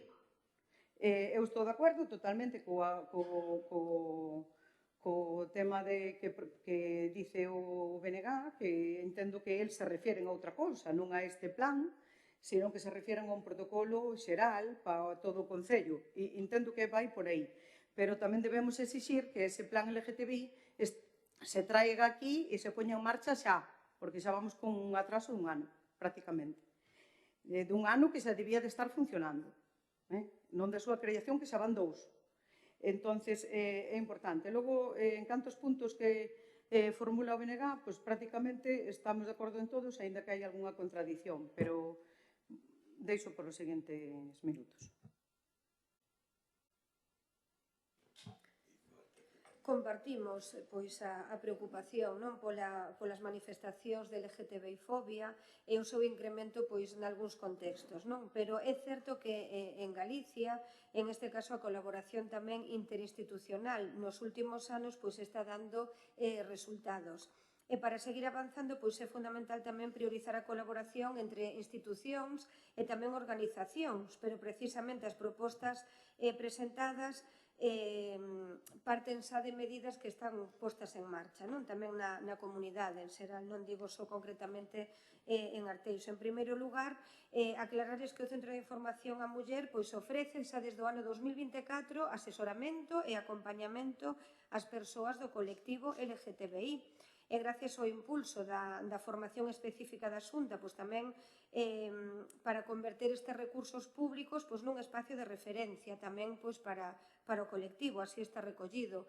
E ademais pois tamén mencionar que están os centros Quérote, máis que son os recursos públicos tamén orientados á mocidade que ofrecen asesoramento específico en materia de xénero e ademais estes centros pois contan con unha amplia cobertura que tamén están pois nos centros de ensinanza a través de cursos, obradoiros, iniciativas. É certo que a mocidade pois é un dos focos aos que hai que orientar, por suposto, todas estas accións e por iso se achegaron a preto máis de 23.000 persoas o pasado ano, non? En diferentes intervencións. E logo tamén hai canles de atención por diferentes vías, xa son telefónicas, redes sociais ou mensaxerías instantáneas, de aí que tamén está en marcha o que é o teléfono de atención 24 horas, que é o Arco da Vella, que é o 028, que ofrece atención específica profesional pois sobre calquer cuestión relativa ao colectivo LGTBI. Entón, tamén se ofrecen xornadas específicas a través do que é a Escola Galega de Administración Pública, orientada a persoal da Administración, dos servicios sanitarios, dos docentes, un pouco tamén o que comentaba a moción. Entón, en este caso, tamén se instalan eses puntos lila e tamén o arco iris, que é precisamente para previr e para concienciar e detectar calquer posible agresión e manifestación LGTBI-fobia. Recordalle precisamente a que acabamos agora as festas do Apóstol e o Concello tamén ten eses puntos. Tivemos todos os días os puntos violeta precisamente para tamén atallar e estar cercanos a nosa xuventude ou calquer persoa que se queira acercar. E tamén a Xunta puso en marcha a campaña Galicia Orgullosa, que tamén é unha iniciativa de longo recorrido e vixente, e tamén dicir que tamén se potencia moito o tecido asociativo para reforzar esas accións de prevención con entidades como pode ser ALAS, Arelas, Avance, que traballan de maneira máis específica e especializada en todo este tipo de actuacións. E xa como no Concello mencionar ese terceiro plan municipal que dicía San, efectivamente, o temos aprobado, trouxemos aquí e aí se recolle a área de sensibilización social e educación. No apartado 8.2 está a sensibilización social e educación como objetivo estratégico de acción, o fomento do cambio de valores, actitudes, roles, estereotipos que sustentan a desigualdade de xénero e promover o respeto da diversidade na orientación sexual. O sea, isto está recollido xa no noso plan municipal de actuación, non? E logo, cando falaban tamén de elaborar o que é o protocolo municipal, nos vamos a votar a favor desta moción, faremos ese protocolo municipal, pero é certo que existe, xa temos ese protocolo para atención nos centros de información á muller, que é o que estamos agora mesmo, co que temos presente e co que estamos traballando e coordinados cas forzas tamén do Estado, ca Policía Local e demais, estamos aplicando este protocolo que foi aprobado xa no ano 2025. E con todo isto, tamén recordar que sacamos está publicada o que é a praza da dirección do centro do CIN, o sea que en breve tamén entendemos que vamos a ter a dirección a disposición para estar máis encima tamén de o que son todas estas novas propostas, dotar de máis persoal. E nada, continúo logo, gracias. Sí, ben. Parécenos moi ben que o CIN asesore a este colectivo, que nos apoiemos nos centros Quérote, que, por certo, non hai ningún en Arteixo.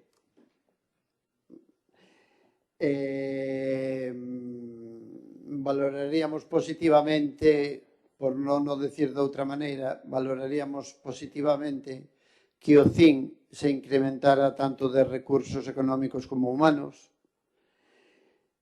Pero, por outro lado, e contestando así en xeral a todo o que se leva dito aquí, nós traemos medidas concretas nesta moción, evidentemente porque, bueno, xa dixemos moitas veces que non chega con facer declaracións institucionais ou colocar bandeiras ou facer unha festa unha vez ao ano. Por iso, nós queremos dar un paso máis, porque o Concello non pode permanecer indiferente ante ningunha agresión, nin a nivel xeral, nin no noso Concello, evidentemente. E, por tanto, nós queremos dar un paso máis a chegar medidas concretas e, por iso, nós falamos de non de generalidades ou ambigüedades, senón que se fala de protocolos, se fala de medidas para a cidadanía de Arteixo cando estamos concretando en escolas, en asociacións, en todo o tecido social do noso Concello. Falamos de medidas para o persoal do Concello, porque ninguén nace aprendido. Para que se saiba como proceder ante casos de agresións ou como poder evitalas, para departamentos como a Policía Local, servicios sociais, servicios de igualdade, xuventude, educación, cultura, deporte, en todos os ámbitos se poden dar agresións deste tipo, non? Por tanto, eu creo que é unha moción en positivo sempre de cara a reforzar o que é a diversidade das persoas no noso Concello e, por tanto, eu creo que non hai ningún problema, non debería haber ningún problema por votala a favor.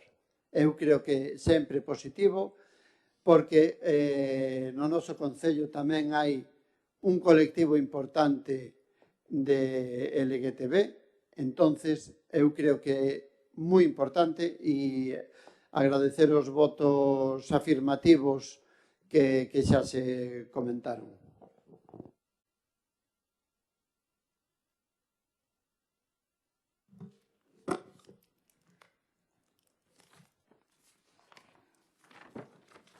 Bueno, vou a ser breve. Simplemente quería referirme referente a esta moción, facer un pouco fincapé no noso Concello, non? Arteixo é un municipio diverso no que convivimos persoas de moi distintas procedencias, culturas, crenzas e formas de entender a vida. E nós, dende o noso grupo, non temos constancia de que exista unha problemática específica de violencia ou LGTBI-fobia que requiera medidas extraordinarias por parte deste Concello. Iso non significa negar que poidan producirse feitos illados que sempre deben ser rexeitados e perseguidos. Por iso, consideramos que o máis importante é seguir fomentando o respeto, a convivencia, a igualdade de trato e a educación en valores para todas as persoas, sen establecer diferencias nin dividir a veciñanza, promovendo políticas que garantan os mesmos dereitos e deberes para todos os cidadáns de Arteixo. Por todo o que expuxen anteriormente e agora, o noso voto será favorable para seguir avanzando na prevención de calquera forma de discriminación, intolerancia ou violencia, condutas que contan co noso máis firme rexeitamento. Dende o noso grupo, confiamos en que Arteixo continúe sendo un pobo libre e de respeto. Moitas gracias.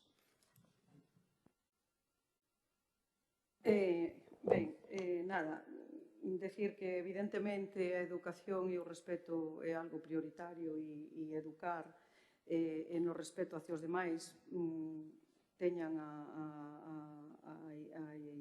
identidade de xénero que lle dé a gana a cada quen é prioritario. Non debemos olvidar que un veciño noso foi asesinado na Coruña precisamente porque era unha persoa que pertenecía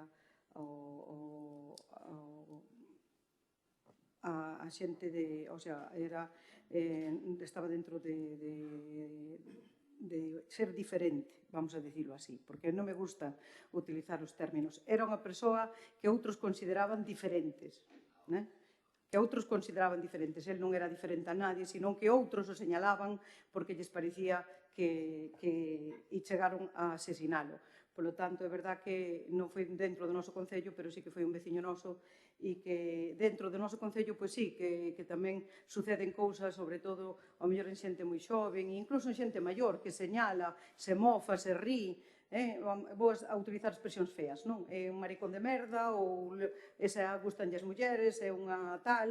Isto sigue sucedendo, Por iso é moi importante que haxa campañas, como ben dice a moción, que se faga fincapé nos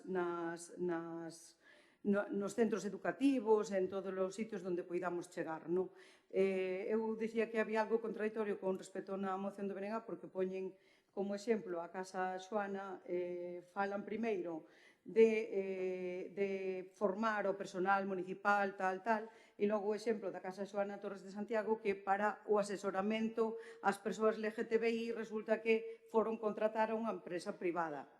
Entón, é un pouco contradictorio esa exposición, non? Ese tema de tal. Pero, bueno, a min, persoalmente, me dá igual a quen se contrate, o caso que se avance, non? Se avance contra o odio e contra se avance hacia o respeto a todo o mundo. Nada máis.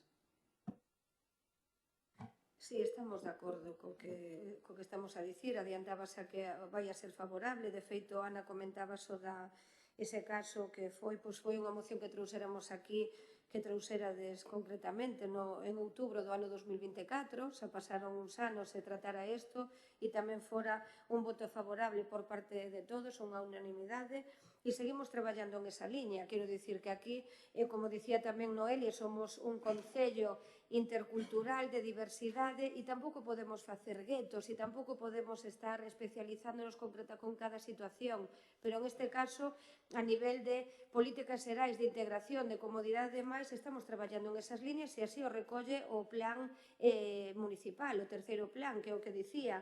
E en canto aos recursos, efectivamente, se vai a dotar agora que está xa publicada o que é a praza da directora do centro, como vos dicía, tamén unha xente de igualdade que traballa en estas líneas en todas as actividades en centros educativos e prevención en todas as liñas. En canto a habilitar tamén o espacio físico que mencionaba tamén Ana ahora neste caso, aquí dicir que realmente, segundo o artigo 5 do decreto, en este caso o recoñece a acreditación dos centros de información á muller e tense en contra realmente que é o centro de referencia, que non quita que a maiores de que teñamos aquí en Arteixo o centro de información á muller, que é a difusión e a sensibilización cidadá acerca da vixencia e a aplicación do principio de igualdade entre mulleres e homes e da necesidade da consecuencia de igualdade de dereitos de integración social do colectivo o LGTBI.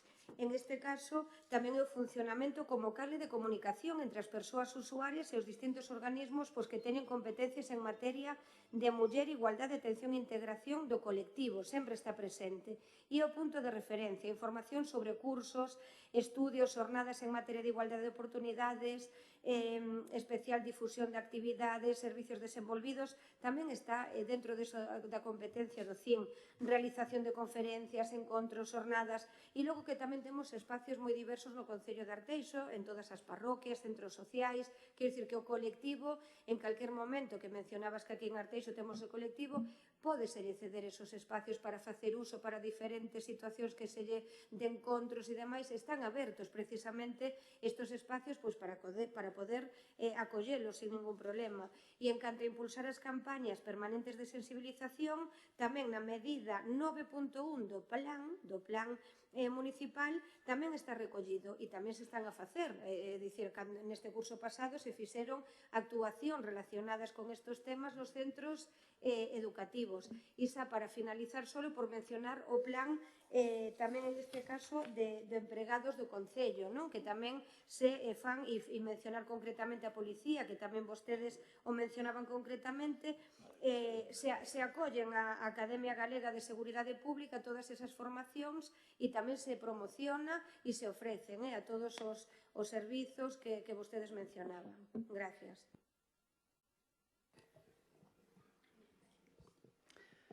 Ben,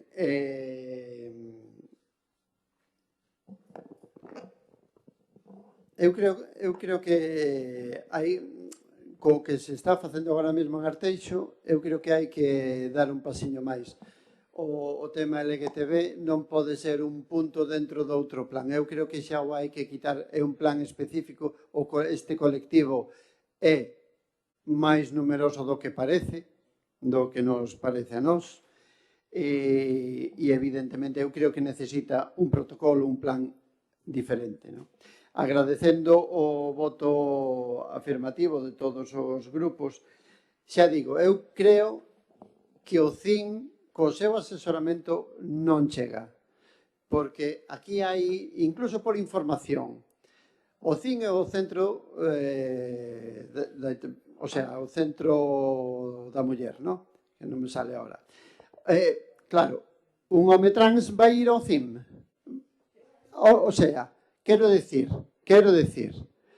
hai moitos colectivos que non saben a onde acudir e non saben que poden acudir ao CIM.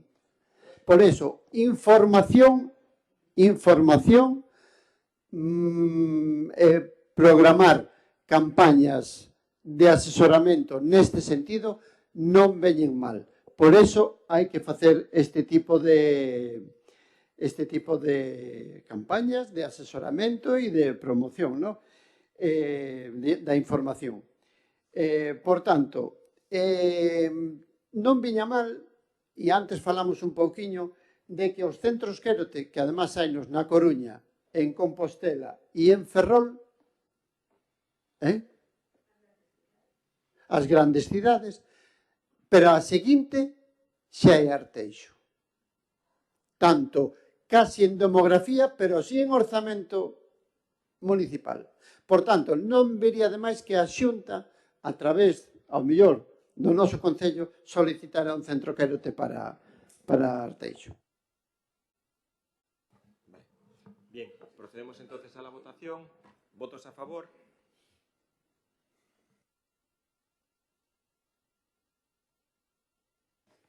Ben, vou resumila, vale, porque é un pouco longa.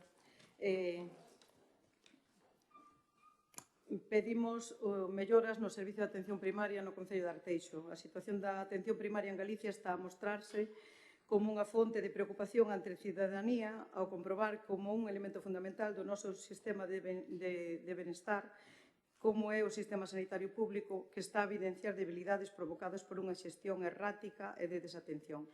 Os recortes desta última década amosan agora a súa crudeza e obsérvanse como a pérdida de investimento en personal, que cada vez hai menos sanitarios, pois leva que se leva a cabo nos orzamentos da Xunta repercuten nun sistema saturado con profesionais precarizados que acumulan retrasos e demoras na súa capacidade asistencial.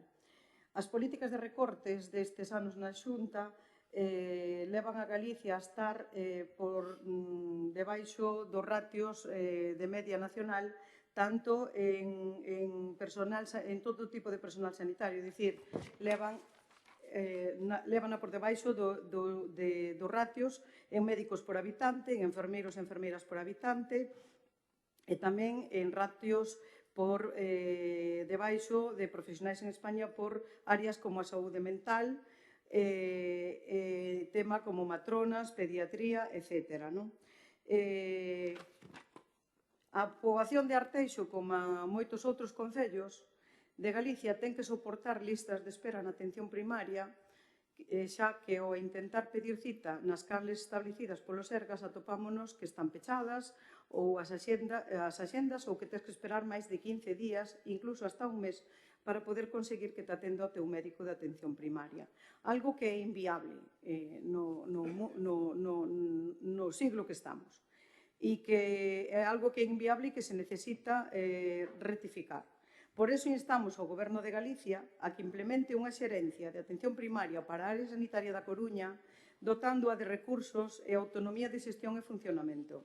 A incorporación dun sistema de atención primaria progresivamente a un maior número de profesionais de especialidades e o maior eixo de médicos e enfermeiros, incluído o estudio da posibilidade de incorporar aquelas especialidades que agora non forman parte da atención primaria. A mellora das condicións de eventualidade para os conxunto de profesionais do Sergas que son contratados de maneira discontinua, procurando estabilizar o maior número posible e mellorando a oferta de contratos eventuais de continuidade, dotándoos de maior estabilidade e menor variabilidade espacial. A elevar os salarios dos profesionais en época da súa formación MIR en Galicia para que acadar nun marxen máximo de 3 anos a media salarial co resto de España. A promover a conexión entre os servizos de saúde mental e a atención primaria, coa distribución de zonas de referencia para cada equipo de saúde mental, posibilitando a existencia das primeiras consultas dun profesional deste equipo de referencia nos propios centros de saúde, a petición directa dos equipos de atención primaria e coa maior rapidez posible cos medios humanos e materiais axeitados. E a mellorar as condicións dos centros de saúde e titores de formación para poder ampliar o volumen de profesionais dispoñibles en atención primaria.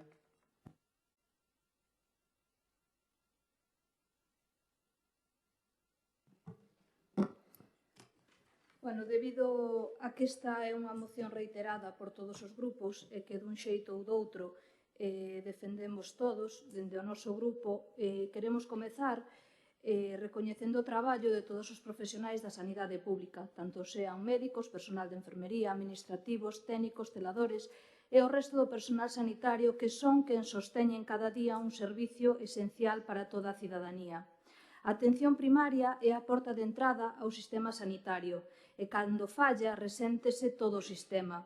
Por iso pensamos que debe ser unha prioridade para calquera administración, con independencia da cor política de quen goberne.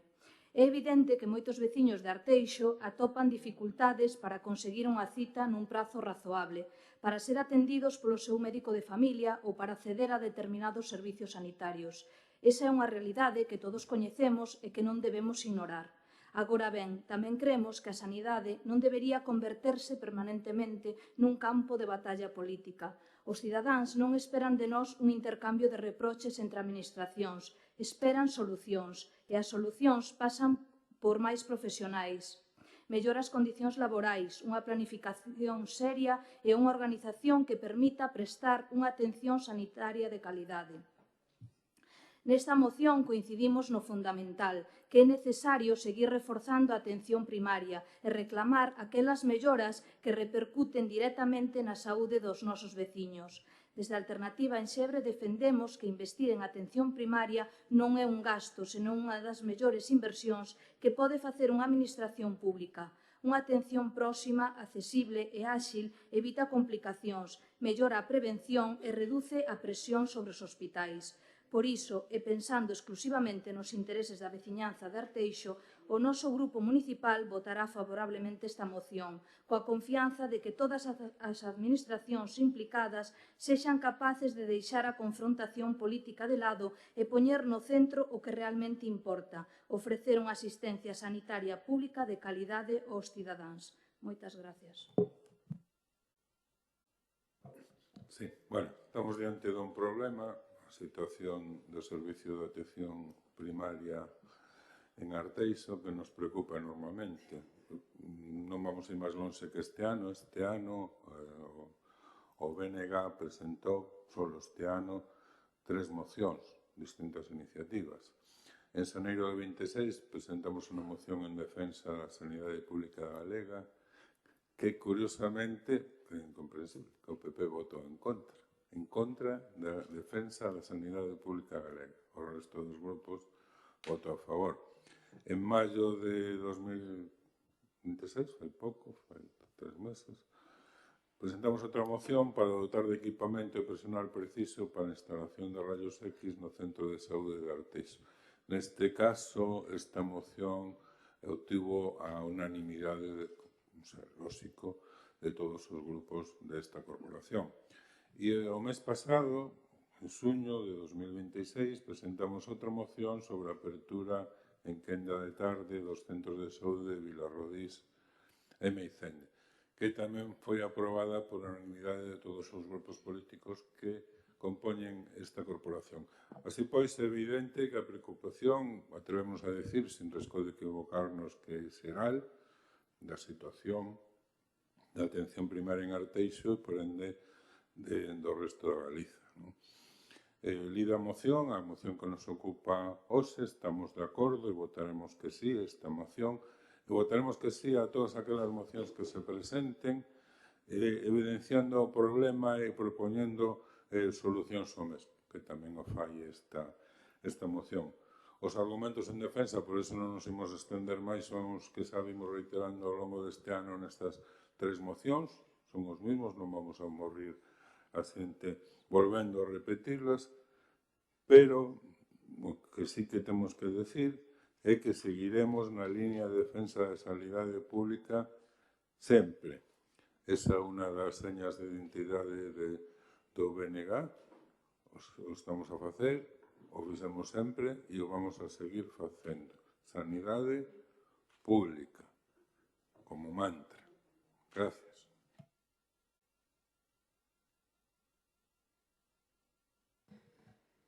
Estamos todos de acordo, non? Que queremos unha sanidade con calidade e ao final non se trata o mellor de cantas mocións traemos aquí, nin de quen trai máis, nin que ten menos, nin de cores políticas, trátase de que haxa unha boa xestión e que demos un bo servicio de calidade aos nosos veciños e veciñas. E en este caso, no Concello de Arteixo, temos 6 médicos, que tamén eu creo que hai que dar a coñecer, temos 6 médicos no turno de mañán e 5 no turno de tarde e temos un en turno deslizante, vale? En Meicende temos 3, en Vilarrodís temos 3.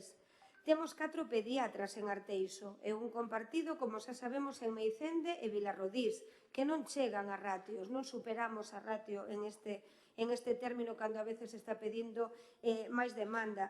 Temos 7 enfermeiros en turno de mañá e temos 4 en turno de tarde. Temos 3 en Meicende e temos 2 en Vilarrodís. En enfermería temos unha enfermeira de familia en turno de mañá e outra en turno de tarde. E temos outra en Vilarrodís. Temos unha traballadora social. Temos un odontólogo. Temos un higienista dental. Temos unha nutricionista que está tamén no Centro de Saúde de Vilarrodís. Temos un farmacéutico, temos 4 administrativos en turno de mañá en Arteixo e 3 en turno de tarde. 2 administrativos en Meicende en turno de mañán e 2 en turno de tarde. Temos unha matrona, temos 2 fisioterapeutas tamén no centro de Vilarrodís. Temos un técnico de cuidados auxiliares en enfermería en Arteixo e temos outro en Vilarrodís. E temos a unidade de saúde mental, que non todos os concellos dispoñen dela, que cando pusemos en marcha o centro se demandou e aí temos esa unidade de saúde mental tan importante, relevante e cercanía para a nosa poboación. Que pode ser todo mellorable? Por suposto que sí. Pero non sei que votamos a favor desto. Isto, ao final, é xestión. E ante a necesidade, hai que dicir tamén que temos o PAC e dentro do PAC, con todos os profesionais que temos tamén a disposición, temos que dicir que agora, a partir do mes de outubro, non quero, pero é máis menos, no mes de outubro, vamos a dispoñer de outro médico para o PAC de Arteixo, que é outra novidade, que tamén está aprobada. Non é que haxa recortes en persoal e en recursos humanos, sino que se vai a dotar de outro médico para o PAC de Arteixo e será unha realidade no mes de outubro, vale? Polo tanto, sí que se están facendo melloras en todo o que é a atención primaria. Que é mellorable? Sen dúbida algunha que é mellorable. Cando falan vostedes da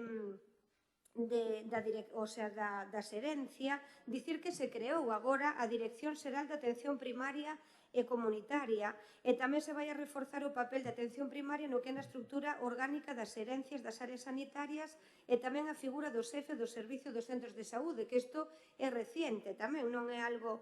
E, ademais, a Consellería de Sanidade comprometeuse a presentar unha reforma integral da atención primaria e constituiu 2 grupos de traballo, que xa dixen no anterior pleno, cando trouxe aquí o BNG a moción, que vai ser un centrado nas asendas e outro nos recursos humanos e tamén nas retribucións. Xa presentou esa mesa sectorial de sanidade as conclusións e, en ese caso, apóstase por un sistema de asendas de calidade cos tempos mínimos de consulta, que se reducen a esos 10 minutos, e os cupos máximos, que van a ser a 30 en medicina de familia e a 25 en pediatría. E tamén apóstase por a reducción da burocracia médica e das tarefas administrativas, e a tal efecto hai unha unidade de apoio da atención primaria que tamén está en funcionamento desde mediados de maio deste ano. E logo das melloras de condicións laborais tamén as hai, porque hai un incremento do precio das intersubstitucións, que a veces é un problema, e hai un incremento tamén en esos prezos. Igualaronse as retribucións prolongadas da xornada en primaria coas hospitalarias. Habilitación dun sistema de reparto dos pacientes no caso da vacante dun médico habitual, que a veces era cando mellor mencionabas aquí, Ana, que houbera o peche das sendas, ou non sei se foi un error concreto, puntual, que é certo que houve aquí un retraso nas asendas, pero xa se abriron, están abertas as asendas para que non haxa retrasos en esas listas de agarda. Actualización dos precios das gardas, incluídos os MIRs, que tamén mencionaban vostedes. A aprobación de un manual de cobertura de ausencias en centros de saúde, a implementación dun complemento tamén de turnicidade na atención primaria para quendas de tarde e deslizantes, porque é moi complicado que queira vir un médico, é complexo, esa dificultade que hai e non só é aquí no Concello de Arteixo. Establecemento dos días 24 e 31 de decembro como días de especial significación a efectos retribuídos para o persoal de primaria. Podo continuar despois. Gracias. Ben, evidentemente que todos os partidos e tamén o partido de goberno pois deberíamos ou debemos estar preocupados pola situación que ten a atención primaria, porque eso conlevaría que os hospitais non estuveran saturados como están, porque están a reventar. E que sucede? Que non hai médicos, pero teño que recordarlle á señora portavoz do Partido Popular que dende o 2009 Galicia renunciou á formación de 180 profesionais. E iso, ao final, ten consecuencias de que non haxa médicos e que teñen que vir médicos de fora, que lles costa un pouquiño poñerse ao día. Eu non os vou a menosprezar para nada, pero que lles costa un pouquiño poñerse ao día no que é o noso sistema sanitario, que a veces incluso o enfermo lle ten que explicar como funciona.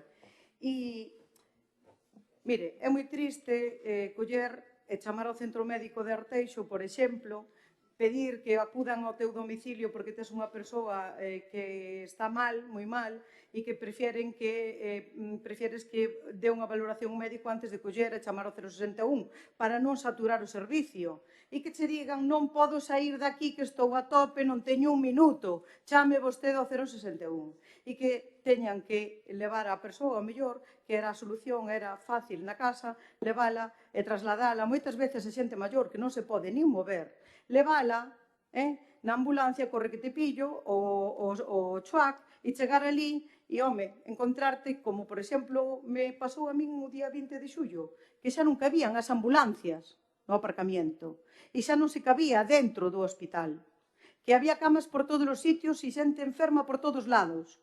Por qué? Porque, según decía ali a xente, no, es que llamé al centro médico, pero non me quixeron atender ou non podían atenderme porque non había médicos, ou porque os médicos están a tope, a reventar, porque hai vacaciones, porque non se sustituye a la gente que va de vacaciones, etcétera, etcétera.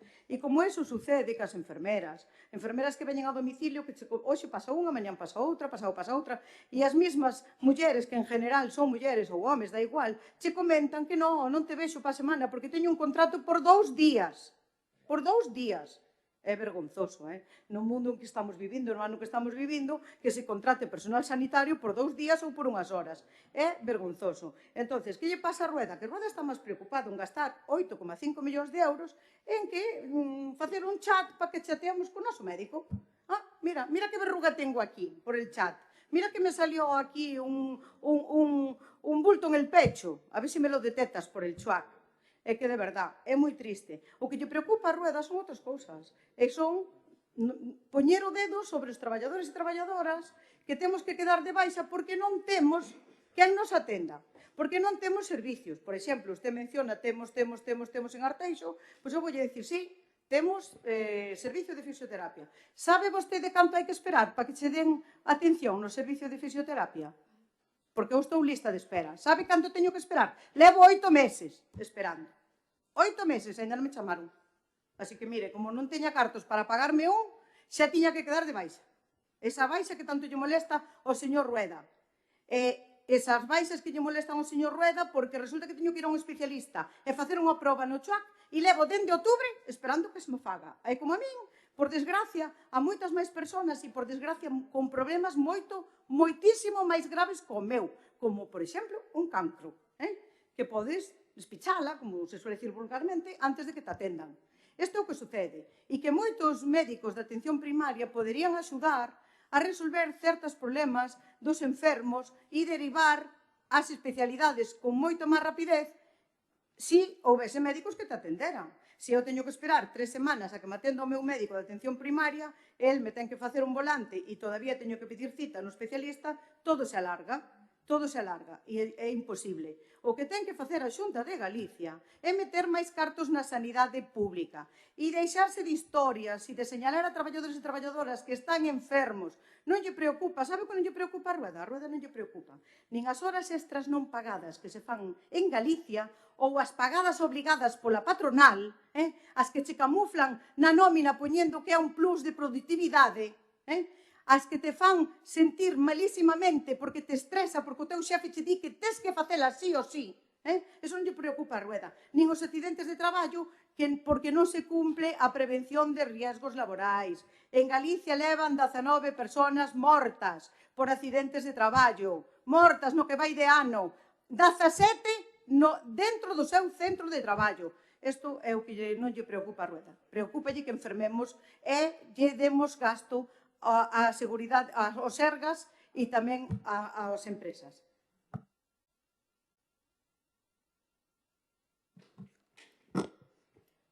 Bueno, aquí referente a este tema, como dicían antes os compañeiros, non se trata de competir por ben quen presenta máis mocións ou menos. Trátase de dar resposta aos problemas reais da cidadanía. Sempre que unha proposta busque mellorar a atención sanitaria e beneficios veciños e veciñas, contará co apoio do noso grupo, con independencia de quen a presente. A verdade, gustaríame dicir que a conselleira do Partido Popular, Inés, recordoume, como decía Ana, o presidente Rueda falando da sanidade. Temos, pero temos que seguir tendo, non retroceder, non estar invertindo nunha sanidade privada cando temos moitas carencias na pública, e isto non é un oportunismo ni unha argumentación que quere réditos políticos, é unha realidade, e non intenten engañar a cidadanía contándolle todo o que temos, en algo tan importante como a sanidade pública. Deberían contarlle todo o que non temos, deberían falarlle das carencias e de todo o que estamos retrocedendo e máis que se vai a retroceder. Como sabedes, sei un pouco do que falo neste tema, porque teño constancia directa e propia, que a sanidade funciona como funciona gracias, aínda, á boa vontade dos traballadores, pero non depende todo deles, depende tamén da xestión, e a xestión a día de hoxe está claro que non é a correcta. Nada máis, gracias. Sí, bueno, me voy a centrar solo en un aspecto.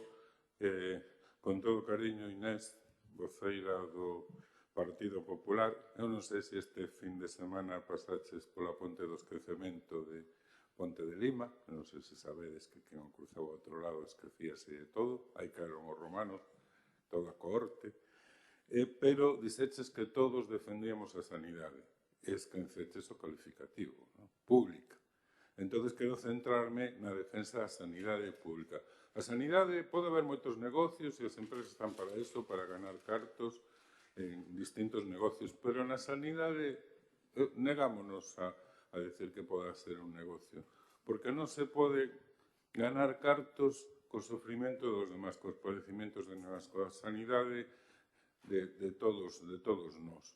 Cando se deriva a unha empresa pública, cando, bueno, aquí en Galicia estamos como estamos, hai outras comunidades aínda peor, acordemos de Quiróns, aquí de Riberas, perdón.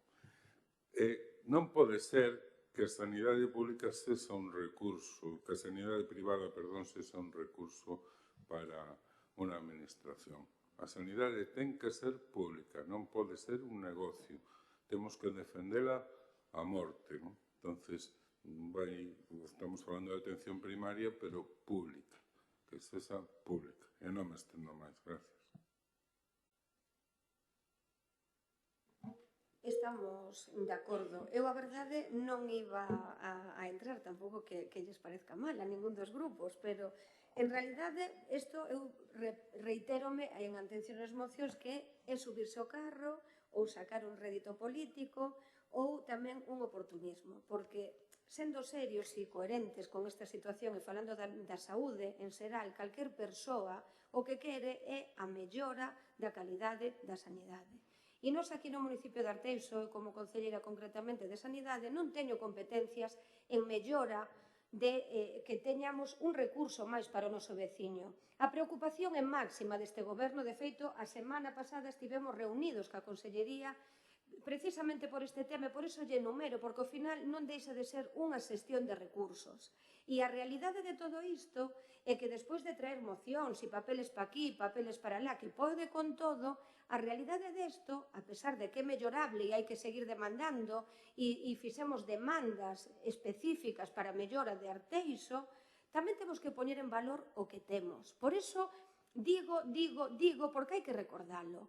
Porque cando falamos de que hai necesidades, a veciñanza sabe o mellor a totalidade dos recursos humanos que temos nos centros de saúde de Arteixo? Pois igual non é coñecedora, porque a veces utilizamos a demagoxia e, efectivamente, hai que xestionar. Canto costa ese persoal aquí en Arteixo? Eu entendo que di Ana, e o comparto a veces que hai listas de espera e a veces son inmanesables, é posible, pero tamén unha realidade é que vai haber un médico máis no PAC de Arteixo. Esa é unha realidade, non estamos a falar de recortes, como lle dicía, e hai que recordalo. É un profesional máis no PAC de Arteixo. Non hai recortes. E cando Ana falaba do 2009, aquí lle afecta os dous partidos. Quen gobernaba no 2009? Estaba o bipartito, estaban vostedes, non lle quero recordar. Se vostede di que Rueda está preocupado de non sei que, de que está preocupado Pedro Sánchez? Poñemos aquí a mencionarnos de que se preocupa Pedro Sánchez, que entrou con unha moción de censura, pasaron 6 ministros e ningún deles puso medidas que podan sanzar realmente que é a competencia do Estado para mellorar esta situación a nivel sanitario. Por iso que non podemos... Bueno, remato o tempo. Quero dicir que vamos a votar a favor, remato simplemente que vamos a votar a moción a favor, porque hai que mellorar e non vamos a entrar en máis polémicas. Gracias. Bueno, decir xa a estas alturas que é competencia do Estado a sanidade pública xa é, vamos, de traca. A competencia dos Sergas é da Xunta de Galicia. E deixese de dicir tonterías. Da Xunta de Galicia. E a Xunta de Galicia ten que coller os cartos que lle mandan de Madrid e invertilos nunha sanidade pública e de calidade. Añado esa máis a que dice Raúl. Pública e de calidade. E deixar de transferir cartos e de pagar de cartos á privada. Porque eu en todo este ano, na miña familia, falo solo da miña familia, sabe onde nos mandan? O Quirón, o San Rafael e a Clínica Gaiás. Entonces hai cartos para pagarlle a outros. Entonces hai cartos. Suiza é un sistema moi diferente a este, non me vai dicir usted o que é, porque eu vivín ali durante 10 anos da miña vida. Sei o que é Suiza. Entende? A sanidade pública ten cartos, solo que a Xunta de Galicia transfiérellos á privada. O Quirón, o Modelo, donde tuven que ir a facer unha resonancia se non tiña que esperar un ano, o Quirón, o Modelo, a San Rafael e a outras clínicas, como, por exemplo, a clínica Iaiás, donde xente que forma parte da miña familia ten que ir agora a facer unha proba, porque senón, cando chaman por teléfono, lle dicen ou vai aquí, ou ten que esperar 6 meses, mínimo 6 meses. E se tes unha doencia, che fastidia, che doi, ou tes que coller a baixa e non traballar, esa baixa que lle molesta a rueda, a máis a Feijóo, esa baixa, ou collo a baixa, ou vou dunha vez, a donde me manden eles, porque son eles quen manexan as cordas. E se se lle dá cartos á privada é porque teñen cartos para gastalo na pública, para poñer máis medios, para poñer máis personal, para invertir na pública, para que sea unha sanidade de calidade. Pero a sanidade, sabe o que é para o Partido Popular? Un negocio.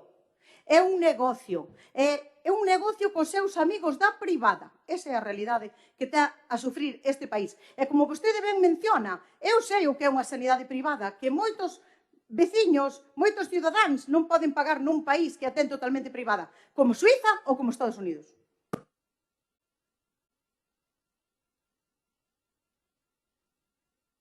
Muy brevemente, porque yo toda la intervención en este caso de la portavoz del Partido Socialista, yo no he visto que sea cuestión que sea de competencia del Ayuntamiento de Arteixo.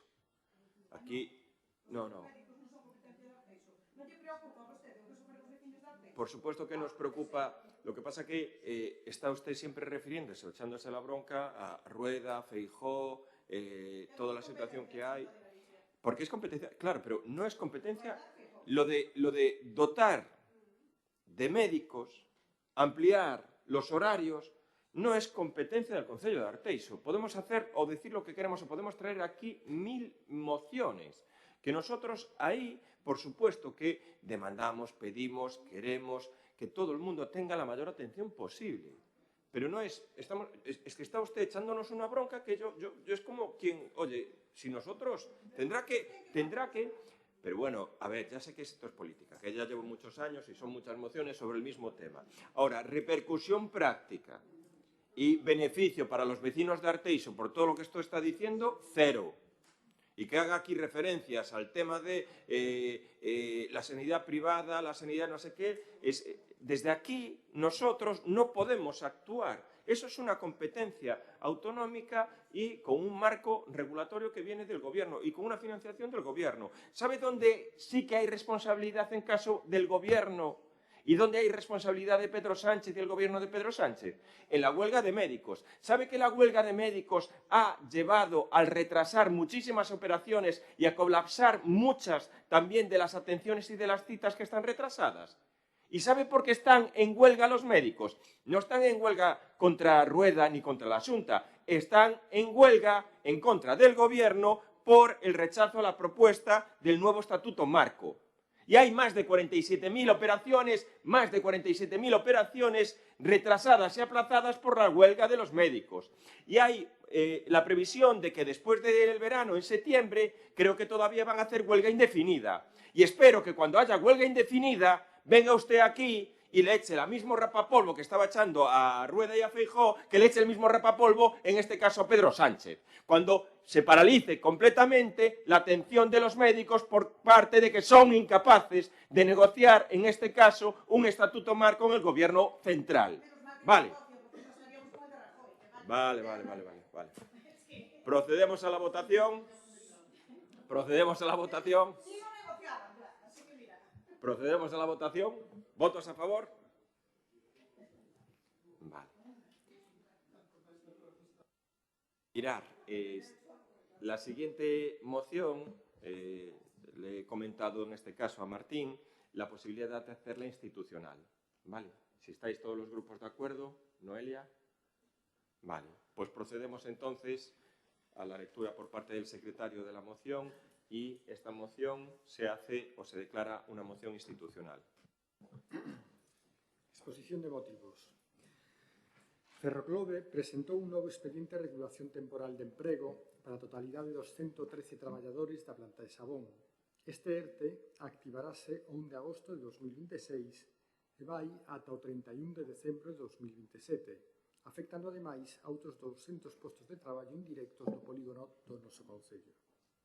Son 17 meses completos de ERTE os plantexados pola empresa, un dos períodos máis longos que se lembran nunha regulación temporal deste tipo para unha planta industrial de tamaño medio en Galicia. E xa levamos ata 4 expedientes aplicados na fábrica Arteixá cuns períodos productivos cada vez máis curtos, entre eles, xa que o último rematou en decembro de 2024, sen que dese tempo a repoñer o dereito íntegro a cobrar o paro pola plantilla. Ferroglobe alega causas organizativas polo prezo da enerxía e a baixada de prezos por competencia ao mercado asiático, calificando o ERTE como unha medida flexible e transitoria para preservar a competitividade, a actividade industrial e o emprego, na espera de que a Unión Europea reforce a protección da industria do silicio metal, recoñecido material crítico e estratégico pola Unión Europea fronte á competencia desleal das importacións chinesas. O persoal traballador denuncia pasividade institucional, especialmente a nivel europeo como causa directa do axuste, permitindo a destrucción do sector pese ao valor estratégico do silicio metal para a transición enerxética, a industria tecnolóxica e a automoción, ante a competencia desleal de produtores chineses que, segundo representantes dos traballadores, copan o mercado con prezos artificialmente baixos gracias ás normativas laborais e medioambientais que serían ilegais na Unión Europea. Por outra banda, o Comité de Empresa sinala que a empresa tampouco foi especialmente áxil a hora de pechar contratos de suministración eléctrica ao longo do prazo. Nunha planta que consume cantidades masivas de electricidade, un PPA competitivo pode marcar a diferencia entre a viabilidade e o axuste. A negociación dese tipo de acordos é responsabilidade da dirección e a súa ausencia resta forza ao argumento de que todo é culpa de Bruselas. É a realidade nunha mestura de fallos regulatorios empresariais e de mercado. Mais aló da necesidade de que Bruselas mova a ficha protexendo o sector, o persoal exixe que Ferroglobe un plan de viabilidade claro e os gobernos autonómico e central que presionen para activar mecanismos de defensa comercial urxentes. Así mesmo, reprocha a compañía non pechar acordos de compraventa de enerxía a longo prazo que amortizarían o impacto dos custes enerxéticos. Diante esta solución, propone o Pleno da Corporación a adopción do seguinte acordo. Os membros da Corporación do Concello de Arteixo mostran o seu apoio aos traballadores e traballadoras da fábrica de Ferroglobe no polígono de Sabón e instan a empresa a negociar co Comité de Empresa un plan de viabilidade claro para a fábrica do noso Concello e ao Goberno de España e a Xunta de Galicia que presionen a Unión Europea para activar con premura mecanismos de defensa comercial ante a competencia desleal dos asiáticos. Continúa. Parte de control ya se conta dos decretos 1689 ata 1983 do ano 2026 e das actas das xuntas de goberno celebradas os días 18 de xuño e 2 de xullo de 2026. E a continuación todos e preguntas.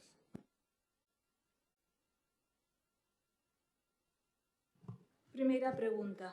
O pasado 30 de xuño, esta concelleira presentou escritos dirixidos ao Concello de Arteixo, a Policía Local e a Deputación Provincial da Coruña, poñendo en coñecemento a situación existente diante do establecemento Varo Ferrador na estrada provincial DP 514, solicitando a inspección dos feitos, a comprobación da legalidade da ocupación existente, a verificación da existencia do correspondente título habilitante, así como a adopción das medidas necesarias para garantir o libre tránsito peonil e a seguridade das persoas.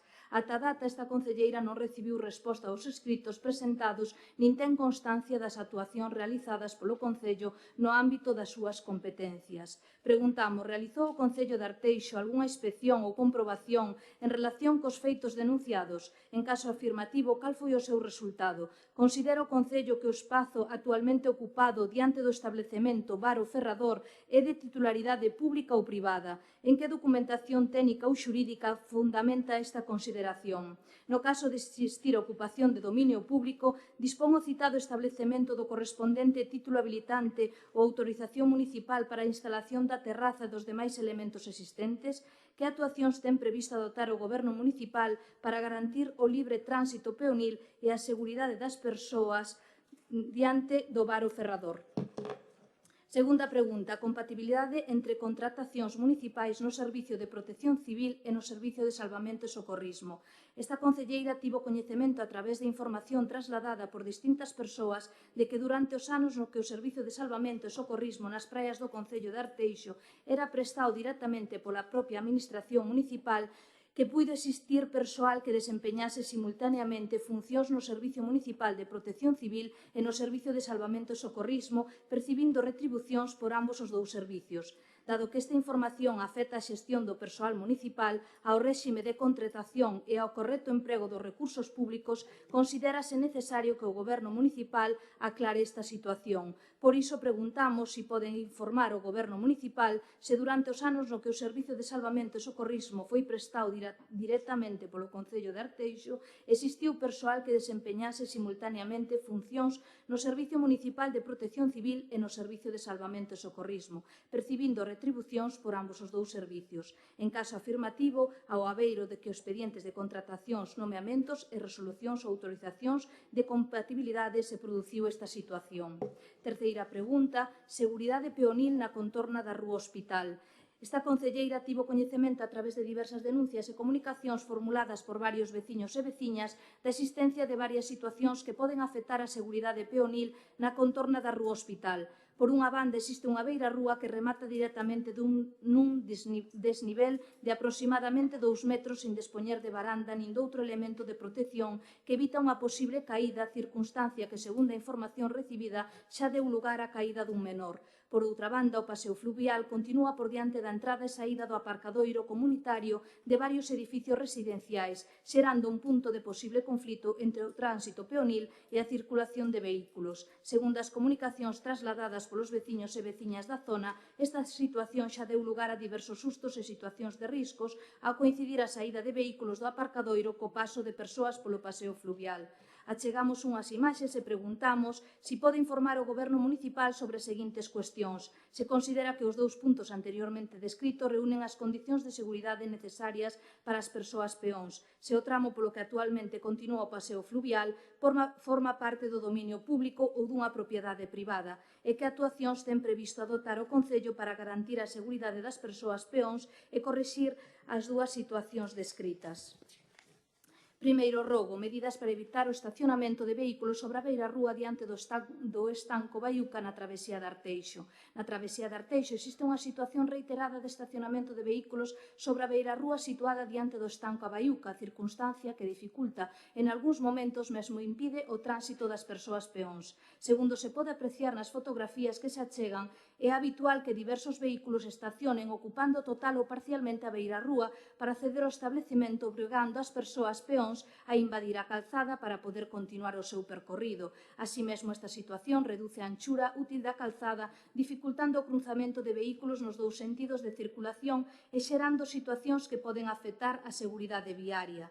Achegamos unha imaxe e rogamos ao Concello Municipal adote as medidas necesarias para evitar o estacionamento de vehículos sobre a beirarrúa diante do estanco Baiuca na travesía de Arteixo, garantindo en todo momento o tránsito seguro das persoas peóns e a correcta circulación dos vehículos, estudando a instalación de volardos ou doutros elementos físicos de protección que impidan o acceso e estacionamento de vehículos sobre a beirarrúa, garantindo en todo caso o cumprimento da normativa vixente en materia de accesibilidade. Segundo rogo, a instalación das mesas na zona arbolada da área recreativa dos Barreiros en Monteagudo.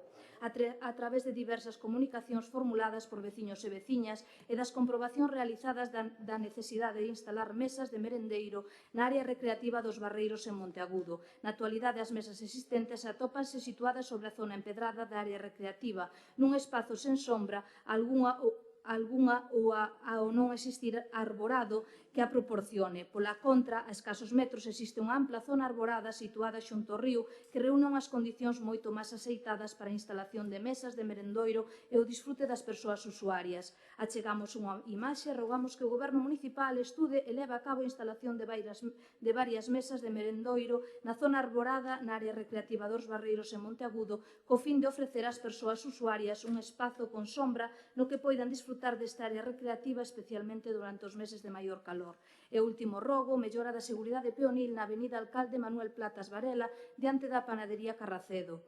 A través de diversas comunicacións formuladas por veciños e veciñas e das comprobacións realizadas da existencia dun punto que pode supoñer un risco para a seguridade peonil na avenida Alcalde Manuel Platas Varela diante da panadería Carracedo, en concreto, existe un desnivel xerado pola rampla de acceso a un inmoble que carece de elementos de protección ou de sinalización e que, segundo trasladan os veciños e veciñas, xa provocou varios tropezos e caídas.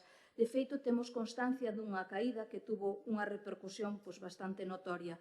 Achegamos unha imaxe e rogamos que o Goberno municipal inspeccione este punto e adote as medidas necesarias para mellorar a seguridade peonil, estudando a instalación de elementos de protección, sinalando ou calquera outra solución técnica que permita reducir o risco de tropezos e caídas. Moitas gracias.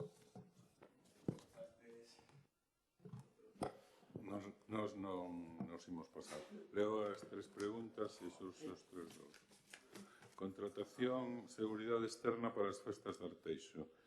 Nas resolucións tomadas o pasado mes consta un contrato de vigilancia e seguridade en feiras e eventos organizados polo Concello para unha empresa externa, sendo este un feito que se repite cada ano. Por iso preguntamos cal é o motivo da necesidade deste contrato. Non son suficientes a Policía Local, a Garda Civil e a Protección Civil para cumprir esta función. A segunda pregunta trata das subvencións no ensino, en educación. No pleno do mes de maio, a Conselleira de Educación indicou que para o mes seguinte estarían abogadas as subvencións correspondentes ao curso que acaba de rematar, así como publicadas as que corresponden ao curso vindeiro. Como isto non sucedeu, echanos informacións de que a día de hoxe, cando se redactou esta pregunta, aínda non se abogaron as pendientes nin se publicaron as bases para o vindeiro curso. Por iso preguntamos como está a situación a este respecto a día de hoxe.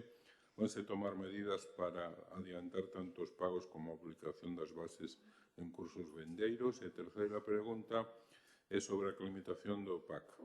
Independentemente que unha incidencia no PAC provocara que estuvera a calefacción acesa nestes días de calor, obsérvase que nos meses de verán a temperatura no PAC é dificilmente soportable, o que, aparte da incomodidade evidente que isto supón, o persoal sanitario abre as fiestas cara a rúa coa afección que isto supón á privacidade dos pacientes.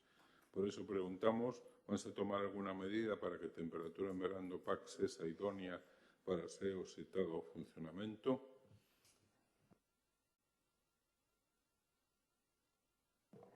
Sí, paso a ler tres rogos. O primeiro vai sobre o cruce perigoso en Alumán. As traballadoras e traballadores de Alumán dispoñen duns aparcadoiros cruzando a C552, titularidade da Xunta, esta vía, co conseguinte perigo para a súa seguridade ao ter que cruzar a estrada polo menos 2 veces cada día, sin contar que o seu lugar habitual para tomar café ou comer algo no seu tempo de descanso tamén está ao outro lado da estrada. A cantidade de xente afectada é considerable. Por iso rogamos que se inste a Xunta de Galicia que habilite un paso de peóns ou calquera outra medida que evite esta constante situación de perigo. Sobre baños públicos, nos distintos actos, celebracións e festas no Concello, notase nalgúns casos como o recente acto celebrado na Praza do Balneario, organizado polo Concello, a carencia de baños públicos noutros, a carencia de limpeza dos mesmos durante as celebracións, comisións de festas, e noutros unha boa limpeza dos mesmos.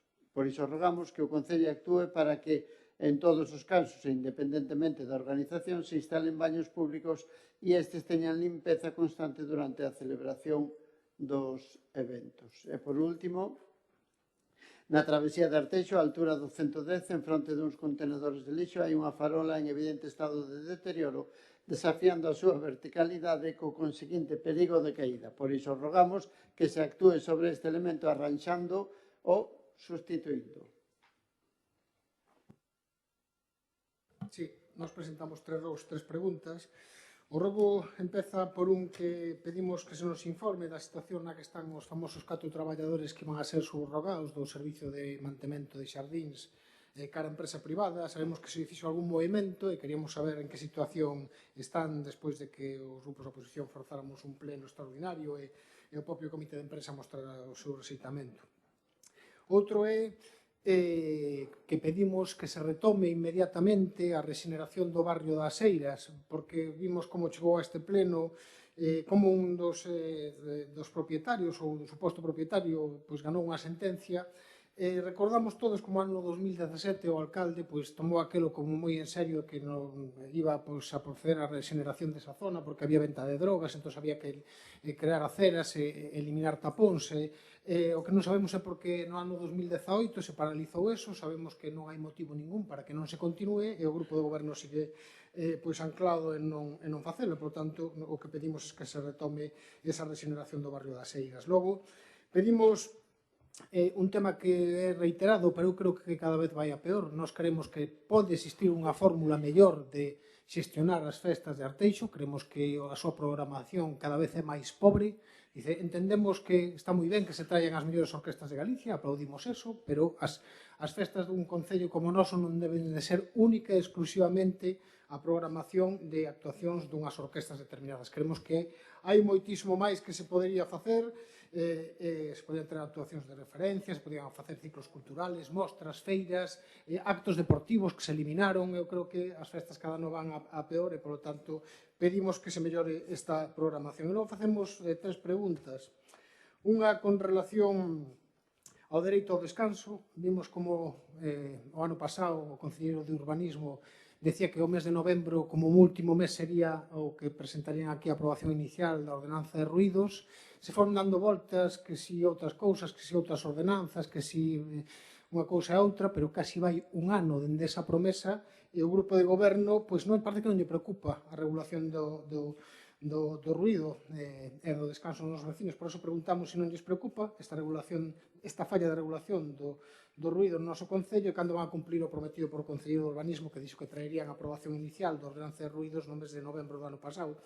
Logo preguntamos tamén polo perigo que supón na estrada de Chamín, na DP 514, tanto a ocupación que hai dese espacio público no paso cun aparcamento pintado e unha terraza que ten un local de hostelería. Nós o que queremos saber, independentemente de quen teña as responsabilidades, o goberno debería preocupar, e entonces queríamos preguntar se son coñecedores do pintado desas líneas amarelas e o aparcamento sistemático que fan os vehículos en fronte, que están, en moitos casos, invadindo a propia calzada e, por tanto, poñen en perigo os que van tanto en coches como andando, e se fixeron algo para acabar con esta situación, e si este local de hostelería ten licencia municipal. Queremos que, de non ser así, o goberno do Concello debería actuar, porque supoño que non pode existir ningún local de hostelería no noso Concello que non teña licencia para ter este tipo de instalación pública, independentemente de que sexan tamén incapaces de non facer unha ordenanza municipal para ello.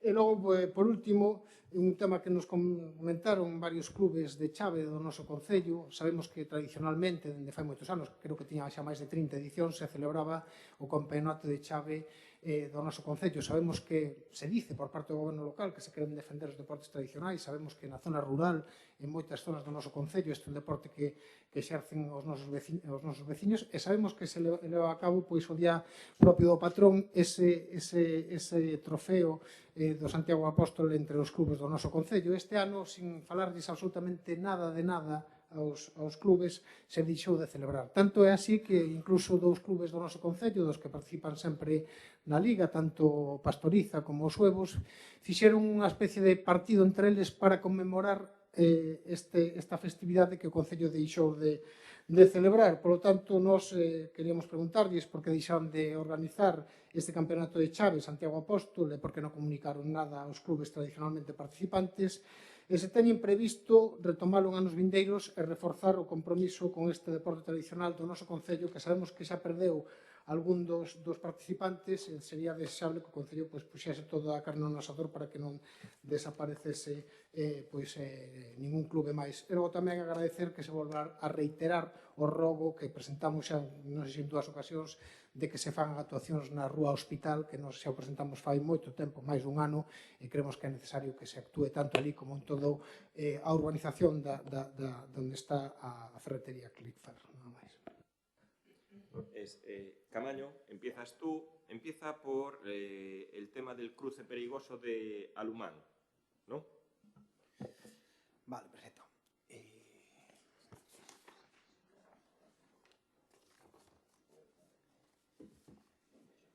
Bueno, no relativo ao rogo do Bloque Nacionalista Galego, no cruce de Perigoso de Alumán, bueno, pois citar que estamos en parte de acordo co rogo, que o vamos trasladar á Xunta. Somos conscientes de que ese traslado xa foi feito a través de particulares en ocasións anteriores, e tamén somos conscientes de que en base á instrucción 1/2024 da Xunta de Galicia, que regula a implantación deste paso de peatóns, pois vai a ser difícil que eso se consolide, ben porque está nunha zona de curva e ben tamén porque nese punto existe unha confluencia de varios carriles de incorporación e, bueno, vai un pouquiño pois en contra do que a instrucción pois establece. Non obstante, nós trasladámoslo, insistimos, pois, oye, para que valoren esta situación tamén ou senón, pois, que procuren outro tipo de alternativa ou solución. Sigo xa polo rogo tamén, outro rogo do Bloque Nacionalista Galego, que é a farola en mal estado na travesía de Arteixo á altura do 110. Evidentemente esta farola está afectada polas obras de urbanización da contorna, obras de urbanización, de modernización da travesía de Arteixo. Nada máis recibir o rogo, pois puxémonos en contacto xa ca dirección de obra tamén para que valorase se había algún tipo de risco ou peligro, digamos, para os peatóns ou risco de que esa farola se derrumbase. Nos trasladan que non, vale, que non hai ningún tipo de problema en ese sentido, pero, bueno, estaremos vixiantes no tema, vale, e facendo labores de inspección, pois, para velar que, bueno, pois, que se cumpren eses criterios de seguridade, non? Sigo pola pregunta formulada pola concelleira non adscrita, por Noelia, é relativa á Rúa Hospital. No relativo á seguridade peonil nesta rúa, é certo, Noelia, tes toda a razón, o sea, aí temos, digamos, unhas carencias. En primeiro lugar, pois hai un terreo que, digamos, hai un socavón no terreo, pero é un terreo particular que neste momento non estamos en condicións de actuar directamente, pero sí que nos próximos días vamos a tratar de contactar co particular para ver se podemos motivar algún tipo de solución, vale, que evite esa situación de risco. No obstante, amén do anterior, tamén esas aceras, quizáis na outra marxe, na marxe dereita, que tamén termina xunto ao río, pois ao mellor a ver se podemos establecer algún tipo de barreira, de pasamanos ou algo, para evitar, digamos, esa situación de risco por caída, onde está a terminación da acera. No obstante, tamén para esta zona, se no caso de que non ter resposta por parte deste terceiro, pois tamén xa estamos en redacción dun proxecto, que sería unha segunda fase do proxecto Londra, no que temos previsto actuar, resolver estas circunstancias, ampliar a ODT e máis seguir prolongando pois o actual paseo fluvial hasta a urbanización, hasta a UA3, que sería onde se vai ubicar e onde se está desarrollando neste momento pois o novo parque de Candame. E xa, bueno, vai enlazado un poquinho tamén Disculpa unha cousa, a acera que pasa por aí, o que pregunto, de quen é esa acera? Cal delas, Noelia? Pois a que vai polo paseo. A que vai polo paseo, pero que continúa de calle Hospital hacia a UA3, digamos, hacia Candame. A que acaba diante dun como se dio? Duns garaxes. Esa acera é particular. É particular? Sí, ese tramo é particular. Vale. O igual co terreo, por eso aí temos que actuar, a ver se chegamos a algún tipo de acordo co particular, vale, para que tape esa defracción que hai no terreno tamén, ou senón, despois dentro do proxecto Londra, pois xa... Yo creo, Noelia, la urbanización, yo creo que el propietario de la urbanización, que hizo la urbanización, intentó negociar con el propietario privado de ese trocito. Además es un trocito que, Alberto, no tiene ni edificabilidad, no tiene absolutamente nada. Intentó negociar con él para, en este caso, ampliar un poco la esquina en lo que es la Rúa Hospital y para ejecutar, pues oye, pues esa problemática que hay con ese riesgo de caída. Pero no llegaron a ningún acuerdo. Esto ya viene de hace muchos años. Propietario de la urbanización es uno, propietario de esa parcela pequeña es otro. Ahora es lo que dijo Camaño, va a intentar ponerse en contacto con ese segundo propietario y a ver un poco la disposición que tiene. Si no, pues oye, primero negociar y segundo, pues tendría que hacer en este caso el Concello un expediente de expropiación. Vale. Senón... Porque sodes conscientes, sí, non? Sí, Do risco que hai para os coches. Totalmente de acordo, tal. Vemos a ver se podemos tomar algunha medida preventiva xa a curto plazo, e despois, digo, se chegamos a acordo co particular para resolver eso, pois ben, e se non dentro deste proxecto Londra, pois xa iniciaremos pois os o tema expropiatorio e habilitaremos, faremos accesos correctamente a esa zona, vale? Perdonad que insistir, es un terreno privado muy reducido que no tiene ninguna edificabilidad.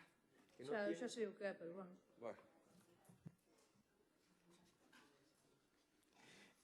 Sigo, quédanme, pola miña parte, dúas preguntas, non? Dúas preguntas que ao final son relacionadas co mesmo tema e, co tema do varo ferrador. Entonces, pues procedo a explicar un pouquiño as actuacións que se promoveron hasta esta data. A raíz da denuncia pola posible ocupación da vía pública por parte do varo ferrador, pois, en primeira instancia, o que se fai é solicitarlle á policía local que estudie o caso, que expida un informe, digamos, ao respecto, non?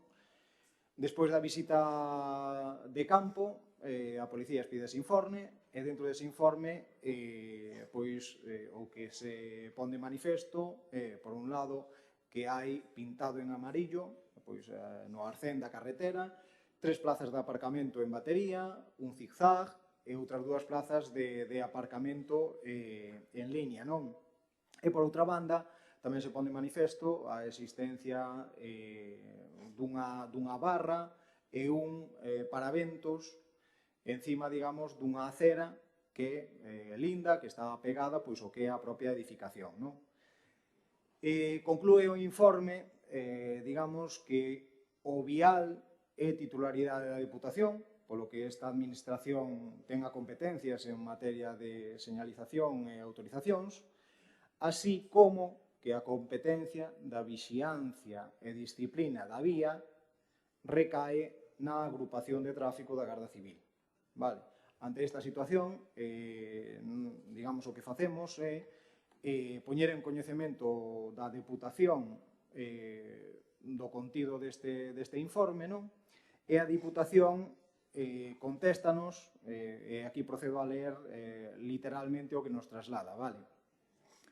Hemos comprobado el dominio público en ese punto de la carretera. La acera junto con los toneles, entre paréntesis terraza, estarían fuera del dominio público. En primeira instancia, pois consideran que a acera pois, que é dominio privativo, non? Desde aquí, desde a Diputación, le enviaremos un requerimiento al interesado para que retire la mampara o paraventos, pues causa problemas de visibilidad para la incorporación desde una pista municipal a la carretera DP 514.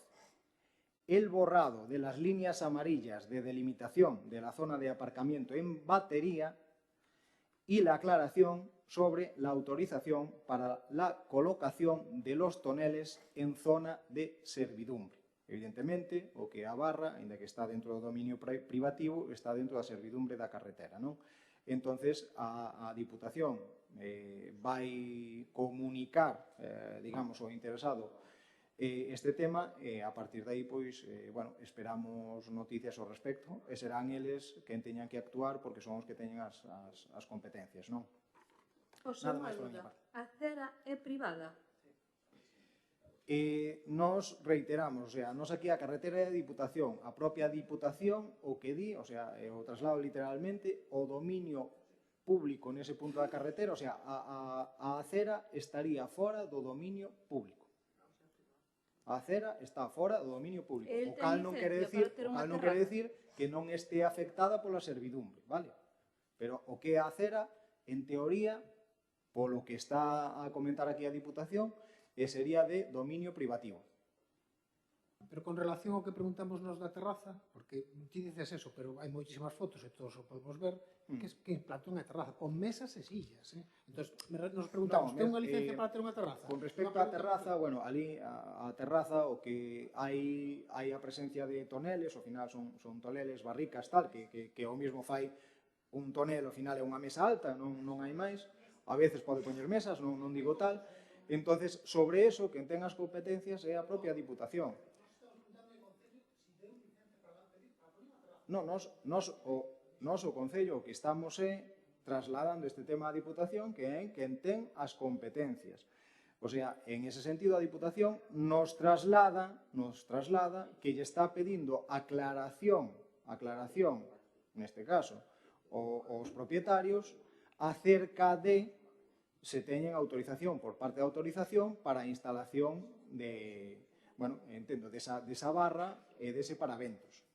Entendo que se non aportan esa autorización, pois que a actuación, o sea, que a Diputación que actuará e que lle solicitarán que retire eses elementos da zona de José, servidumbre. perdona a insistencia. Eu entendo que a Diputación lle solicite eso a él, pero que a licencia de terraza que nada é o Concello. O Concello transmite a Diputación que el ten licencia de terraza? En este caso, como é un tema máis urbanístico, cedo a palabra a Alberto un segundinho. Mesas e sillas non están sujetas á licencia. Mesas e sillas instaladas en dominio público están sujetos á licencia. Pero en privado, ti na túa casa, na túa terraza, podes poñer as sillas, as mesas, o paraguas, o que queiras, non está sujeto a licencia. Porque son bens muebles. Os bens muebles non están sujetos a licencias. Van sempre a bens inmuebles. Se eses bens muebles se poñen en dominio público, o que se dá a licencia da ocupación do dominio público, con unha finalidade. Esas son as terrazas típicas que temos aquí no Concello diante de moitos bares. Pero, en cambio, unha terraza en dominio privado, o sea, o que mesas, veladores, eso non está sujeto a licencia, ni na vosa casa tampouco. Non, vos na vosa casa podes poñer a mesa para comer o churrasco de que irades, non tens que pedir unha licencia ao ayuntamiento. Bueno, do Concello non é. A ver, do Concello non é. Pero en ese caso, que non ten que esclarecer é a propia Diputación, porque é a que digamos, fai o deslinde dese dominio público e tamén a que bueno, pois entende que esa terraza pois é de dominio privativo, independentemente de que, evidentemente, estando fora de dominio público, pois está dentro da zona de servidumbre. Vale, por eso lle fai retirar ese paraventos tamén, porque, bueno, pues que afecta tamén a visibilidade da vía. Entonces, Alberto, me estás dicindo que si un local, como hai aquí moitos, por exemplo, na Plaza Balneario, que parte da terraza teñen dentro do dominio privado, porque é privado, prefiro, hai unha parte que excede, hai unha parte que é privado, non teñen que pedir permiso. Si é un espacio de uso público, sí. Que se é diferencia. Os espacios de uso... A ver, as terrazas están reguladas para o dominio público e os espacios de uso público, aínda que sean titulares dunha comunidade de propietarios, como pode ser o patio de manzana de un edificio. Pero aquí estamos en unha vivenda en suelo de núcleo rural donde a súa propiedade delimita o seu lindante principal, que é a Diputación, e nós aí, a ver, o Ayuntamento de Arteixo ten nada. O sea, ou é a Diputación que está poñendo na súa propiedade algo, ou é eles que están poñendo na súa propiedade algo. Non estamos no caso dunha plaza como pode ser a Plaza da Capela, a plaza onde está a Casiña, ou en todas as que hai. Iso é distinto, estamos falando de espacios públicos. Ali estamos falando dunha acera que, se mirades as fotos de Google Maps ou Street vedes que había, onde está hoxe a terraza, había unha escaleira que iba para o piso de arriba. O sea, non sei se a Diputación lle deixaría poñer unha escalera ali para ir para a súa casa. Non teño moita dúda da titularidade, pero, bueno, non teño que defender a de nadie. Mira, unha preguntiña pequena, simplemente. Entón, a xente particular pasa por ali por unha propiedade privada gracias a unha servidume de paso. Ti entras en todas as iglesias a través do adro, se queres ir, non? Pero sigue sendo propiedade privada do arcebispado. Home, se está aberto, pasas. Pero os cazadores pasan por miles de propiedades privadas, os de fin de semana que se poñen a andar igual. A ver, nunca atravesamos un monte, nunca pasamos por unha acera que era privada dun... Eu penso que todos o fixemos máis dunha vez. Que aquilo parece que debería ser unha acera pública e que debería estar expropiada, bueno, ese é outro cantar. De que parece que debería si dar continuar, bueno, pois esa é outra cousa, aí non me vou a meter. Pero de que a día de hoxe non é, eu penso que está clarísimo. Porque, ademais, quen ten que pronunciarse se pronunciou, entonces... Tampoco es lo mismo que dice Alberto. Tú ahora en una iglesia... Claro, pero ¿qué pasa? Allí, sobre todo cuando en este caso hizo el requerimiento, Noelia fue la policía local, levantó informe, levantó acta y dio traslado, en este caso, a la Diputación de La Coruña, que es la que tiene que responder, ¿vale? Tiene que responder exactamente a la petición que tú has solicitado, que es la aclaración que en este caso pues, hicieron por parte de la Diputación. Vale, continuamos. Inés, las tuyas. Vale, en relación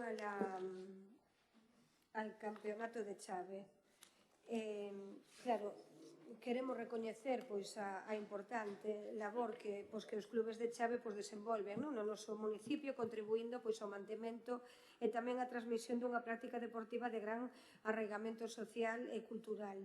E non obstante, pois somos conscientes de que nos últimos anos o número de iniciativas promovidas directamente polos clubes de chave pois resultou inferior pois o desexable para garantir unha programación estable e dinámica de competición e actividade de divulgación. A organización dos torneos deportivos pois, constitúe pola súa propia natureza unha función que debe de contar con protagonismo e implicación activa do tecido asociativo deportivo e correspóndere aos clubes pois un papel fundamental na promoción, na planificación e o desenvolvemento destas actividades dado a súa proximidade pois aos deportistas e o seu coñecemento das necesidades específicas pois desta modalidade. E por este motivo, desde o Concello, continuaremos traballando para favorecer pois unha maior participación dos clubes de chave mediante distintas medidas de apoio. Aquí en Arteixo temos 7 clubes de chave, que está o Clube de Chave Pastoriza, o de Rañobre, o de Arteixo, o de Borroa, o de Meicende, o de Galán, o Carmelo e o de Suevos. En este ano 2026 tan só teñen actividade 5 clubes desos 7, non? Xa que o Clube de Chave de Meicende e o Clube de O Carmelo pois non adestran nin compiten pois por causas internas deles, non? E este ano 2026 non se detectou nin se recibiu demanda suficiente das entidades para a organización da tradicional torneo de chave do Santiago Apóstol. Impulsarase un proceso de diálogo cos clubes existentes pois para fomentar pois unha maior implicación na organización destes eventos deportivos, entendendo que a colaboración entre a administración, entre o Concello e este movimento asociativo pois constitúe a mellor vía de garantir a continuidade, non? Entonces, reiteramos, por tanto, a disposición a colaborar activamente con todas as entidades interesadas, pois animando ao club, a estes clubes, pois a asumir un papel máis protagonista na programación de actividades e torneos pois para contribuir á dinamización práctica da chave. O sea, todo o noso apoio. Martín, se tiña esa preocupación ante eso, pois de seguir e darlle continuidade. Pero é un torneo que organiza o Concello, non organizan os clubes. E darlle continuidade. Por que deixar continuidade. organizarlo un torneo que é tradicional, que ten máis de 30 edicións, o Concello? Terá que poñerse en contacto con eles, porque eles querían que igual un club non o quere facer, pois que non o faga. Pero é igual que o torneo de fútbol, deixaxe de organizar todo. Vou a rematar coa intención da Concellería pois é de retomar esa organización do torneo da chave do Santiago Apóstol e outros torneos da modalidade deportiva da chave coordinado cos clubes da chave a través da liña de subvención pois para actividades deportivas en réximen de concorrencia competitiva, porque lembramos que os clubes dispoñen de dúas liñas, unha que era o programa de eventos deportivos e por outro lado tamén está os deportes autóctonos que eran específicos para estes clubes. E o Servicio Municipal de Deportes informa as entidades deportivas da publicación da referida convocatoria das UDAS e en este ano 2026 ningún club de da chave realizou ningunha solicitude desta subvención. nin no programa de eventos deportivos, nin nos de deportes de autóctonos. Por tanto, o compromiso do Concello de Arteixo co deporte pois é incuestionable, non? Dende logo. E máis concretamente coa modalidade deportiva da Chave, que lembramos que desde o ano 2011 acometeronse diversas actuacións de inversión para a construcción e acondicionamento de todas as instalacións referidas. E fixemos unha inversión dun total de 216.686,46 euros. Na pista de Chave de Arteixo tivemos unha inversión de 59.865,92. Na pista de Galán, pois houve unha inversión de 25.000 euros máis outros 12.108 euros. Na Chave de Meicende houve unha inversión de 25.918,20. Na de Suevos, unha inversión de 18.497,27. En Borroa houve uns 48.230,22 euros. E en Rañobre 15.000 euros nunha actuación e 12.066 en outra das actuacións. Por tanto, compre poñer en valor o importante papel que desenvolven estes clubes e as asociacións dedicadas ao que é a práctica da chave, xa que eles son os que representan a base desta modalidade deportiva tradicional, que son os que coñecen as necesidades, as potencialidades e tamén as posibilidades de desenvolvemento, vale?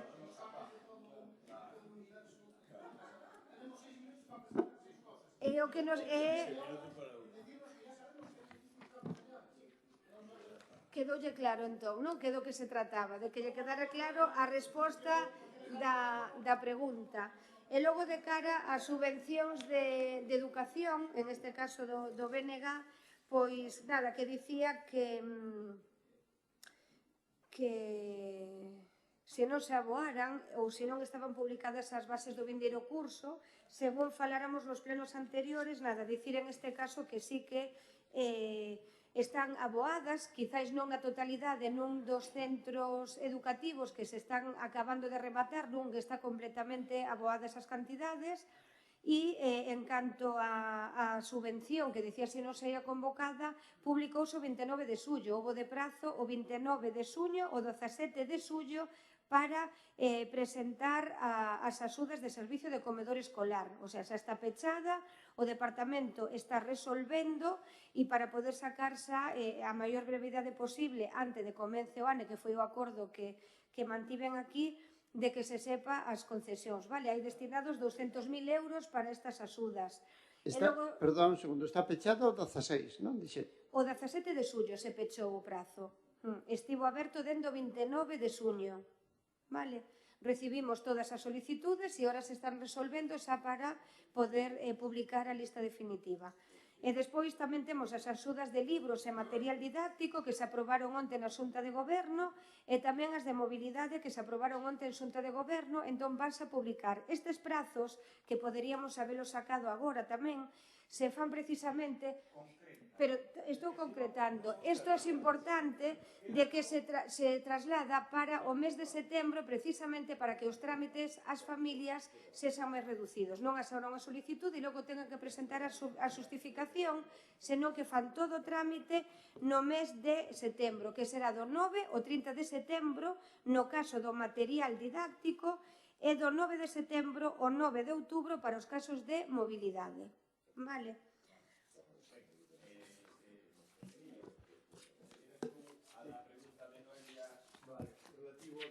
Pode informar o Goberno Municipal se durante os anos no que o Servicio de Salvamento e Socorrismo foi prestado directamente polo Concello de Arteixo, existiu persoal que desempeñase simultaneamente función no Servicio de Protección Civil e no Servicio de Socorrismo. En caso afirmativo, o abeiro de que expedientes de contratación, nomeamento, resolución ou autorizacións de compatibilidade se produciu esta situación. Bueno. En primeiro lugar, compre facer unha aclaración básica. Ese servizo de praias nunca foi prestado directamente polo Concello con medios propios, senón sempre a través da Agrupación de Voluntarios de Protección Civil de Arteixo, entidade con personalidade xurídica propia e independente do Concello, mediante convenio e subvención nominativa. Feita esta precisión, para evitar interpretacións simplistas, é necesario situar a cuestión no seu contexto histórico. Desde os anos 90, xa no goberno de Frutos, existían dentro do ámbito de protección civil dúas grandes áreas de actuación. praias e montes. Naquela etapa, as persoas que participaban na extinción de lumes e no salvamento nas praias durante o período de verán actuaban como voluntarias e percibían unha asignación económica en concepto de dietas, arredor das 2.000 pesetas por día. Posteriormente, no ano 2002, durante o mandato de Pose, créase a Agrupación de Voluntarios de Protección Civil de Arteixo, coa colaboración do que hoxe é xefe da Unidade de Mobilidade e Seguridade da Coruña, que é Carlos Touriñán. A partir deste momento, o Servizo de Salvamento e Socorrismo nas praias pasa a prestarse a través desta agrupación, mediante o correspondente convenio e subvención nominativa, como decía anteriormente. É importante subliñar isto, porque permite entender que non estamos ante un modelo lineal nin idéntico ao actual, senón ante unha fórmula organizativa que foi evolucionando, facéndose máis complexa e máis profesional ao largo do tempo. No ano 2009, xa baixo o goberno do bipartito, aprobouse mediante decreto de alcaldía unha encomenda de funcións a un operario municipal de protección civil para asumir tarefas de supervisión, organización e coordinación no servicio de salvamento. Por estas funcións aprobouse unha gratificación de 2.004 euros brutos para a totalidade da campaña de verán. Isto é aproximadamente 500 euros brutos ao mes.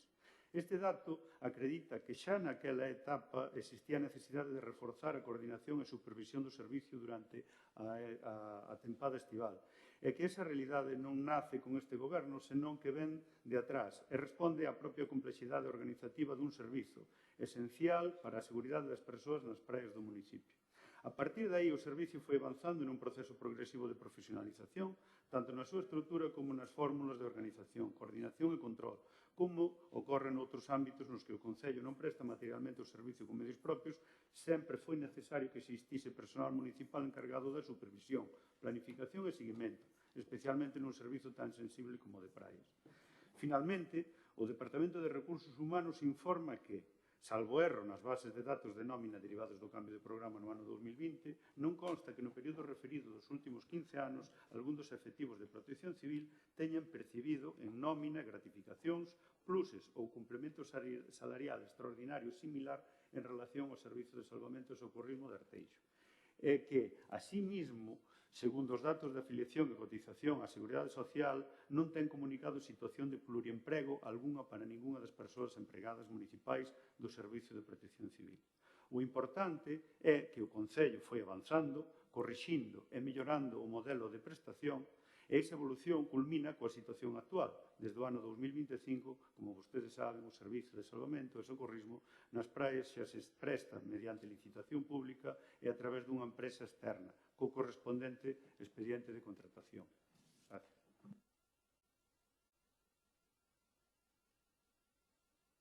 Bien.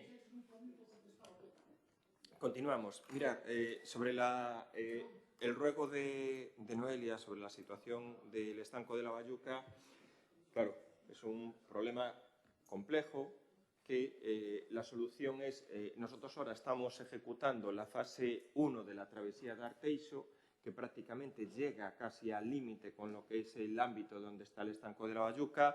Vamos a intentar acelerar también toda la tramitación posible para la ejecución de la fase 2, que al final es la que puede solucionar la ampliación del ancho viario que existe allí y solucionar todos los problemas existentes. Sobre el ruego también que presentas, Noelia, sobre las mesas dos barreiros, bueno, pues decir que las últimas actuaciones que se hicieron allí fue la instalación y la renovación de mobiliario urbano, mesas accesibles, bancos, barbacoas, papeleras. Y estas mesas se instalaron en la zona habilitada, que es la zona que se denomina la zona empedrada, ¿no? Porque además se entendía que debía ser una zona perfectamente accesible y es una zona fácil de recoger, limpiar y agrupada también para que puedan comer familias y grupos. Normalmente, prácticamente todos los usuarios que van a esa zona suelen llevar sombrillas o jaimas. Sombrillas o jaimas, es lo que suelen llevar, el objeto de no instalar ningún tipo de mobiliaria en las zonas arboladas.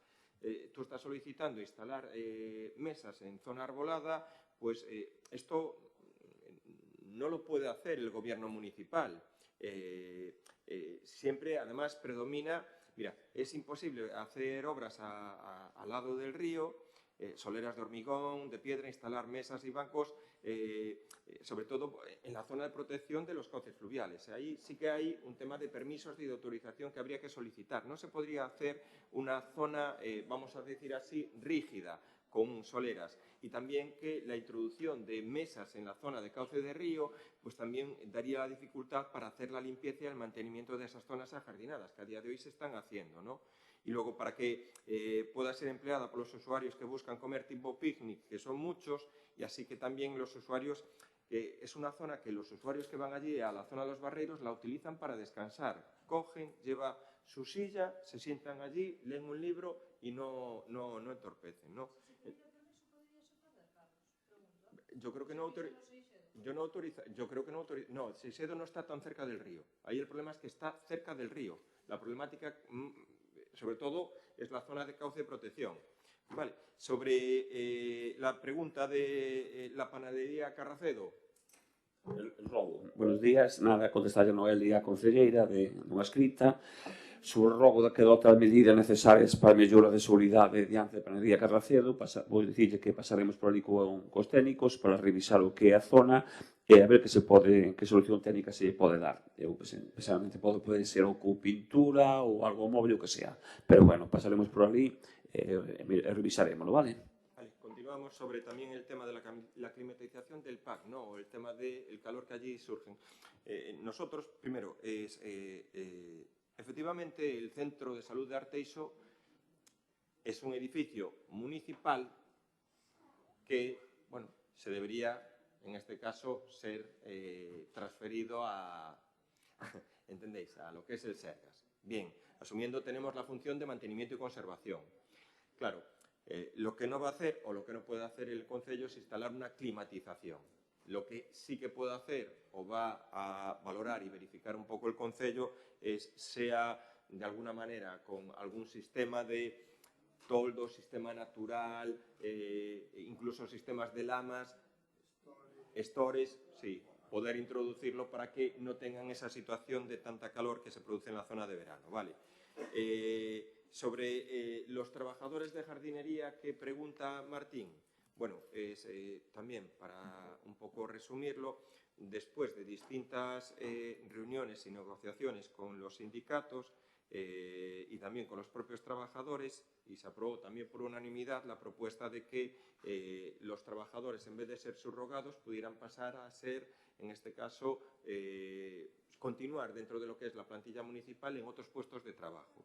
Y además con acuerdos celebrados, en este caso, con el comité de empresa, y de la situación de esa posibilidad que le ofrece el Concello a los trabajadores, pues de los 4 trabajadores, uno optó por la subrogación a la empresa externa, otro accedió, en este caso, a reasignar en el nuevo puesto que le ofrece el Concello, no se llegó a incorporar, solicitó una excedencia voluntaria por interés particular, ¿no? Un tercero cursó desde el mes de abril un nuevo expediente de baja médica de longa duración e únicamente só hai un traballador que neste caso que ingresou e aceptou a recolocación e xa está no seu novo posto de traballo que é un operario de mantemento do no Colexio de Galán. Vale. Sobre la regeneración do barrio das Eiras, pues continuar, que varias veces ya lo solicitasteis, que no se continúa por la problemática que hay de una persona viviendo en una vivienda que efectivamente el juzgado, vamos a decir así, dentro del expediente de expropiación que hizo el Concello, el juzgado reconoce que él puede ser el titular de esa vivienda. Tiene que acreditar, en este caso, la escritura, la toma de posesión de la vivienda, y pues el Concello proceder a pagar, si él acepta o no la expropiación, que el propietario salga de esa vivienda y nosotros continuar lo que es la demolición y continuar la ejecución de las eiras, ¿no? Alberto, dereito, la ordenanza de ruidos. A ver, a ordenanza de ruidos está prácticamente rematada e falta a supervisión do técnico municipal. Cando o técnico municipal faga esa supervisión, pasará así aos grupos políticos para que opinen sobre ela. Pasa que hai temas técnicos que me gustaría que o técnico municipal nos explicara, porque, bueno, é unha materia bastante compleja, polo menos para entendela. Estamos nesas, en que en breve, o sea, a semana que coincidamos os dous con tempo suficiente para que el mire e pula a ordenanza está terminada e a verdad que eu penso que está ben, pero hai cousas que se me escapan moito do meu conocimiento e entendo que pódese pasar...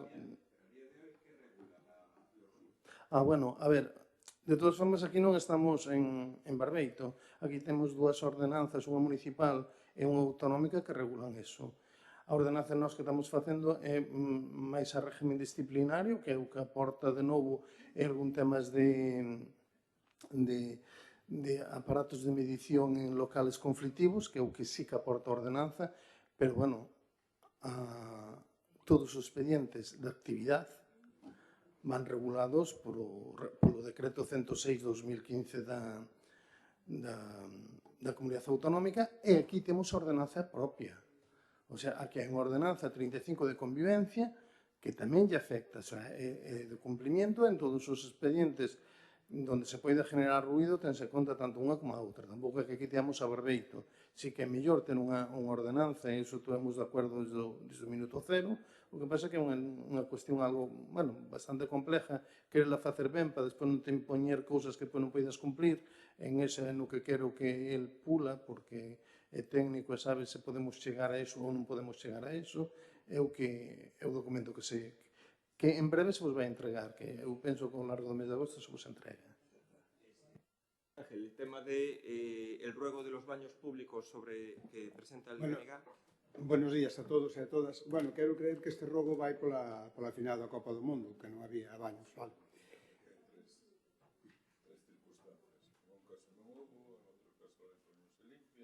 No, pero bueno, mira, no tema da final da Copa do Mundo non se puxeron baños porque había 7 locales abertos, 7 locales públicos abertos, os cales ofreceron a colaboración para que a xente poida ir aos baños sin ter que consumir. Aparte deso, na capela, Protección Civil, no control que tiña de emergencias, tamén tiña a disponibilidade os baños da capela. Normalmente poñemos baños en todos os eventos, é dicir, nas festas todas, ou ben poñemos baños químicos e non hai acceso acantarillado, e se hai acceso acantarillado, optamos por unha cabina de 8 baños cunha de minusválidos. É o que levamos facendo durante os últimos 4 anos. Tamén temos un servicio de limpieza exhaustivo. Por certo, vou dar públicamente as gracias a Lucía e a Rosario, que colaboran con nós en todos os eventos, e é verdad que están facendo perfectamente. En referencia ás instalacións, por parte das comisións de festas, a ver, o Concello exígelles que poñan baños, que é o que exige a Lei de Espectáculos Públicos. O que lle pode exigir o Concello é que limpien os baños seguido. Nos damosles 4.500 euros por día e eles gestionan eses cartos como teñen que gestionarlos. Entonces, pero bueno, agradecemos o rogo, creo que é un rogo constructivo e vamos a intentar mellorar o máximo posible. Gracias. Pues sobre la pregunta que hace el Bloque Nacionalista sobre la seguridad de las fiestas, ¿no es así? Bien. Decir que desde que en este caso se hace cargo el Concello de la gestión de las fiestas del Santiago Apóstol, siempre contrató en este caso vigilancia privada, ¿no? Seguridad privada. Y es más, este año, ya con los años anteriores, sobre todo con los datos estadísticos que se mantenía, quedaba perfectamente comprobado que la presencia, en este caso, de 6 vigilantes en el recinto de donde se celebra la fiesta, las verbenas, que es un recinto cerrado y que los vigilantes hacen el control de accesos para que nadie acceda con botellas.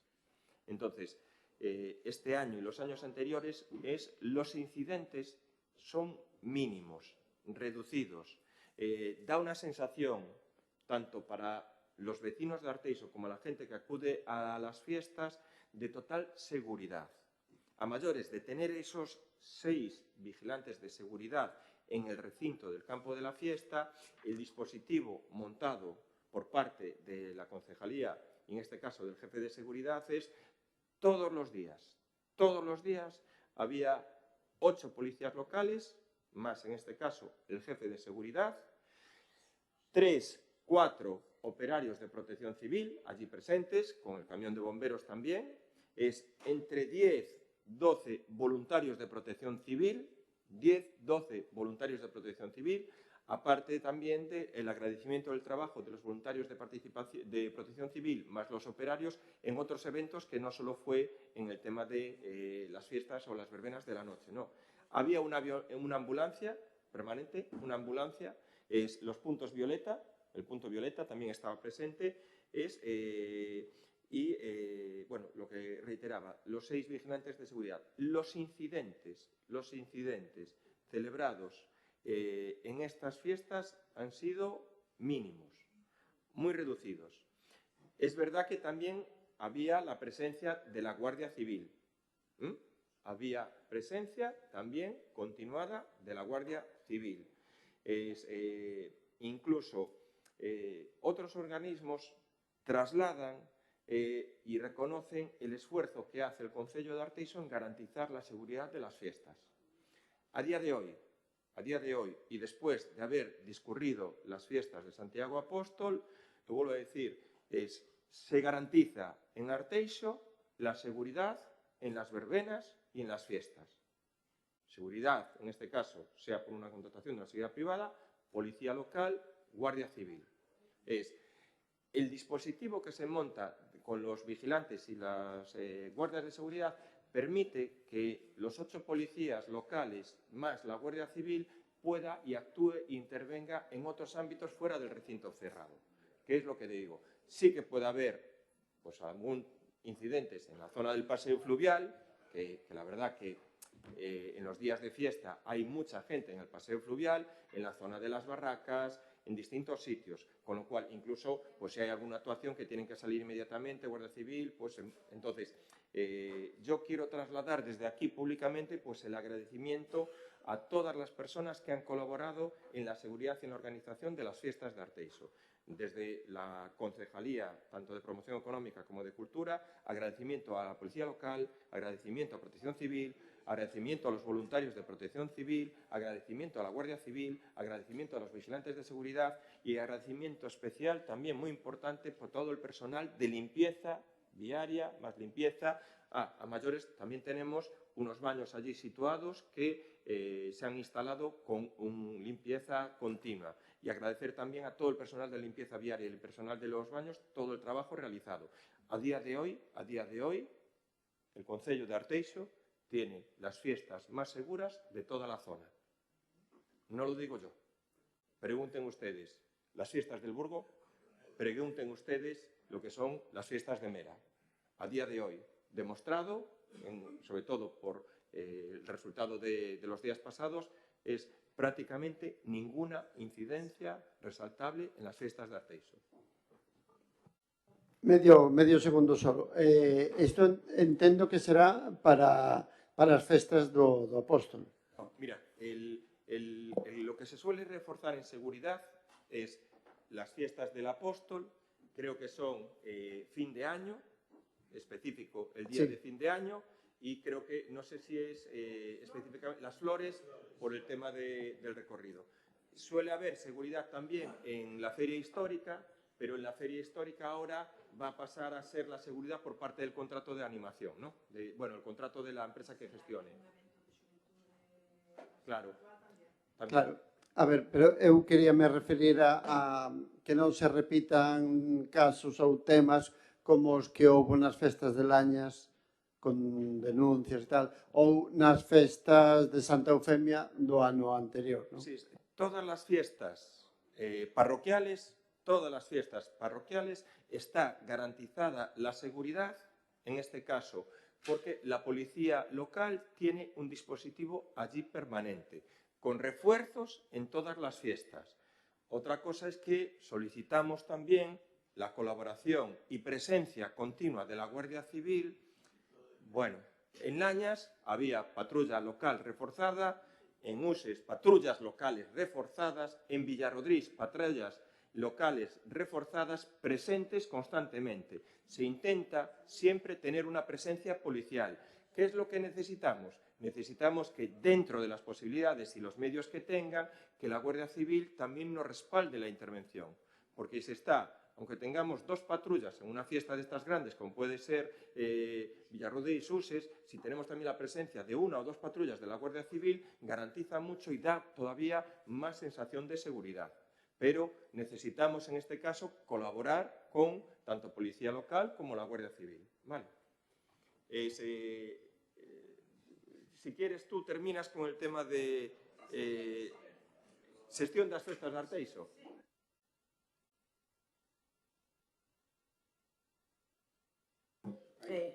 Perdón. Sí, eso, deficiente programación. Lino 40 veces xa, deficiente programación. A ver, escoitando e lendo o seu rogo, a única conclusión a que podo chegar é que vostedes ou ben non se leron o programa das festas, ou non estiveron en Arteixo, ou directamente veñen este pleno a faltarlle a verdade aos vecinos e vecinas de Arteixo.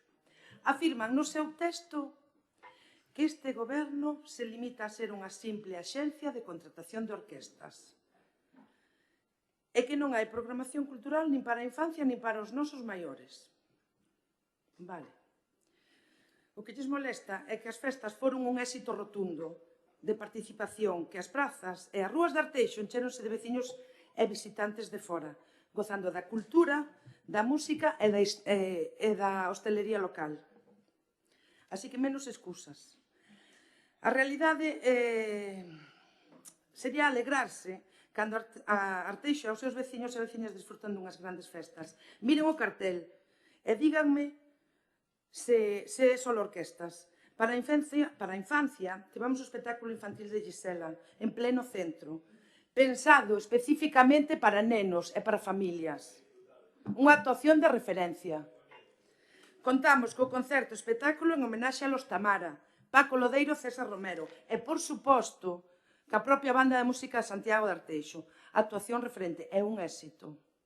Para os nosos maiores e amantes da música tradicional, celebrouse a 8ª edición do Festival de Habaneras de Arteixo.